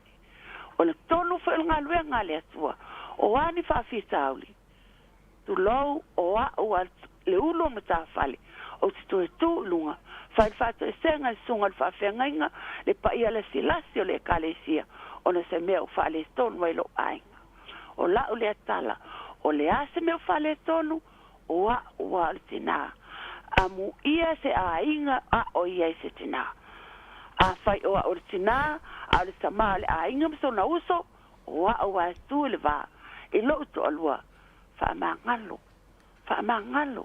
pe ana fa fonga foi upol tus fa pe na lo fa mai le tu lang wa ia au mai ai lo na tali e to tasi ina ia mali fa lava au lungo sa tau ina ita to ba wale on le fa ba le lo fa tu no le tu fa nuia le tu e lo sunga fa fiangainga ile nei tai au ia il fa unga le nga pa ia yo lo fa fonga lang manatu malangona ina ia fa pe na tu pumaola ngalwe ngale tu lo ngalwe mal fa tu male kale sia pa ia fa mia fo ile tu ta to le tio le lo tiute ia le ngale yo le tu i manuia me o maleas fa ia le male ngal fa alo male ava tawai fa mangalo fo sina pe fa se upu ta tala nei tai au ona so fa pele isu keriso fa stai tele la sunga fa fiangainga mo lo wa manoa fa so fa ia so fua haleluya tele la wele fa so ta ua o tina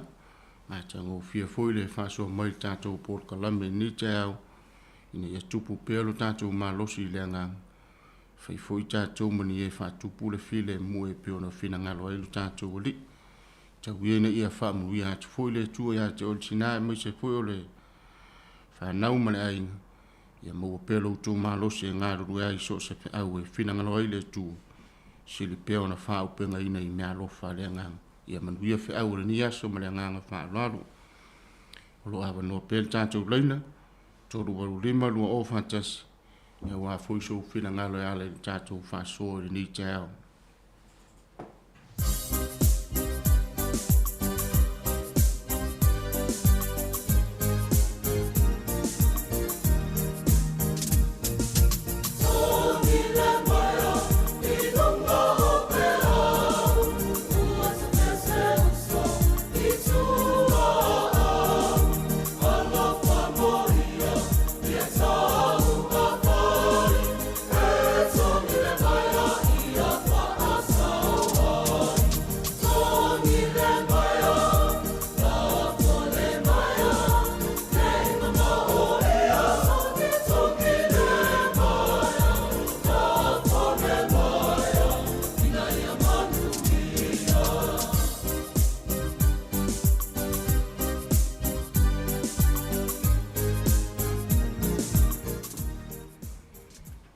Ta lo fa tu chacho wala au lungo le leina.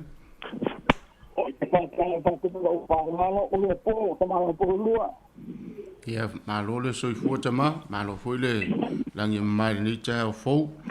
Ia sau no ia mo lau fa so ala chacho mata upu ni cha au. Ia ta le tie le sili. Ora te nunga. Ora te nunga o ulava. O te le fa tali tanga sana amataina le fa le tono. A te tua winu a fafo on amataina le fa le tono. O ulava mo tu a fafo ele o una amataina. I mo boa o tua wi elua mo wa le fele lenga. E fa tali lenga. O ya koporta sana amataina le fa le tono. Ale sa te mo o ta tu sfetta ne. E sa via kopo. Ora foi a lote esa. Le fateri esa se sauia copo. Le fateri foi a copo se la tu esa. Na tu e a copo. Tu e foi esa. Que tu lu fa mai na mo e tu esa. Fusi mai se no. Ora no me la tu. Le a fa na po feli tu. Ye mo me paso. La sua esta su cavo. Taile fa so ya tu tama. Tai mo fa so ma tango fie ya. Fa mu foi le tu ya tu tama. Ya mo se foi o la inga o foi le malo se wanga luenga mo fa o ni as fa te tele lavo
tātou whasoa ni tau ia i nātou e sa whai ona maua wanoa wa tātou whasoa whare ngang. Ia le nei porkalame o le mōli o le awa. O le tātou whisili sa tu ina atu o wa fuli tātou mta upu. O ia la ina le urua i laa o le whale linga. O ia la ina le urua i laa o le whale linga. O le whale linga e a fua mai le loto whamangalo. O le loto whamangalo le mea lofa le atua mo le tangata. A oina te mawhaia. Oina te mawhaia o na pū lea lo na loto maa mo whaatasi ma ke riso le sa tauro le lenga. O yo lea avea mawhaia o so tanga wha uso ma tua whaafine ia ke riso. O le lenga. O le suia lea o le motu sia o so tanga. O le suia o le fe ino ino ai le whea lolofa. O le suia foi o le fe vai vai ai. I le whai ma tino i tasi. E au fia i le lenga le loto wha ma ngalo o le tasi i leisi. O le lenga e wha vai i le ngā lue ngā lofa na sau nia e le atua ia Jesu ke visu. O ia na mua i whaia le urua i laa o le lenga o le lalolang. O le lenga leo i tātou i le atua. O rona fina ngalo fui ni i tātou le lei ma le usu. Ma ia tuu mai le ngā luenga o le lenga. E whai mō le lalolang. O le tala le sa tātou whaasoa i le nita e au. E nā fua le māsenga o le uso o le tofi. E tā ofi ofi isa ako i le whaavai. O ia o le urumutu. O ia fo ia soloa i le tofi. E sa ili mā lore peka. Ma ia fua fo i ona vevela māsenga. Ona o tonga fiti sa whai. Pei tai e ngu le tala i le tua ina o stasi i le leanga. O ia ina sola ese ia kopo ma le ainga. Pei tai. E le ia vea o ia matangata wha sewa loa ina. E na muli tai ia te ia le lofa sa ili o le tua i le ala. Na wha ali le tua ia kopo i karana. A o ta oto ia i le mea. O le tangata sola mai lona ainga. Na alunga i le maa mawhaila na miti. O le ape whai wa tū i le ele. A e olo na iu i le langa. O le iunga o le miti. Tauti nonga i Jakob. E moni lava i aile li i le menei. E au te leilo. Mo ia whai ngō fu i le mea o peteli. Lona winga o le fale o le tua. O le whi au pe a tātou māsa sei. E le tū la fo ina e le tua le tangata e sola isi. E muli tai le alofa sa ili o le tua. A ngā o lona fina ngalo. E le o le māsa sei. E o le whialo whaninga uso. O le ala fo i o le tua. Na te laa ina i le urua i laa o le lenga uso. O ala o le alofa. E le isili ia kopo le tamau a inga na ia maua i Patanarama. A o mau whaatasi malapana. A e sili le loto fia fo ia e saulo na uso. Mao le fo ia kopo i lona uso e sang. Na whao sofia e le atua o le lenga. Le a fuanga leo lona manu malo i tele o whaaso songa ma tofto fonga i le ala. O le fo i lona uso. O le taunu unga. Ina ia whailoa i le whailoa inga o le lenga. Whai mai le upo ia kopo i lona uso. E sau, talia mai alo o lofa, o le nei, wa o loa atu o ufonga. E peisia ai wa o loa atu ufonga o le atua. Ma ua e fina ngalo malie mai ancha. Lona winga so se le lenga e a fua i le atua. E le i whaingo fie o na foi e sau, ia Jakopo e whetai ai ma e sang. Nā tua tu vale le loto Jakopo. Teimi na ua iloa Jakopo lo fotua i mai e sau. E wha whetai ai a te ia. Whai mai na vai lua Jakopo. Tangata ma manu sa ia te ia. Vai lua Jakopo. Le isi vaenga o tangata e mua mua. So atu ma le isi vaenga lona lua. O nai wha matala ile atu atu vale ma le popole vale o le loto o Iakopo. O le manatu o Iakopo. A whai e whasia e sau le isi vaenga. A o loto toe le isi vaenga. A le teimi ana tepa e ai. Iakopo wa ngai mai e sau ia te ia. Ona ia vavahe ina fui leo. O ana au ona fufine e to lua ma la whanau. So atu ai ma lea ma la whanau. E muli ya Rasela ma Yosef. Fai meina whaafitu ona i foto ele Iakopo ia esa. Whaafitu o lona winga wa atoa le loto whamangalo. Le loto whamangalo na fua i letu. O lona winga. Le loto whamangalo le mea lofa le tua mo le tangata, Samoa. E le mawhai ona e maua le loto whamangalo pe a whai au noa ja ua ma le tua. E le mawhai ona tātou whatu ni le lenga. Pe a whai e le whamoe moe lo tātou wola i le tua. Manino le lei le tusi o kinesi. Nā Samoa Iakopo i le tua mo se whamangalo. Po ngai le na whai loa ai le tua i lala. Me uma sa nga ia Iakopo mo le leinga malona uso. O le upu moni na tapena e le tua. O le whaingo fio le leinga. Na tapena e le tua wa o le tua o le leinga sa mua. O le sa ia wha mautu ina me umalama. E ala i le loto ti ngā o esa. Whea songi le ala ma whetangisi i le ala. Ua a toa le ringa na tapena e le tua. Se i toe maua le sootanga uso na male pelepe. Se i toe maua le lenga i le vau a inga na maso sofa. A o le lenga na fua i le tua. Tātungo fui o le whamanatu o le ni. Ma tā upu mo oe ma o le hatunu. Tātou wāwa ai le niki. Vai tau si o tātou watunu. Wa le nāma le laina le whewessia. Wa le nāma le laina le fatu o māsenga i tutono a inga. Tutono o whainga nu e o ai whainga malo wa le maua se nofo le lei. E a fua isia. Ina ua le iai le mea lofa le tua o le loto whamangalo. A le loto whamangalo. E a fua ai o na maua le linga. O le loto whamangalo fo. E a fua ai. A wā o mea lofa ia mai le tua mo o e maa. U soe ma tua whawhine ta maae ma tina ia ke viso. A maua le linga uso ia ke viso. O na iloa atu leo fo linga o ke viso i o mata. A maua le linga uso ia ke viso. O na e iloa mai leo fo linga o ke viso i o mata. Fai mai le upu o le taitai o le kale sia mtise o sion wisi leio.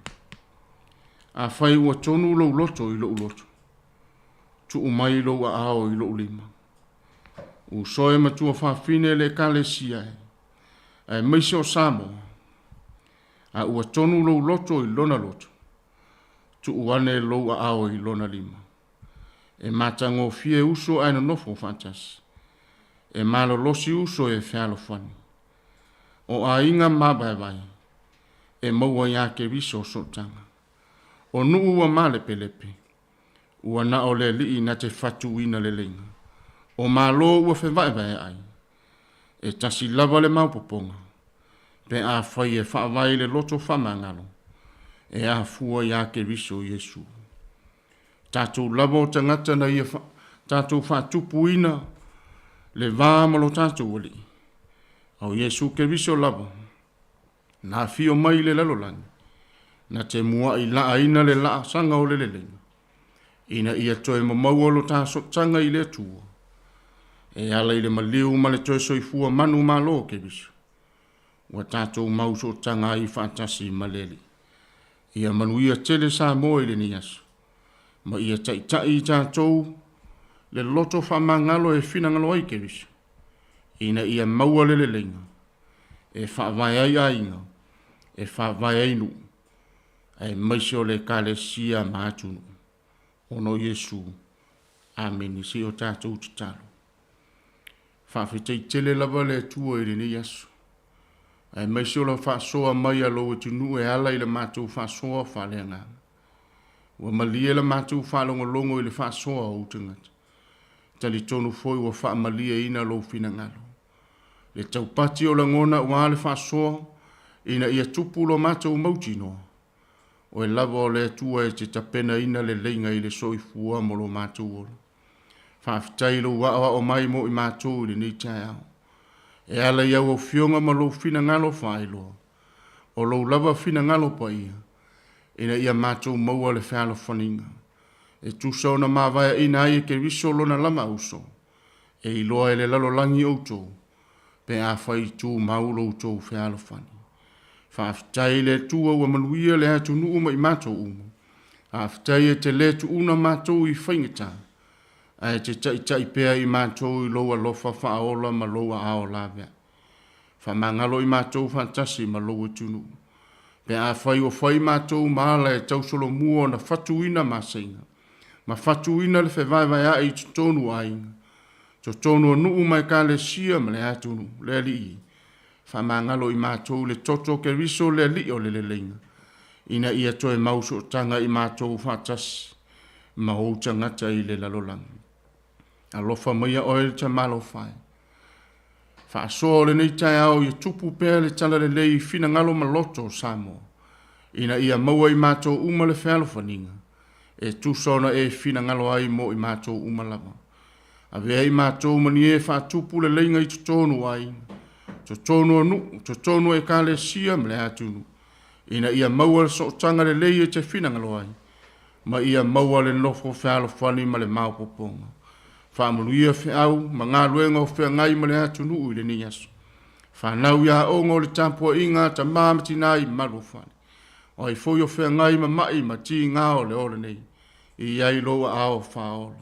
Nisa maua i whanono anga. I ai le nganga o whamisenga.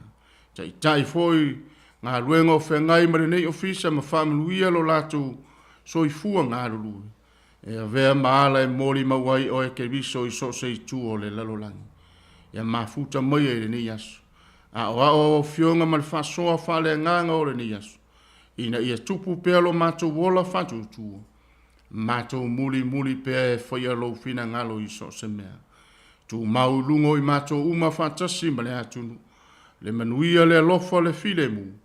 Ta maa o e le alo ma le nganga pa ia. Mafuta e whaavavau lava. Ameni.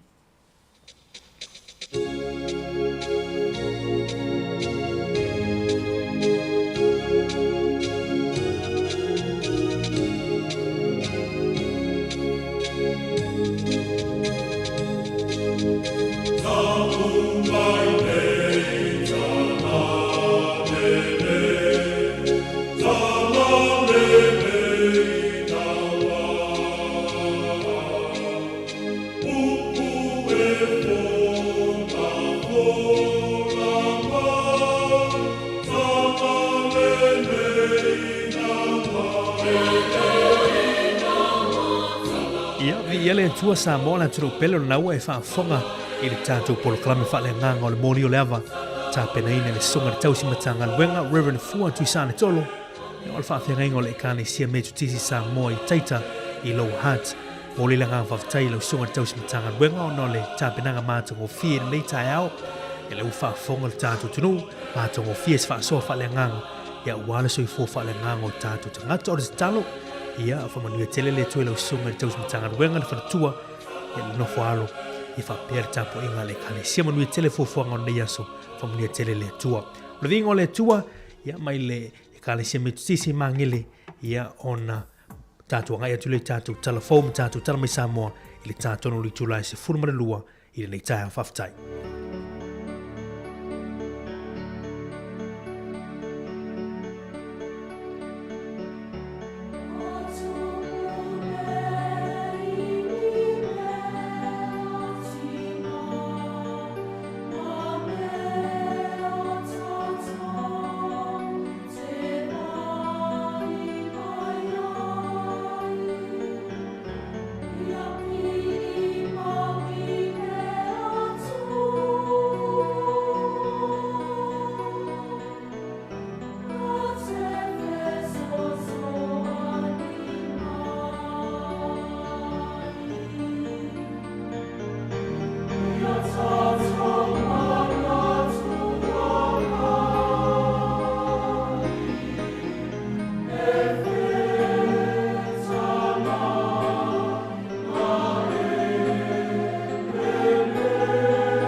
toi whatalo whātua le whaupoponga o talafou mo le nei auli.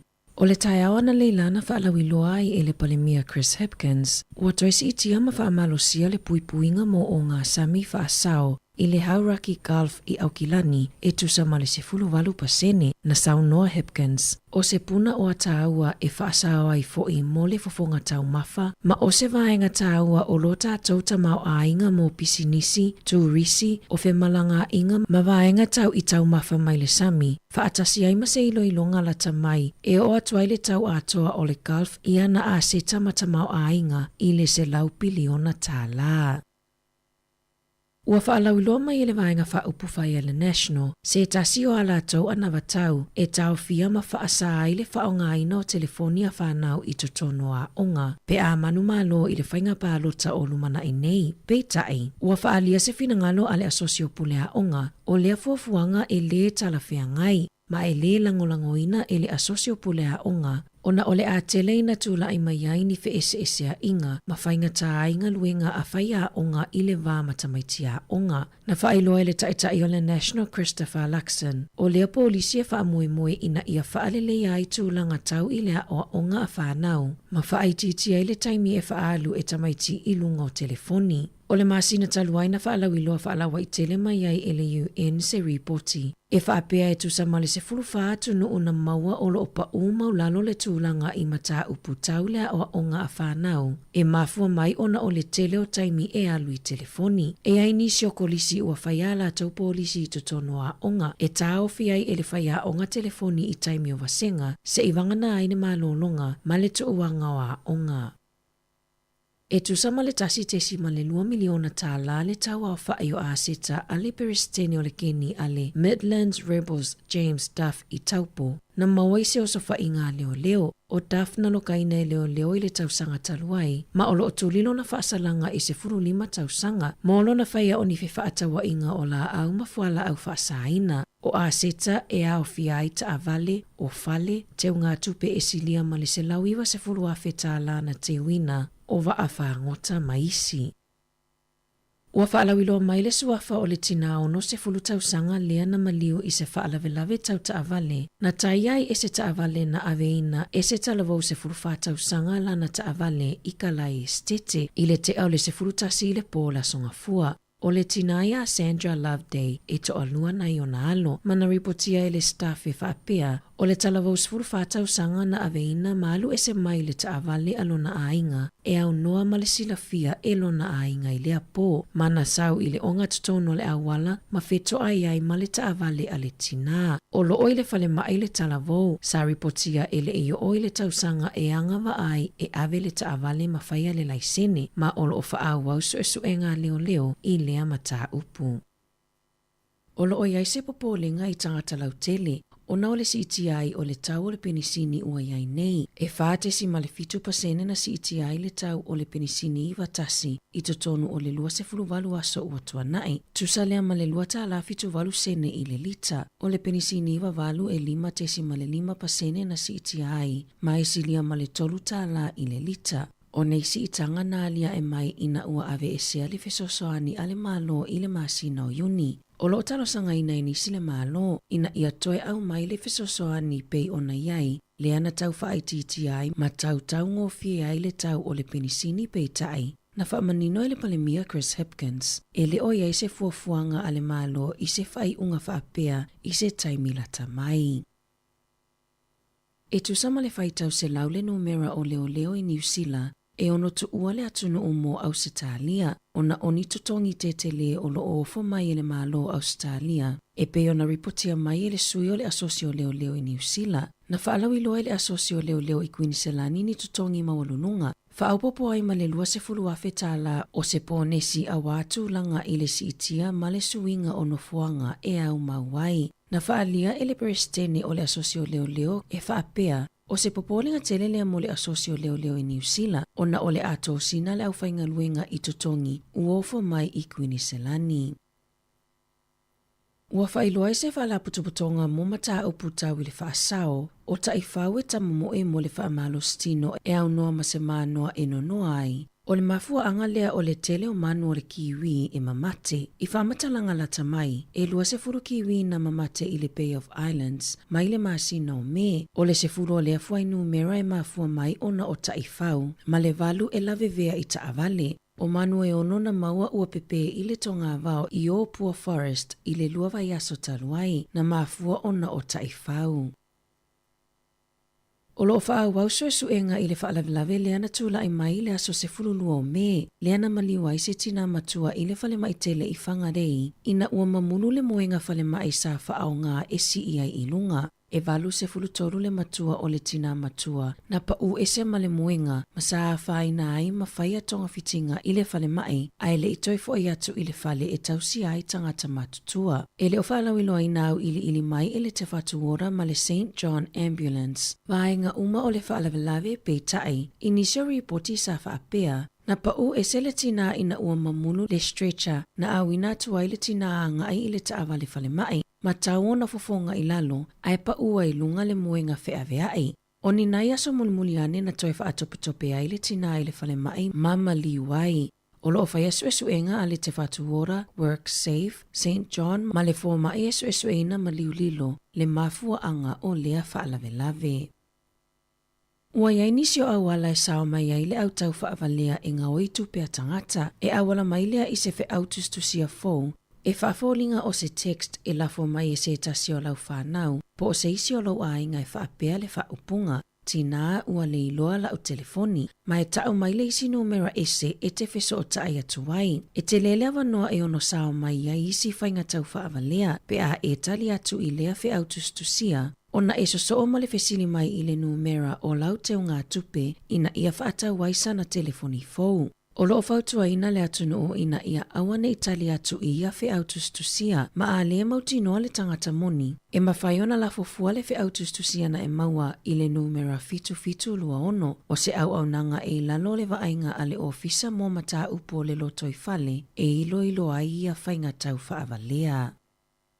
Ua iai se popolinga tele i mātua ma au nanga tali atu i whaalavelave whaafosei, o na ualia e maini si o whainga i tupulanga talavou i le whaongaanga o vapes. E la tau te tatalaita ma i maa mai tutonu o vapes, e le mawhaiona whaonga whaalua, e tau mawhai ai e toi whawhanga ina ia mawai se isi vai la au. Mai ono tula i mai aini mu, mai le saonga le mu. Na ta uai se tasi o tinai au kilani, o le naunau te leo lana tama se furu 5 tausanga i le vape, ua le mawhaina tuu, ma ua tau mawhai ai e whaonga ni waya o vaenga o le USB ina ia toi whawhangai vapes ua uma o na whaonga ina. Ua te leina maua e whanau a tailunga li YouTube, e whaasino mai ai le whainga po o le whawhangai na o vapes ua uma le ao ngā.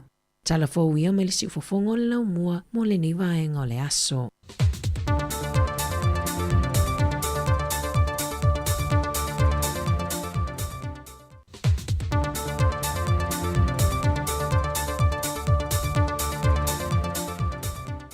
Toi whatalo whalfolau ngō le tātua tanu ulo ngā tutonu neiva yaso e tiute whi au mga ruenga o loo whenga iai. Ai alo mai o se whaopoponga e nisi o meo loo tutupu ilo tātua tanu i Samoa. Wau ili mai se pepo whaamtalanga mailamatanga ruenga tiute matupe maua. Mafua anga le tu i nātua se tuse e nei e tāpuni ai le kompania le Tatiana Investment Limited. O ia mafuanga e au fia le whaafo wino ana le sene pi sinese. Ato ai ma le sene le whale ainga le rosa, pa ta sei ma le wharekalapo le RSA te tonu o le masino mati lua whelua se fulma le tolu. O whailo fo le pepo whaamtalanga, e tu sai mai ainga whaale tu la fono mo le whaafo wino le sene pi sinese. Sa te tau ona tu inatu se tu si po se lisi, wa mai a ona sai nia whaale tu la fono, e le e ana le whanua po o le whale. E whaamaoni ai le lisi ina whaale tu la fono le whanua o lo whaatino ina ai le pisinese. Pei tai e le ima whai ona tu ina mai le kampani se lisi whaatase i malana tālu sanga. Aina tu ina mai le kopio le tusi mai le matanga ruengo le puna o whaale nā tura ma le seo manga. O lo o iai le aso le maasina o me lua fese fulmaliva. E langolango ai le tālu sanga ina mo le whaafo wino le lai sene pisinese. Mai o se lape le mata whai yoi al matanga ruenga i lana ilo i longa le mata i tu wino le tālu sanga sa tu i nātu. Na fuai o na whaamau nia matu inatu le laisene business ya le company i le amatanga o le masina o me lua fe lua se fulmali tolu. Na toe ala ngali nei mata opu i se ilo i longa na whaatino i no mōtalo sanga uma, matu inatu i lua se lisi ma pepa whaamau nia whaaltu la fono. Na fuai no mata i tuina elementanga luenga e le i tuina mai ele company o loo tā ua se malienga po se whaamau ninga whaaltu la fono. E toe lisi e le whanua o loo whaatino i naile pisinisi wa tā ua, e langulangu ai lana tālo sanga. O loo manino o le aso valu i uni lua fe lua se fulmali tolo, na toe longo atu ai le company i se tusi malimtanga luenga i wha ai loa ai le nei vaenga, ma toe longo ai le company o loo ua iai le avanoa e onu wha leo ngai na ai lana lai sene pisinisi, le ua mai atu i natu, pe a le mawhai untu ina mai wha amtalanga mpepa wha mao nia, o loo mo o mia whaantu la fono, ma sa tu inatu iai aso e fitu, e tu ina mai el maliang whaantu la fono o le lisi ina o le whanua, o loo whaatino ele pis, ne se. Peita ina mai ai aso e fitu, e le i maua mai se tali mai company i lea mata upo. O le aso lua se fulmaltaso iuni lua fe lua se fulmaltolu, na tu inatu e lo le whautuanga mtanga luengo tiu te matupe maua i le ministao tupe, e whaatatau i le mata upo le whaailoa i tūlanga o le leusta i e le company, o whainga whaavai matula fono wala ngā te tau loa o na whaaleau ngai na loa lana lai senepis nisi i le aso whaiu lai lua whelua se fumal tolu na sai nia loe le fiongal minister tupe le polo inga mo le whaaleau ngai na i loa le lai sene no lua i tu ina tu i le company. Na tau a au le polo inga i le whaatono le company le sunga ya a foa amitua na e whale ulu mauli e le aso se fulmaliva iu lai lua whelua se fumal tolu. Sa whaatino i longa ruenga mtanga ruenga e tusai ma le tāpu ni o le whale kalapu, o no ua whaale au ngā ina le lai sene pisi nese. Sa longo ina le company le mtanga ruenga tiu tem tupe maua le aso lusa fumale fito i ulai lua fe lusa fumale tolu, ma o loo ngā lulua le mtanga ruenga puna o whale natura male siu manga, e wha mai a le whaatino ina o le lisi whaale tula fono. Na tālusa ngai nai le teimi e tolus fruaso e whaatino ma wha mai a le nei whaatala noanga, mai na sa ilif so swani mtanga luenga ili office o lawyer sili e tusai mal tālu sanga le company e le italia ina ele mtanga luenga le tālu sanga ma sa whai loa o mafo ia mafuanga wa le italia ina ai le tālu sanga ili tusi na ave le company ili aso tolu au kuso lua felus fumal tolu e au fie maisi pisinesi o le Rosa Cafe ma le fale inga o lo whaatino ina uma ito tonu o le fale tasi e le ngata i lea o whaamanino le pepo whaamtalanga, na whautui na fo ilmtanga ruenga tiute matupe maua le pūlenga le whaatonu, e fua whaatawina le awa malosi le atunu i lana whontanga, na whaatino ina le ia yuni lua whelua se fumal tolu, ia tau fia le tālu sanga mo le whaafowino le leiseno le awa malosi a le company, ono o atunga lunga e whaatatau le whaafowina o lana leisene pisi nisi. E silia ma le lua se lau lau fai whaato anga koko Samoa, le umanuia nei se tasio la sanga le company e le Wilex, e sa lato fai ngā pa anga e whaatauina i eile koko Samoa, e vidi whaamaluai e ngao sia e le sukalati. Whai loe le puli o le company a Nathan, o le au fai whaato anga koko i sa vai, le ola o malosi le au inato le koko mo le ngao sia le sukalati. O lo iai fale o loi te tonu le atunu o lo whaatawina ai le sukalati i le tonu tala i le pepa e tasi, ai se fulu tala i le pusa. Ai o lo sila le fionga le pule i se whainumera te le, e tu ina tuai maketi atunu i whafo iei Australia, New Zealand, Fiti ma Amerika. Mai o lo iai luna nau te inga ina ia awane i motu sia le avanoa, e le ngata e maketi atuai atatu o loenga osi lava i te tonu o Samoa, ai una ia fo ili te me tasi o tātou tangata whai whaato anga koko, ina ia ngalue ina o tātou whanua, o se tasi lo vaenga tupe, e tawalatu i lea company. O le company le Wilex e toa se fulu male lima le au whai o le au whinga luenga, le ua mai a o au ina i tu mai mo le whaonga ino masini mo le ngao si o lea tau mawha, ma le company fo le Wilex, o se company wai longa fo ilu na sawi o loa Samoa, o lo awina atu i maketi i atunui whafo. Wa tu ina mai se whasi silanga whalawai tele le fiongol fongfitalai o le mota, le fionga papali ili o ta euma se pau. E lapita ia ise tasio sui fai pule o le parlemene, e lona whaalau i lo whaalau wei tele leo nisio vaenga o le reporti le komisio whainga pālota. Au lumanai lona whaatalanoa nei le fono. O ia whaai unga sa whaatatia lumalaulau a fono le aso tolu se fulu iune o le tausanga le nei lua whelu se fulmal tolu. O le reporti o lo iloilo le komitio tu la fono tu mau. E mata aupu tau whainga pālota, ta alusanga ma tau whinga wha le whaavai le teminei. Ma e te tau waiso o se sui whai pule, o na ia pui pui le tā ua o ngā ruengolo whaatino le komiti. Wa whai loe le fionga le whongwhitalai, o ia mata aupu e te tau o na tau sia se tūlanga wha lilo lilo. E na nei wha se se ina le malu le antunu, a o lei whaatino ina le ngā ruenga le palemene e whaatala no ina mōni whaai unga tāla whiangai. Na toe whaamanatu le fionga le whongwhitalai lan whaasilsilanga whalawai tele, e sui uso fono umal palemene le tula fon whaavai lima lua pui pui wha, ma le se lau ono lua, e le mawhai ono lo mia mawhasala lau whaalawai tele e se sui whai pule, ni unga fono se komiti e tu inatu le palemene, se i vanga na aile taitai fono se komiti, ma ua mai e foi ona whaatalanoina e le fono ale palemene. Ua toi tolu po atu le masina o ke topa le fontanga le palemene, lena tu e tau tawa o fie le aso lusa funma le lua le masina nei. O se whasil silanga le mai lea o le malo, tui maleli I whano wa le toa soa lo vi le lua. O le whasil silanga le fionga lea o le malo, wa wha lea ngai nai le whasil silanga sa iei mo mua, le toi usuia lo le fontanga le palemene le aso lusa funma le lua o le masina nei. O le swinga o lo whaavai mai I le mata ampu lima se funma le lua o le whaavai o le malo tutu o tasio Samoa, ma le tula fono tu mau le tasi fitu o pui pui lua, ngā pui pui lua, e mawhai uno usui al fono a wao Samoa mai lea taimi, I se no whanga e filifilia. O tātou tala fawia mōle ne yaso manuia lu tātou tunu o whaasoi fwaya.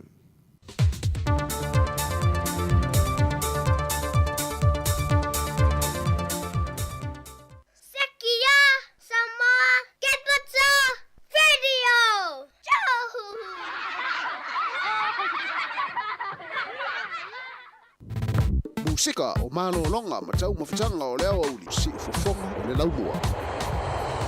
Maro tu tātou tunu na ua tau nunga tu whapoponga ia o tātou telefoma tātou tala mai Samoa nei vaenga o le awoli ia le ua tātou se atu I vaenga o le awoli manuia ia tau mafutanga o le whaifoi nei o tātou mātua ia I tau mafutanga o le awoli tana ngā sua ia I le nei vaenga o le tātou tau tua musika sui whewhiroi whawhiwhianga si o whonga lomu.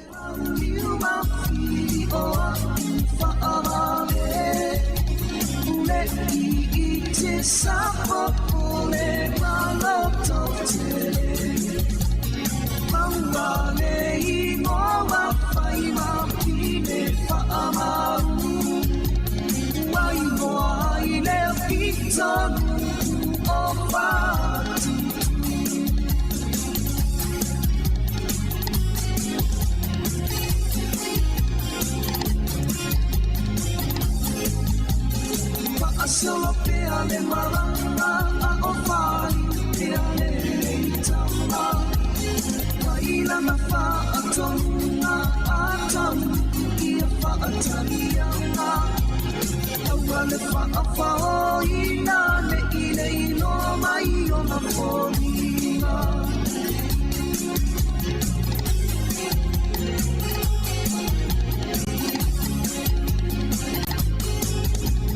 Marali to usawi mai ole atani na masua Nalilo ilo no pinangano se faala vela me o se bana Talai mai no ale fili na maua sono le alofa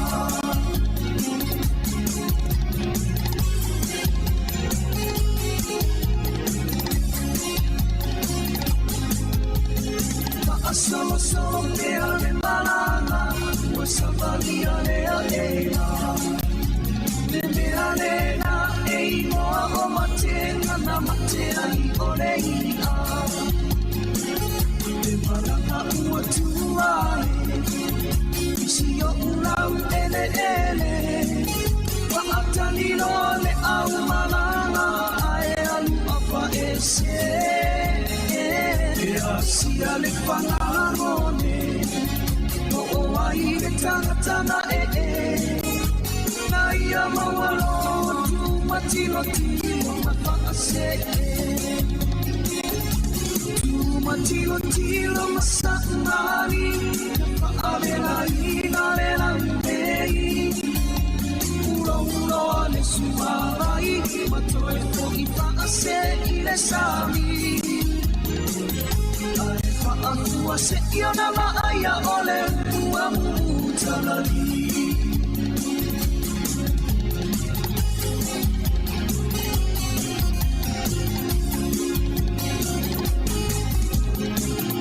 ai fo I le tasi upu e whai isi o unu ai oni mea o tatoe o oni toe o Samoa ua maua atu o le ia ua toe ai na ona a ua mu maa ano tanu le whaatamana si whaalave lave o tangata sa ngole ngole a ua sui nei o sanongelo unu whaapele pele matilo tilo masaumani whaapela ina lela unei ura ura le suawai matoe mo I whaase I le sami ai whaakua se iona maaya ole ua mutalari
sa naita Fea na o ya i mai mo E mai mo i le a ya tu fumale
Samoa.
With a bit of rock music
Ni se whawhiwhianga wani waenga leo uli toi whamalo atu leo whafungaanga.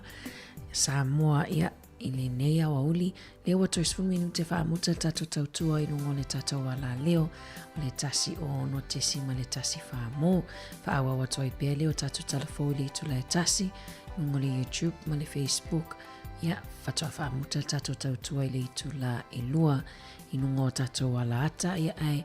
Mo le atulenga nga whaftai na yo tato paanga o malawa o ma na maua mai le tato por kalame mai lava le tae awan le la se ia pa ia mai le nei taimi whaftai mo le whaamanoa ino lo maota i o atuai whaasala launga ma le tautua si ufonga lau mua whamangaro fo le tautua pe au iai se upu ala avale lau whaafonga anga ai toe whilua i le tae awa i le itu lai fitu i le toe amatalia ai o le tato tautua la to lungo Facebook ma le YouTube ma futa mai pea pa toa wha mai al tato tautua i le itu la i lua whaftai.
Fire me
Samoa e se I e whafafonga I nei maune au atutupu. He fia pa I mai e fia whaata I tai I le lasi o nei a upu. O wha upunga wha Samoa moni e manino iai o so se nupu. Ai talo whae ua e tua I mai wa e saua e tau tua mai.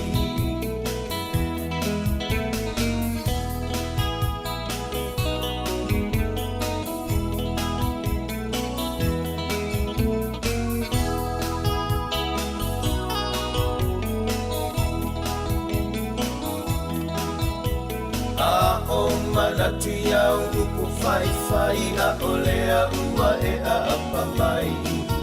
Wa e whaangai na olo umalu si malo utau tinga sa whai. E manatu ai o ne pukane sailo na whaama walunga nai ai. Nai ui na whao ina lo ile ele ele o ina na toe atamai ai.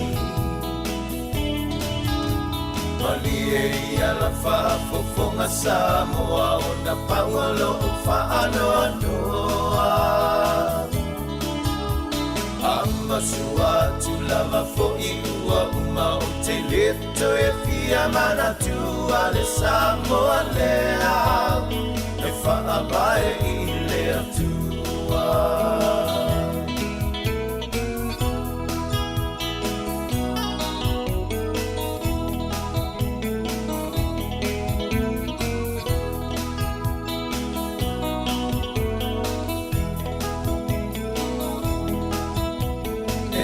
Lafua atama se ungomo ai mana o lava ia I loto. Ua e kopi e tele I whaano I te fia ia I loto. Ai ui I le ua masale I kuwa iele mawhai o na toe mawa mai. Tupea ia losi vale aua o malua mai fale. Mali e ia la whafafonga Samoa o na pangolo whaano anoa. Ama Amasua tulama fo iwa umau te leto e fia mana tua le Samoa lea e whaapae i lea tua Mani e ia la whapoponga Samoa o na pangolo whaano anoa Amasua tulama fo iwa umau te leto e fia mana tua le Samoa lea e whaapae i lea tua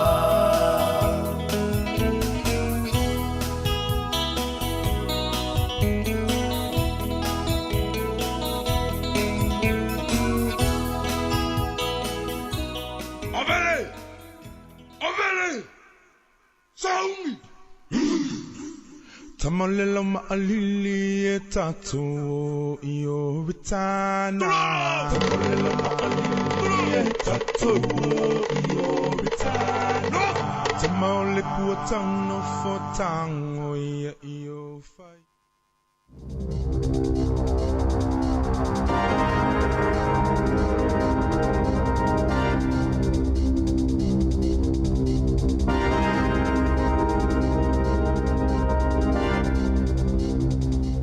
E toi whatalo whātua le whaupoponga o talafou mo le nei au auli.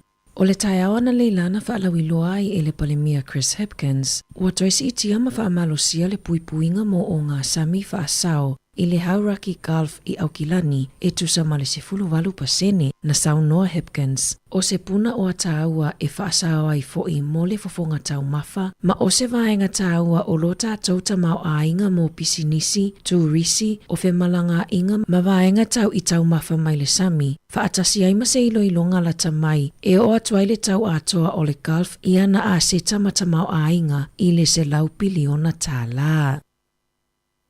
Ua whaalauiloa mai ele vaenga whaupu whai ele National, se tasi o ala tau ana watau, e tau fia ma whaasa ai le whaonga ina o telefonia whanau i totonoa onga, pe a manu malo i le whainga pālota o lumana i nei, pe tai. Ua whaalia se finangalo ale asosio pulea onga, o lea fuafuanga e le talawhea ngai, ma e le langolangoina e le asosio pulea onga, ona ole a teleina tula i mai ai ni fe ese a inga, ma whainga ta inga luenga a whaia onga i le vā matamaitia onga. Na whailoa le taitai o le National Christopher Luxon, o lea polisi e wha moe ina ia whaalele ai tula ngā tau i lea o onga a whanau, ma whaaititi ai le taimi e whaalu e tamaiti i lunga o telefoni. O le masina taluaina whaalawiloa whaalawa i tele mai ai e le UN se reporti. E whaapea e tusa male se fuluwha atu no una maua o lo opa o maulalo le tūlanga i mata upu taulea o onga a whanau. E mafua mai ona o le tele o taimi e alu i telefoni. E aini si o kolisi ua whaiala tau polisi i tutonoa onga. E tau fiai e le whaia onga telefoni i taimi o wasenga se i wangana aine malolonga ma le tuuanga o onga.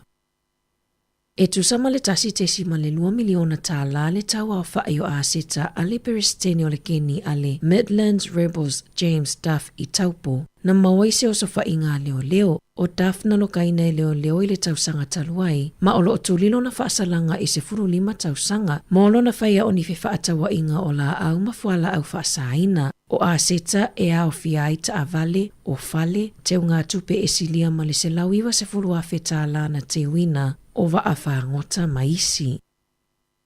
Ua whaalawiloa mai le suafa o le tina ono se fulu tausanga lea na maliu i se whaalavelave tau ta avale. Na taiai e se ta avale na aveina e se talavou se fulu whaatausanga la na ta avale i kalai stete i le te au le se fulu tasi le pōla songa fua. O le tinaia Sandra Loveday e to alua na iona alo, mana ripotia e le staff e whaapea, o le talavou sfuru whaatausanga na aveina malu e se mai le ta avale alona ainga, e au noa ma le silafia e lona ainga i lea pō, mana sau i le onga tutono le awala, ma feto ai ma le ta avale a le tina. O lo oile fale mai le talavou, sa ripotia e le iyo oile tausanga e angava ai e ave le ta avale ma whaia le laisene, ma o lo o whaawau su e suenga leo i lea mata upu. O lo o iai se popolenga i tangata lautele, ona o le CTI o le tau o le penisini ua iai nei. E whātesi ma le 5% na CTI le tau o le penisini iwa tasi i totonu o le 28 aso ua tuanai. Tusa lea ma le 2.7 sene i le lita. O le penisini iwa valu e 5.5% na CTI ma e silia ma le 3 i le lita. O nei si itanga na alia e mai ina ua ave e sea le fesosoani ale malo i le masina o Yuni. O lo talo sanga ina ini sile malo, ina ia toe au mai le fesosoani pei ona iai, le ana tau whaititi ma tau ngofie ai le tau o le penisini pei tai. Na whaamanino ele palemia Chris Hipkins, e le o iai se fuafuanga ale malo i se whai unga whaapea i se taimilata mai.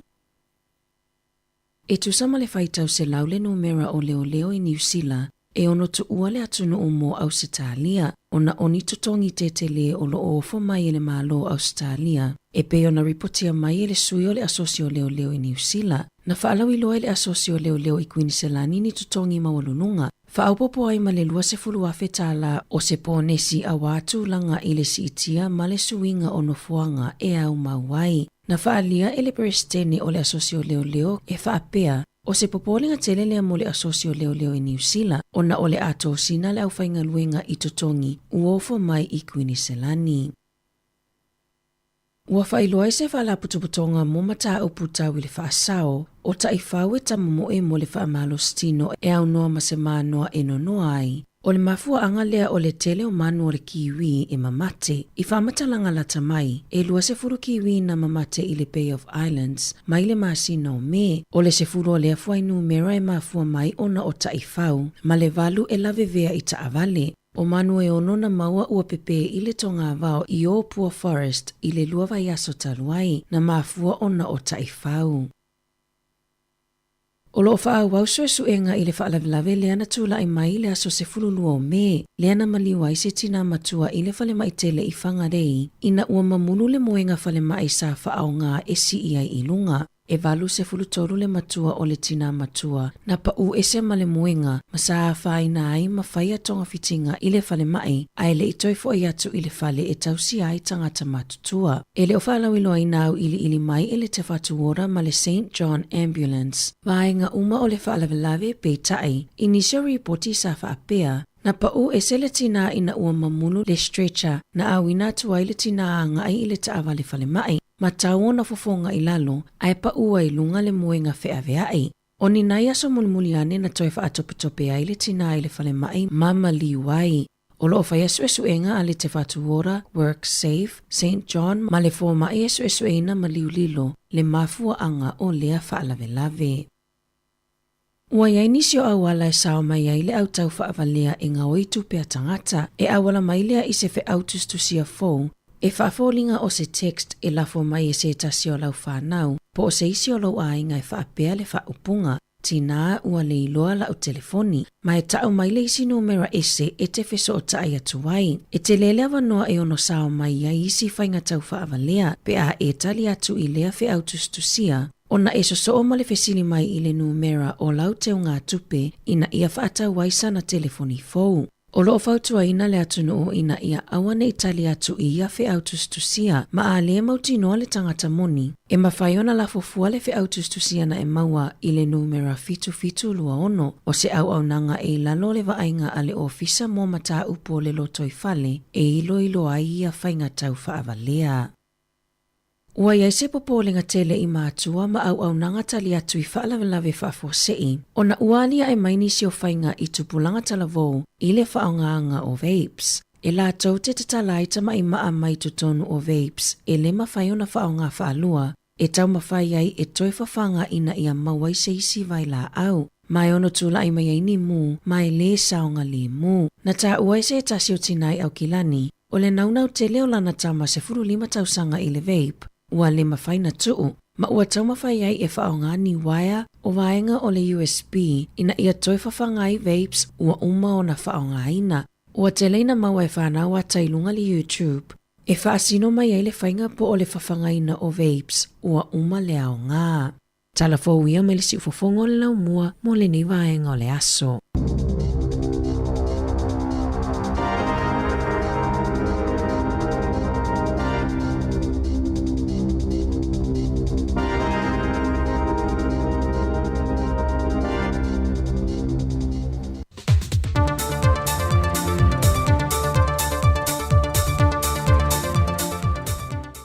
Toi whatalo whalwholau ngō tātua tanu ulo ngā tutonu neve yaso e tiute whea mga ruenga o loo whenga iai. Ai alo mai o se whaopoponga e nisi o meo loo tutupu ilo tātua tanu i Samoa.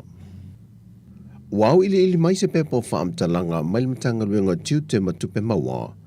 Mafuanga le tu inatua se tuse. E nei e tāpuni ai le kompania le Tatiana Investment Limited. O ia mafuanga e au fia le whaafo wino ana le sene pisinisi. Ato ai ma le sene le whale ainga le rosa, pa ta sei ma le wharekalapo le RSA to tonu o le masino mati lua whelua se fulma le tolu. O whailo fo le pepo whaamtalanga, e tu sai mai a inga whaale tula fono mo le whaafo wino le sene pisinisi. Sa te tau ona tu inatu se tusi po se lisi, wa mai a ona sai nia whaale tula fono, e le e ana le whanua po o le whale, e whaamaoni ai le lisi ina whaale tula fono le whanua o lo whaatino ina ai le pisinese. Pei tai e le ima whai ona tu ina mai e le kampani se lisi whaatase i malana tālo sanga, a ina tu ina mai le kopio le tusi mai le matanga ruengo le puna o whaale nā tura ma le seo se umanga, o lo o iai le aso le maasina o me lua fesa fulmaliva, e langolango ai le tālo sanga ina mo le whaafo wino le lai sene pisinese. Mai o se lape le mata whai yoi al matanga ruenga i lana i roi longa le mata i tu wino le tālo sanga sa tu i nātu. Nā fuai o na wha amao nia matu i nātu le lai sene business ya le company i le amatanga o le masina o me lua fe lua se fulma le tolu. Na toi ala ngāle nei mata aupu i se i roi longa na wha atino i no mō tālo sanga uma. Matu i nātu i lo se lisi ma pepa wha amao nia wha altu la fono. Nā fuai no mata i tu wina ele matanga ruenga e le itu ina mai el company o loo tā ua, se malienga po se whaamauninga whaal tu la fono, e to e lisi e le whanua o loo whaatino i naile pisinisi wa tā ua, e langolango ai lana tālo sanga. O loo manino o le aso valu i uni lua fe lua se fulmal tolo, na to e longo atu ai le company i se tusi malimtanga ruenga i wha ai loa ai le nei vaenga, ma to e longo ai le company o loo ua iai le avanoa e onu wha leo ngai na ilana lai sene pisinisi, le ua mai atu i nātu, pe a le mawhai untu ina mai whaamta langam pepa wha maonia o loo mo o mia whaantu la fono, ma sa tu i nātu iei aso e fitu, e tu ina mai el maliang whaantu la fono o le lisi ina o le whanua, o loo whaatino e le pis, ne se. Peita ina mai a ia aso e fitu, e le i maua mai se tali mai company i lea mata upo. O le aso lua se fulmaltaso iuni lua fe lua se fulmaltolu, na tui nātua i lole whautuanga le matanga ruengo tiute matupe maua i le minista o tupe. E whaata tau i le mata opu le wha i loa i tūlanga o le leus ta ia i le company. O whainga wha avai matula fono wala ngā te tau i loa. O na wha leo ngai na loa lana lai senepis. Nese, i le aso whaiu lai lua whelus fumal tolu. Na sai nia loa le fionga le minista o tupe le polo inga. Mo le wha leo ngai na i loa le lai sene. No lua i tu inatu i le company. Na tau a aole polo inga i le whaatono o company le sunga ia a foa amitua na e whale ulu mauli. E le aso se fulmaliva iulai lua whelua se fulmali tonu. Sa whaatino i longa ruenga le mtanga ruenga e tusai ma le tāpu ni o le whale kalapu. O no ua wha leo ngā ina le lai sene pisi nese. Sa longo ina le company le mtanga ruenga tiutem tupe maua le aso lua se fulmali fito iulai lua whelua se fulmali tolu. Ma o loo ngā lulua le mtanga ruenga puna o whale natura male siu manga. E wha mai a le whaatinoina o le lisi wha le tūla fono. Na tālusa ngai nai le teimi e tōlus fruaso e whaatino mwha mai a le nei whaatala noanga. Mai na sa ilif so swani mtanga ruenga ili office o lawyer sili e tūsai mal tālusanga le company e le italiaina ele mtanga ruenga le tālusanga. Ma sa wha i loa o mafo ia mafuanga wa le italiaina ai le tālusanga ili tusi na ave le company ili aso tolu au kuso lua felus fumal tolu e au fie maisi pisinesi o le Rosa Cafe ma le whale ainga o lo whaatino ina uma i tu tonu o le whale tasi. E le ngata i lea o whaamanino le pepo whaamtalanga na whautu ina fo ilmtanga ruenga tiute matupe maua le pūlenga le whaatonu e fua whaatawina le ava malosi lea tunu i lana whontanga na whaatino ina le ia yuni lua whelua se fumaltonu ia tau fia le tālu sanga mo le whaafowino le leiseno le ava malosi a lea company ono o atunga lunga e whaatatau le whaafowina o lana laisene pisi nisi. E silia ma le lua se lau lau fai whaato anga koko Samoa, le umanuia nei se tasio la sanga le company le Wilex, e sa lato fai ngā pa anga e whaatauina i eile koko Samoa, e vidi whaamaluai e ngao sia eile sukalati. Whai loe le puli o le company a Nathan, o le au fai whaato anga koko i sa vai, le ola o malosi le awina to le koko mo ngao sia le sukalati. O lo iai fale o loi te tonu le atunu o lo whaatawina ai le sukalati i le tonu tala i le pepa e tasi, ai se fulu tala i le pusa. Ai o lo sila le fionga le pule i se whainumera te le, e tu ina tuai maketi atunu i fafo iei Australia, New Zealand, Fiti ma Amerika. Mai o lo iai luna nau te inga ina ia awane i motu sia le avanoa, e le ngata e maketi atuai atatu o loenga osi lava i te tonu o Samoa, ai una ia i fo ili te me tasi o tātou tangata whai whaato anga koko, ina ia ngalue ina o tātou whanua, o se tasi lo vaenga tupe, e tawalatu i lea company. O le company le Wilex e toa se fulu male lima le au whae o le au whinga luenga, le ua mai a o au ina i tu mai mo le whaonga ino masini mo le ngao si o lea tau mawha, ma le company fo le Wilex, o se company wai longa fo ilo na sawi o loa Samoa, o lo awina tu i maketi i atunui whafo. Wa tu ina mai se whaasi silang whalawai tele le fionga le whomwhitalai o le mota, le fionga papali i li o ta euma se pau. E lapita i aise tasi o sui whaipule o le parlemene, e lona whaalawi lo whalawai tele leo nisi o vaenga o le reporte le komisi o whainga pālota, au lumanai lona whaatalanoi nei le fono. O ia wha ai unga sa whaatatia luma laulau a fono le aso tolu se fulu iune o le tausanga le nei lua whelu se fulu maltolu. O le reporti o lo ilo le komite o tu la fono tu mau. E mata aupu tau whainga pālota, ta alusanga ma tau whinga wha le whaavai le teminei. Ma e te tau waiso o se sui whaipule, o na ia pui le tā ua o ngā luenga lo whaatino le komiti. Wa whainoi le fionga le whongwhitalai, o ia mata aupu e te tau o na tau sie se tūlanga wha lilo. Ina nei wha se ina le malu le atunu, a o lei whaatino ina le ngā luenga le parlemene e whaatala no ina mōni wha ai unga tāla whiangai. Na toe wha manatu le fionga le whongwhitalai lan wha silanga wha la wei tele, e sui uso fono uma le parlemene le tūla fono wha vai lima lua pui wha, ma le se lau ono lua, e le mawhai ono lo mia mawhasala lau wha la wei tele se sui whaipule, ni unga fono se komite tu inatu le parlemene, se i vanga na aile tai fono se komite, ma ua mai a foi ona whaatalanoina e le fono a le parlemene. Ua toi tolopo atu le masina o ke topa le fontanga le parlemene, le ana tu e tau tawa o fie le anso lusa funma le lua le masina nei. O se whasil silanga le mai le ao le malo, tui maleli whano va le toa soa lo vi le lua. O le whasil silanga le fionga le ao le malo, wa whaale au ngai nei le whasil silanga sa iei mō mua, le toi usuia lo le fontanga le parlemene le anso lusa funma le lua o le masina nei. O le swinga o lo whaavai mai le mata ampu lima se funma le lua o le whaavai o le malo tutu o tasi o Samoa, ma le tula fono tu mau le tasi fitu o pui lua, ngā pui lua, e mawhai o no usuia le fono a wao Samoa mai lea taimi, i se no whanga e filifilia. O a tātou tala whauia mōle ne yaso manuia lo tātou tunu o whaasoi fwaya.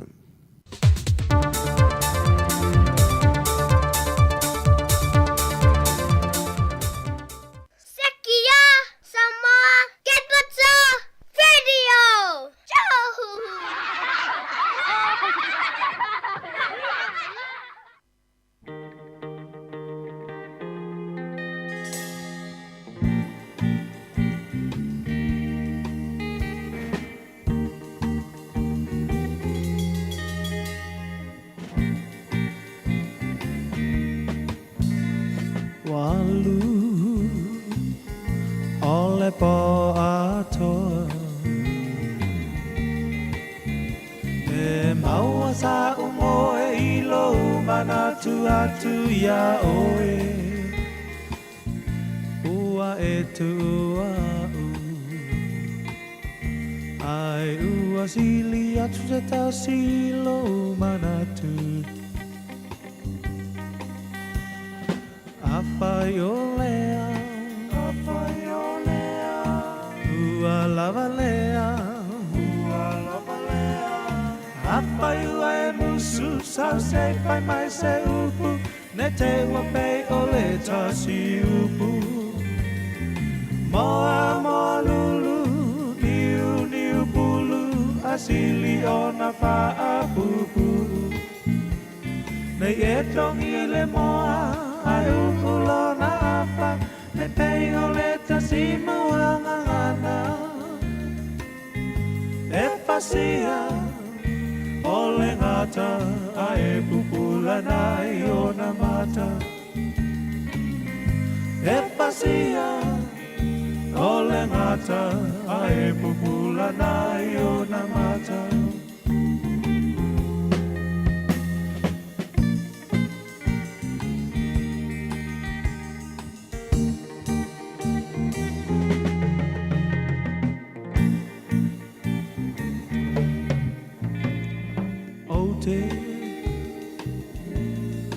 mana tuaina sa upu ole apai atua e pa amisa misa ai se ale pongai o amafu ai no fuli tua mai apai olea apai olea ua lavalea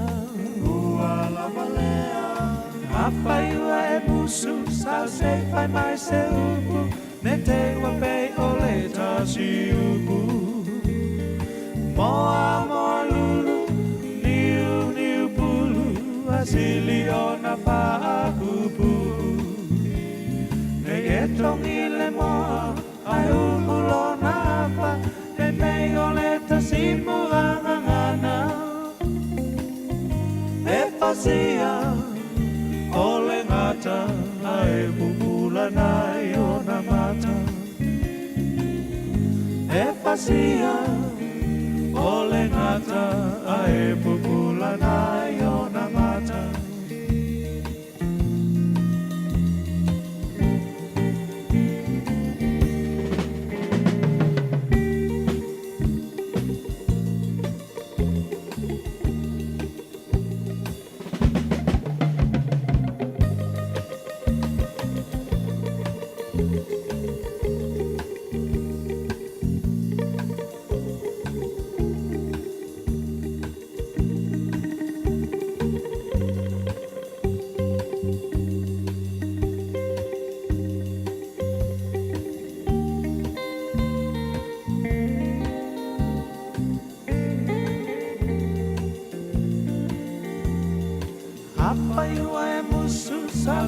fai mai se upu ne te ua pe o le tasi upu moa moa lulu niu niu pulu asili ona pa apupu nei e tongi le moa ai ulo na apa ne pe o le tasi muangangana e pasia o le ngata ai pupula nai ona mata e pasia o le ngata ai pupula nai ona mata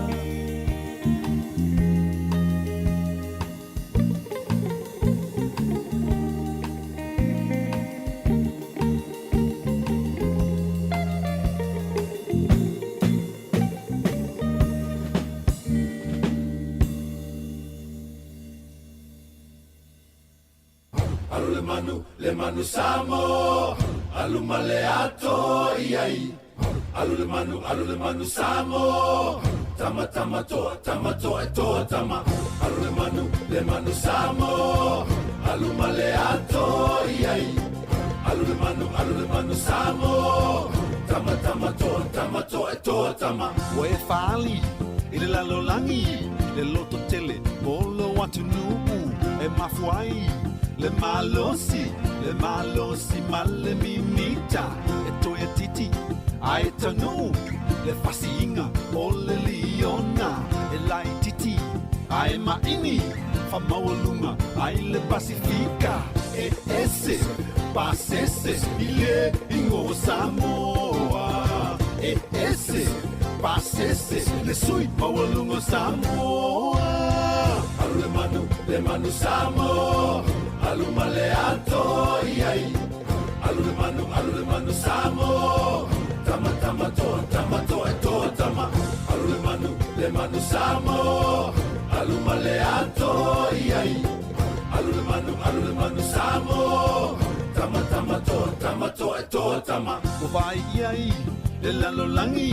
lo loto tele molo atu nubu e mafuai le malosi male mimita o le melilo o lau te talo o mawai tele o melelei e lai titi ai maini fa mawalunga ai le Pasifika e ese pasese ile ingo Samoa e ese pasese le sui mawalunga Samoa alu le manu Samoa alu male ato iai alu le manu Samoa tama to e to tama alu le manu Samoa alu male ato iai alu le manu Samoa tama to e to tama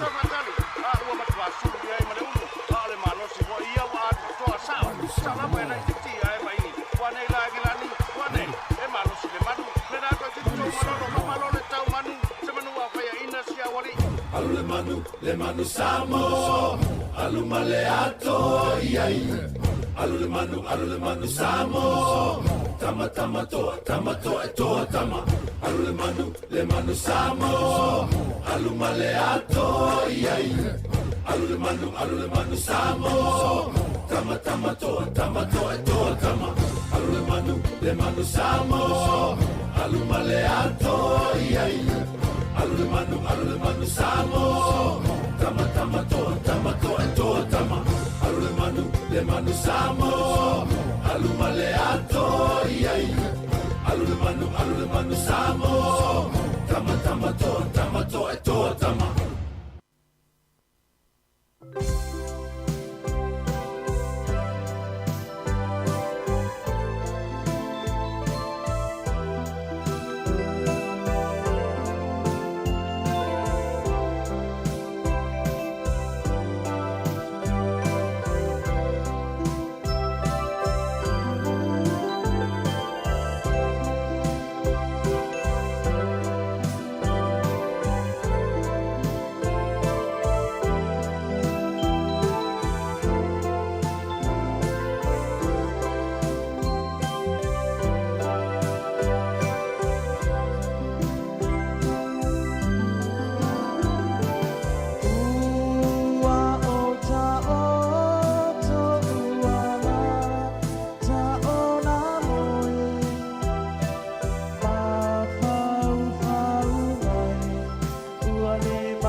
pa I o fofonga e ngā tai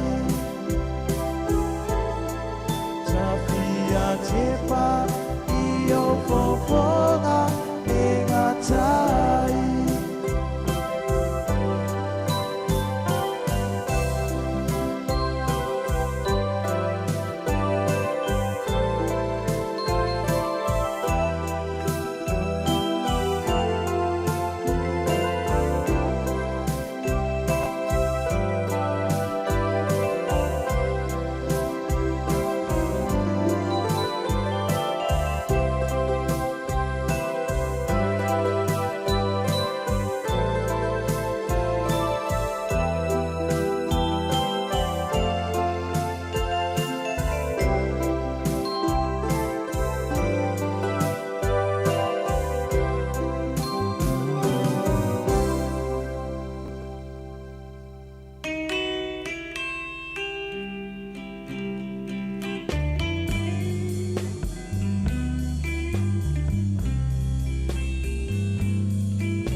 Love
Anai so mana na te au mai alawanga e tu mapai le fia mai I o mata nei o ma salo salo e monia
Told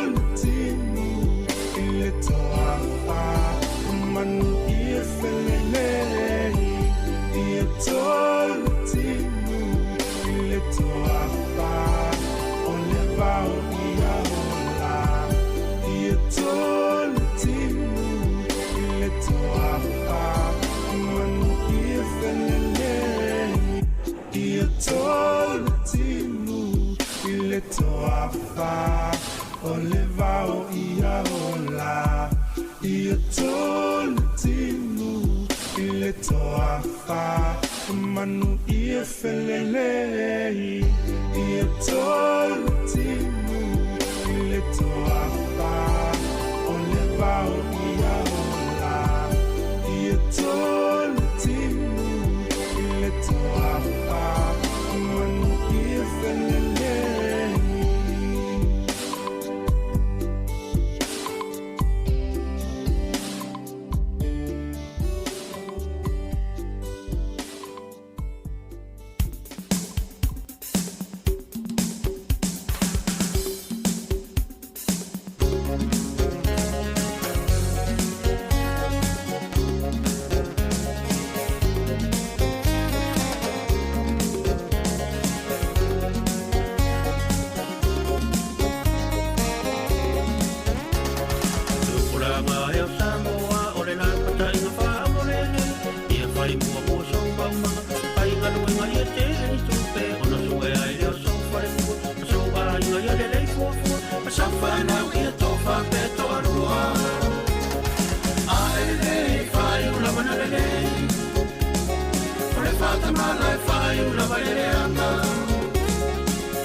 Ole nei o tumulalo nei.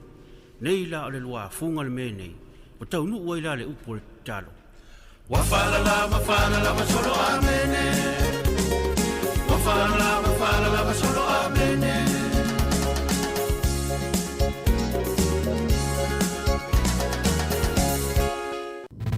Musika o malo longa ma tau mawhitanga o leo au li si ufofonga o le laumua.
mataua o timunga mai le langi.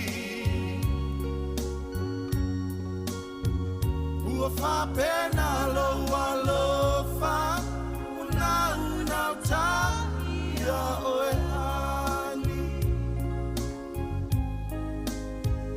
E tele sami mawai, sa o ta ele ai.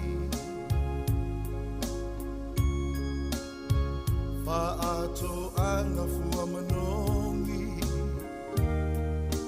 sa o sa vali ai. Ai ole rosa tutasi, sai le maunga o arasi. Lua hua whai mo sei, whai foi mau awei.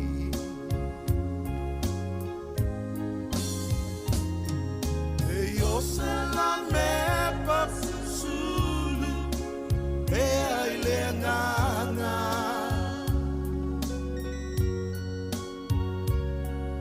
A o se rosa fua matala, ua sa sala. E o mataua o timunga, mai le langi. Ua whapena loa lofa, una ta ia oe hani.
Matala, ua sa sala.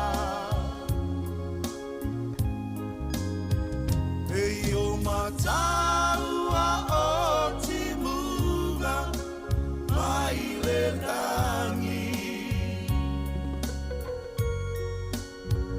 Ua whapena loa lofa, una ta ia oe.